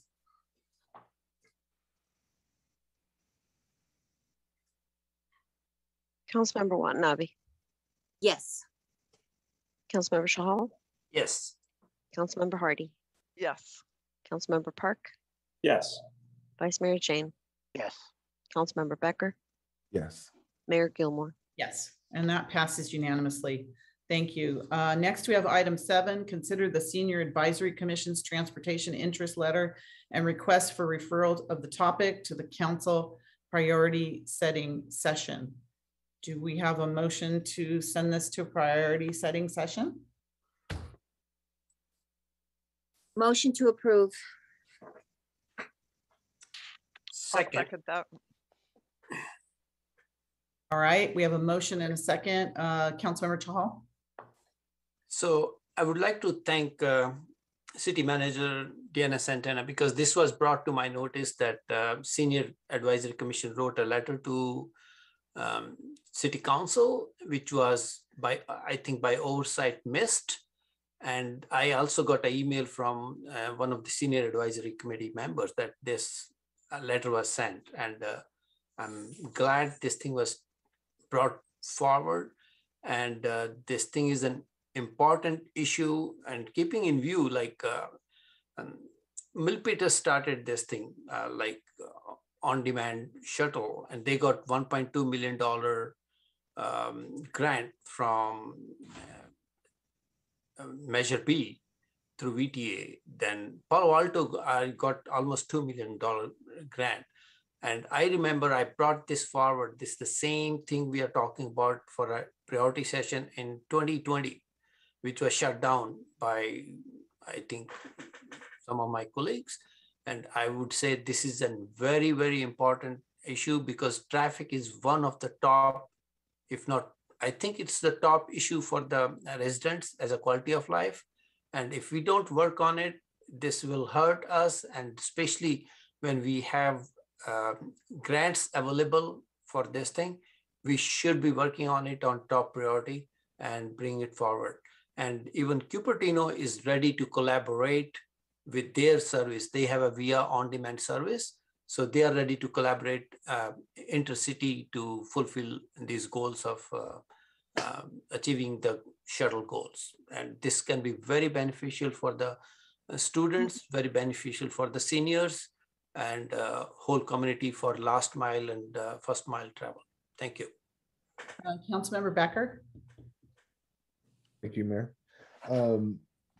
I mean, basically, I've been hearing this from Councilmember Park for years about having some kind of transit here in our city, as well as I've heard this many times from Councilmember Chahal. I'm still trying to get used to not saying Vice Mayor Chahal, but I keep hearing about it from Councilmember Chahal too. So I'm proud to see this, and seeing that this is another letter referred to a commission. I guess we have an open policy now where commissions can make referrals. So I'm very open to things from other commissions too, like Planning Commission and other committees, to hear stuff like this. So I'm glad that we're having this conversation. So I'm happy to hear about this, and I support it. All right, did we have a motion and a second to refer this to goal setting? I think we did, right? We had a motion and a second. Okay. For the staff recommendation. To refer to goal setting. Is there any member of the public that would like to speak on this issue? Okay, seeing none, Assistant City Clerk, roll call vote, please. Okay, I do have one e-comment on this. Go ahead. This is from Susan Hinton. Considering that all of our neighboring cities are providing specialized, frequent, affordable transportation within their boundaries for their citizens, it is our understanding these services can often be funded partially or completely with grants. I support this effort. Rather than a shuttle, why not start with one electric city car and drivers? Perhaps vetted volunteers can drive. Second Harvest of Silicon Valley uses part-time volunteer drivers, so this is possible. End of comment. Okay, so can we have roll call vote, please? Sure. Councilmember Watanabe. Yes. Councilmember Chahal. Yes. Councilmember Hardy. Yes. Councilmember Park. Yes. Vice Mayor Jane. Yes. Councilmember Becker. Yes. Mayor Gilmore. And that passes unanimously.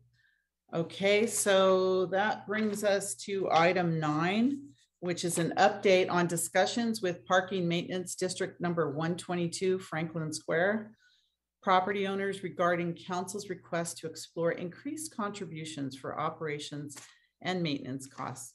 My office is in the Franklin Mall, so I will be turning over the meeting.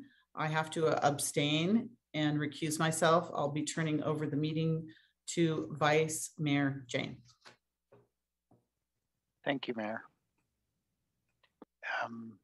Is there a staff presentation on this? Yes, we have Craig Mobeck, who's able to provide a presentation. Craig?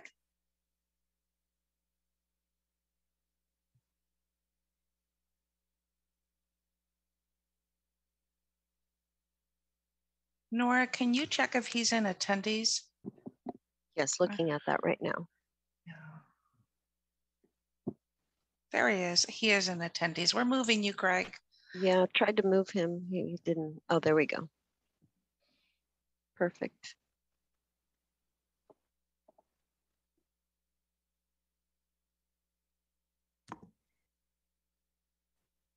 All right. Good evening, Mayor and Council. Craig Mobeck, Director of Public Works. Thanks for moving me over. I'm in the background and nobody can hear me going, well, I'm here. Move me over.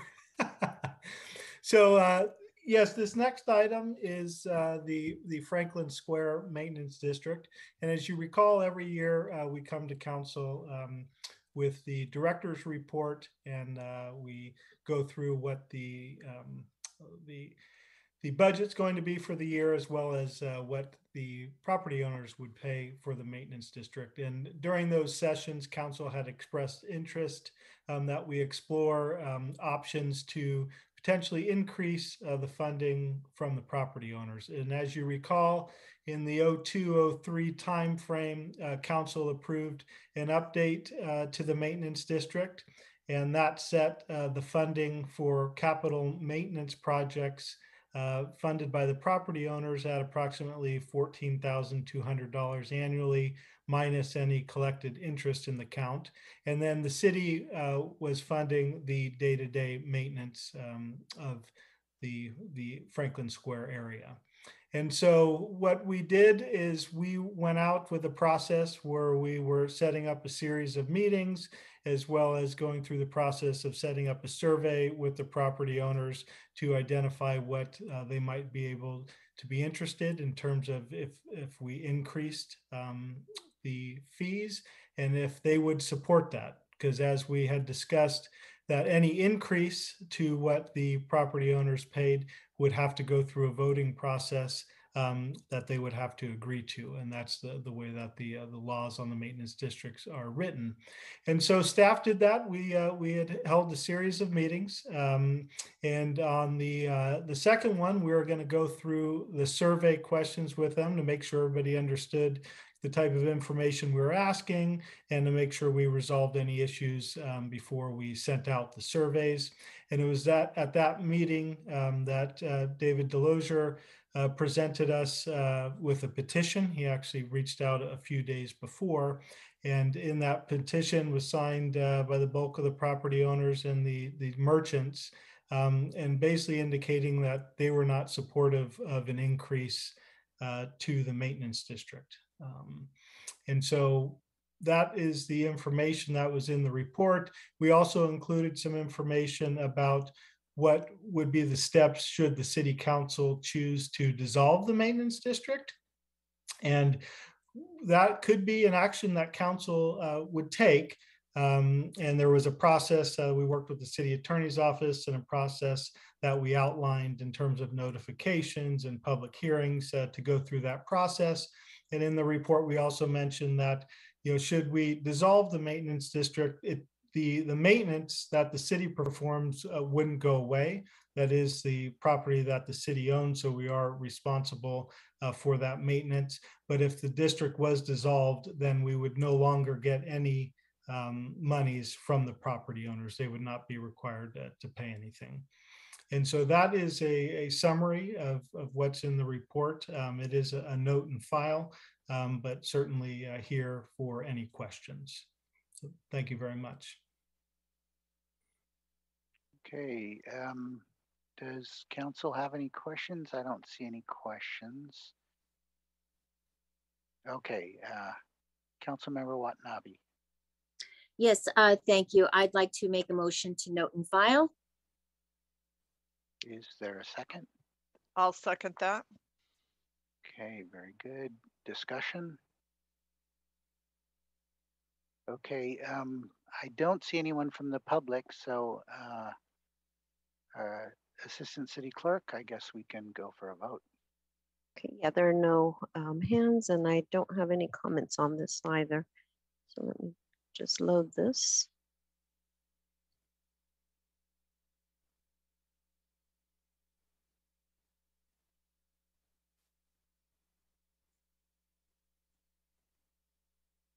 Councilmember Watanabe, Yes. Councilmember Shahal, Yes. Councilmember Hardy, Yes. Councilmember Park, Yes. Vice Mayor Jane, Yes. Councilmember Becker, Yes. and that passes unanimously. Okay, I can turn it back over to the mayor. Okay, we'll give her a call right now.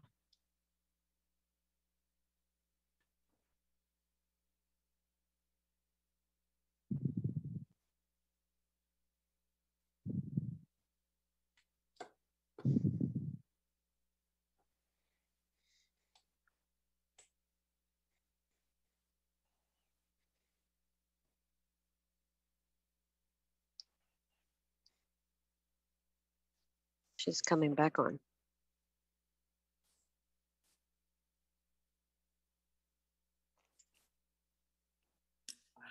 Didn't get a chance to finish dinner. Sorry, you guys were quick. Okay. We're trying to get out of here early. Oh, really? Okay. Next, we have reports of members and special committees. And I'm actually gonna go first because I attended a conference and I need to report out at this meeting. So hope you'll bear with me. So I attended the 90th winter meeting of the US Conference of Mayors in Washington, DC. Of all the US Conference of Mayors meetings that I've attended in the past, this by far provided us with the most access to high-level White House and department agency officials, congressional leaders, and other policy and thought leaders. The conference focused on key issues, including public safety, equitable recovery, quality of life priorities, such as achieving functional zero homelessness, climate resiliency, infrastructure, technology, and innovation. The speakers included the president himself, Joe Biden, who is a real friend to the Conference of Mayors and has appointed, I believe, 5 former mayors into his top level administration. He has a lot of respect for what we do on the local level. And he even made a comment at the conference that he wishes he could bypass the states and give federal monies directly to the cities. There was a lot of complaints from mayors in certain states that the money never trickled down to their municipalities and is kept by their prospective states and counties. Some of the other speakers included Speaker of the House Pelosi, House Republican Leader McCarthy, Labor Secretary Walsh, Transportation Secretary Buttigieg, HUD Secretary Fudge. All of those were former mayors. Treasury Secretary Yellen, Health and Human Services Secretary, Homeland Security Secretary, Attorney General, Commerce Secretary, EPA Administrator, Small Business Administrator, and the American Rescue Plan Coordinator. So the conference focused on the American Rescue Plan for all cities. They have about $65 billion. The Infrastructure Investment and Jobs Act, it's over $1 trillion over 10 years. The Build Back Better Act and the John Lewis Voting Rights Advancement Act and the Freedom to Vote Act. Those were all the things that we discussed. There were many opportunities for direct mayor-to-mayor engagement on best practices on a wide range of topics, including impacting cities of all size and in all regions of the nation. Although I attended numerous sessions, I just wanted to highlight a couple of them that stood out for me. I attended a session on how cities are implementing the ARPA funds and best practices, including the real importance of keeping spotless records on how the money is spent, at least for 10 years. It's really, really important. A session on federal and local strategies initiatives designed to reduce homelessness.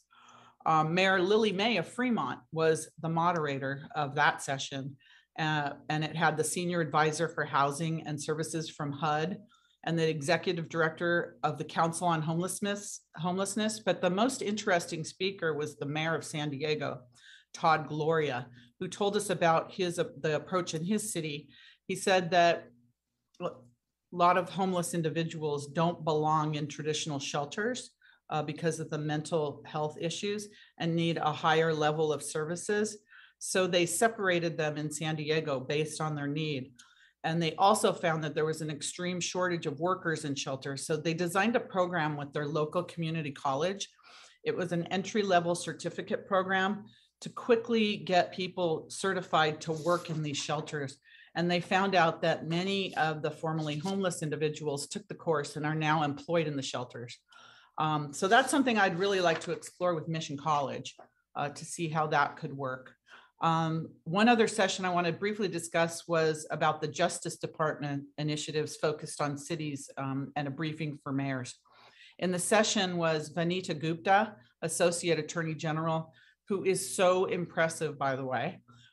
Charles Ramsey, a former police chief of Washington, D.C. and Philadelphia, and he's known as America's police chief, and also the mayor of Kansas City.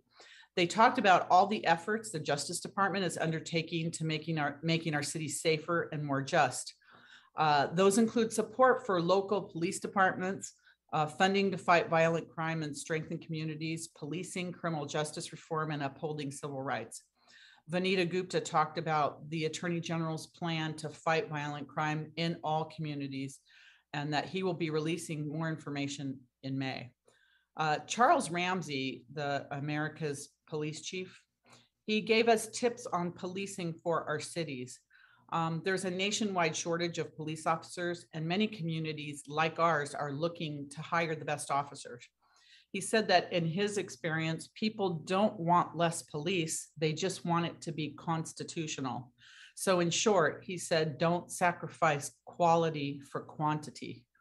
Don't sacrifice, quality for quantity. And if you hire someone not up to our standards, we could regret it for decades. He was also asked, what is the most important thing that keeps you up at night? And his answer was public trust. There was a lot of discussion about the importance of maintaining high standards and investing in the department, and the ultimate goal and the ultimate value of the police department organization's reputation, that was most important in a community. In closing, I learned so much from this year from our country's top leaders, but most importantly, how we can better access the resources available to us in our local community, especially infrastructure monies and other monies that are available to us.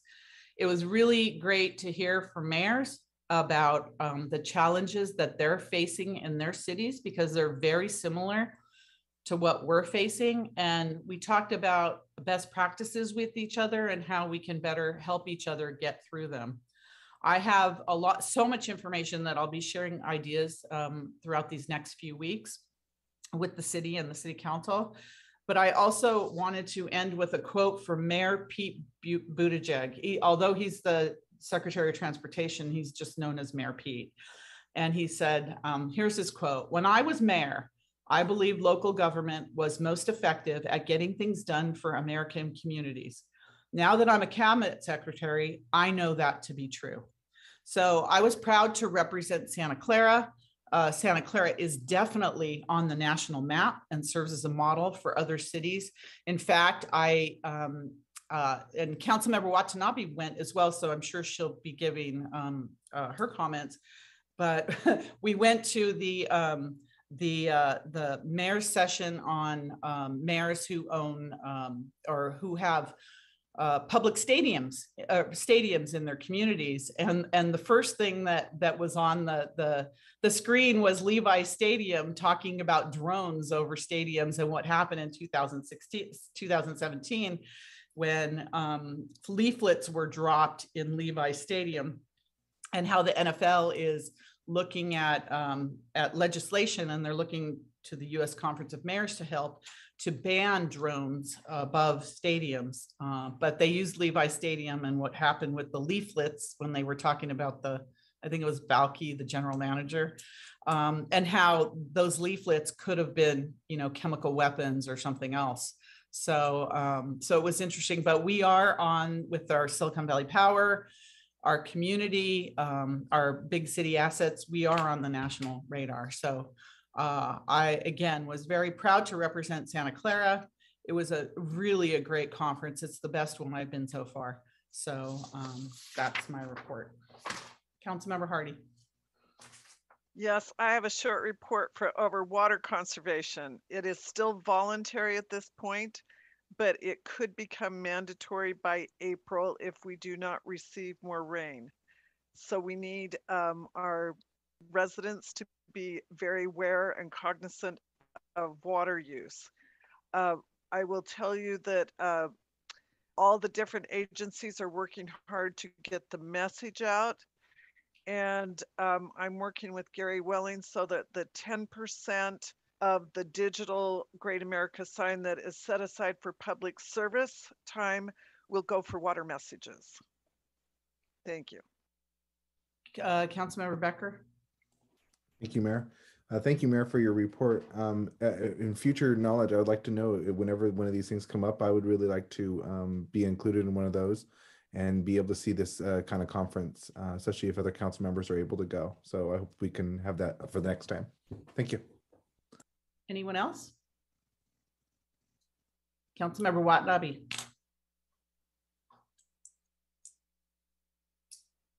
Thank you, Mayor. I have to, forgive me a moment. I need to switch over. I had something prepared and I wanted to make sure I don't leave anything out. So I just wanted to start out by just saying that it's come to my attention that a media request was received at City Hall asking questions about my attendance at the mayor's conference. And I had planned on giving this report in an effort to be open and transparent about this fact-finding trip and conference. I chose to attend this very important conference after the NCPA Northern California Power Agency's conference was canceled in Sacramento due to the Omicron outbreak.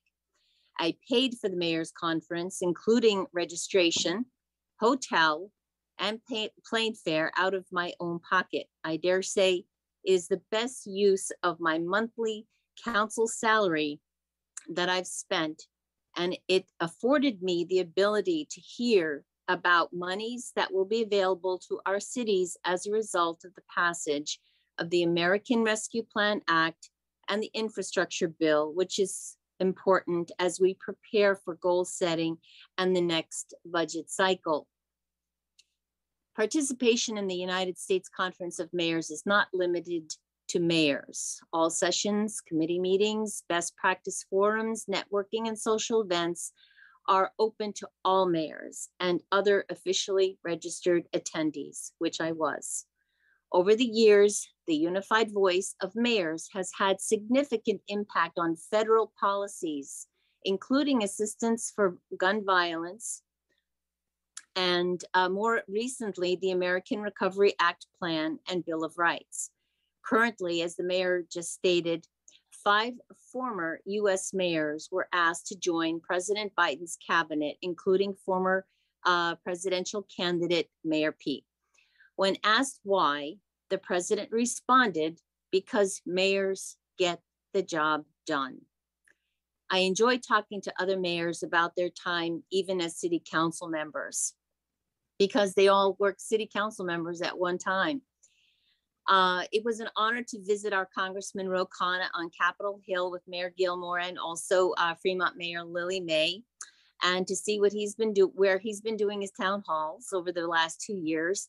And one item of note was on one of his walls, he has a picture of each city hall that he represents. So it was really nice to see Santa Clara hanging on one of his walls. This conference brings together the President of the United States and his administration, along with mayors of large and small cities. I enjoyed seeing these people in person that until now I have just watched speak on the news. One that I thought I recognized and went to speak to was Julian Castro, a former presidential candidate in 2020 and former member of President Obama's cabinet. He was actually the Secretary of Housing, Urban and Development. I went to tell him he did a great job and not to give up, in considering another presidential race. We shook hands and then he informed me that he was actually Joaquin Castro, Julian's twin brother. but he is a congressman from Texas. So we had a good laugh as I completely forgot that he had an identical twin brother, but it was very nice to chat with him. So in closing, I just want to say thank you, Mayor Gilmore, for letting me tag along and hear how federal help will help our city move forward, and more importantly, to learn how mayors do get the job done. And actually, there's one more thing that I just want to add, and that is in discussing the rotations of committees that was just brought up. I find it interesting that there was no mention of Vice Mayor Jane rotating his position on NCPA, which I serve as the alternate of. I think it would be good to know whether or not that was discussed. And finally, definitely in closing, I just want to wish our residents who are preparing to celebrate the Lunar New Year, which is also the year of the Tiger, a very happy New Year. Thank you, Mayor. Thank you. Is there anyone else that would like to speak? All right, Councilmember Chahal. Thank you, Mayor. If I may add, like any such conferences in the future may please be shared with everyone, because if Councilmember Watanabe went on her own, maybe there are some other council members who want to go there too. And this is, I think, second, I was not aware of anything about it. I don't know where the transparency or the communication gap lies. I didn't know anything about it, that council members can go to. And this is second time that has happened to me. I remember earlier there was a visit planned by Mayor Gilmore and former council member Debbie Davis to Izumo, Japan. And I came to know from Japan, some of the residents over there, that they are coming, and none of the council members knew about it, probably. So I'm trying to, if it is transparency or communication, let all of the council members know about the meetings or visits they want to make. And for that Izumo conference, although I paid 100% too, I paid everything, my hotel, my air ticket, everything was paid by me personally. So it just as a transparency and the improving communication between the council members, if there are some conferences which everybody else can attend, please let everybody know. I'm not sure whether it lies with the staff or with the mayor or whosoever. That's my request. Thank you. I just want to say, first of all, you knew about the Sister Cities Association. I don't know why that you're even saying these things. You knew about that. I can tell you, Mayor Gilmore. I have the floor. I have the floor. Okay. Councilmember Davis and I were the representatives to Sister Cities, and that's why we went on the trip. We talked about it. We went on. You paid your own way because you decided that you wanted to go. Councilmember Watanabe paid her own way. She decided she wanted to go. I've gone to the mayor's conference almost every year, and I come back and I report on it almost every year. We didn't have it last year because they didn't have it because of COVID. It's no secret. It's in the budget. You vote on it.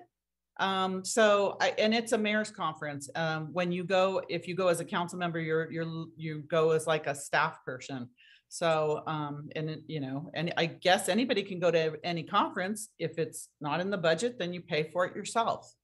I mean, that's just the way it is, but there's no secret. This has been happening every year. So please don't pretend that you didn't know and that it was a secret. All right. Now everyone has spoken. Councilmember Chahal, so you knew about it. I report every year. Let me. Record. It's public record. Now that you said it, let me clarify. I did not know about it. That when they are going, who is going. I came to know from Izumo resident. I'm telling you, I came to know from, I may have an email also. I was not aware of it, that they are coming over here. I'm trying to tell you the facts. I'm not trying to hide anything. I'm trying to tell you the facts. And ask any other council member knew about it. Ask Councilmember Hardy, she knew about it? No, she didn't know about it. Was she, I don't, You're talking about something from 2 years ago, 3 years ago? I think that what you're 2019, 2019. Yeah, no, I'm trying to say communication transparency. If the council member doesn't know within the council, if the 7 people doesn't know what's going on within the council, how can we talk about transparency with our residents for that matter? Right, Councilmember Becker? So I think in the else to say? easiest terms, of what Councilmember Chahal was trying to say is we deserve the common courtesy to even be just thought of or included in these things. That's the transparency, because I honestly feel that there has been some sort of disconnect in the inclusion of other council members. So it's just the thought of, hey, are you interested? Do you want to go? If you want to go, you have to do this, this, and this. And if you don't, hey, that's fine. I don't want to go. It's just the thought of the common courtesy of being extended the invitations. Thank you. Councilmember Park? Yeah, I think that in this case, it's not whether it's just in the budget, but when it comes around, I think that there seems like there are other council members who'd like to go. I don't know that I would travel during the time of COVID, but I think that the opportunity should be extended to everyone if in fact everyone can attend. And I think that whether you think it's in the budget or not, that doesn't tell you when it comes, and it doesn't tell you when the what the registrations or what things are. And I would like to ask city staff to also make sure that when there are events like this, that all the council members, because again, it does sound like there were city council members who would have gone or would have liked to have gone. And I think that we should give them the opportunity, whether they have to pay their own way or not. Thank you. City manager? Trying to get off mute. I want to clarify that for purposes of the mayor's conference, I had attended as a staff member in Sunnyvale as well as a couple of times with Santa Clara. My understanding is that the conference itself, as the mayor described, they reach out to the mayor first as an invite to determine if the mayor is going to be represented. Officials like myself would be, as the mayor stated, would be treated as staff. And so the invite and events such as going to the White House, that is on the mayor's invitation. And then other people just kind of go do their own thing. And so I just want to clarify. Also, with that said, because they generally reach out to the mayors, I don't know. I know that there's an annual conference, but this isn't something that they would reach out to me about and advise me of the conference or those details. So I just want to make sure that you set your expectations in terms of where and why things happen the way that the mayor's conference happens. I don't get any emails that, to invite me or anything like that, even though I have attended the past. So I would not be able to communicate to the full council. I do understand that they have a website where they can announce their events. Thank you. Councilmember Park, you have more comments? Yeah, I mean, this was not a call to staff. I'm saying if staff can help, then staff can help. If staff can't help, staff can't help. Yeah. I understand that, but it is about when, when there are events that other people can go to, whether it's staff or anything else, it sounds like there is interest. So I would hope that in the future, the message does get out, even if it comes to a single council person. Like if it comes to me and I decide to go or not go, I would at least open it up to other city council members if other council members could go. And I think that that is just a courtesy. Thank you. Councilmember Chahal? And I say the same thing, like I'm not saying the staff did not inform, but that's the reason I said staff or the mayor, whoso got the invitation. So I didn't mean that staff did not inform me, because I wanted to inform in future, whatever way we can be informed, that's good. If the mayor gets the invitation only, then mayor can share that with others. Thank you. Are you all finished now? Is that it? Anybody else? All right. That leads us now to city manager's report. Did you have a report, city manager? Nothing to report out. Thank you, Mayor. All right. So that leads us to our adjournments, and I have 2 this evening.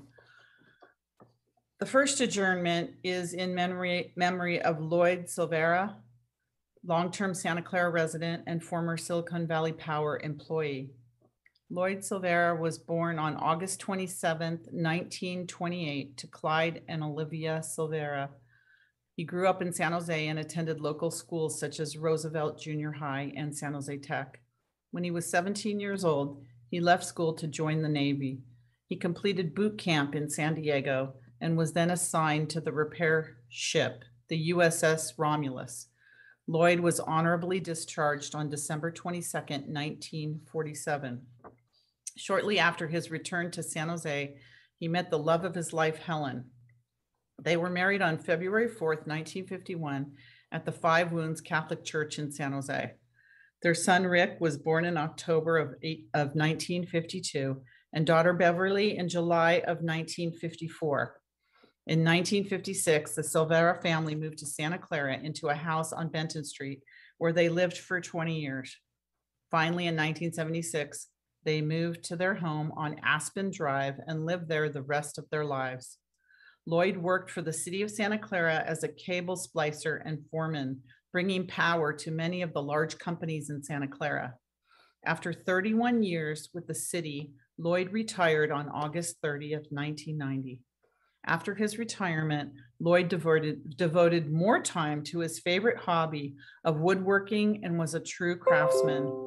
He always donated his works to the Lions events and to church. Lloyd was also service-minded, belonging to the Santa Clara Elks, SIRS, S-I-R-S, the Santa Clara Host Lions, and St. Justin's stablemates. His service and giving back to the community spoke volumes about the kind of person Lloyd was.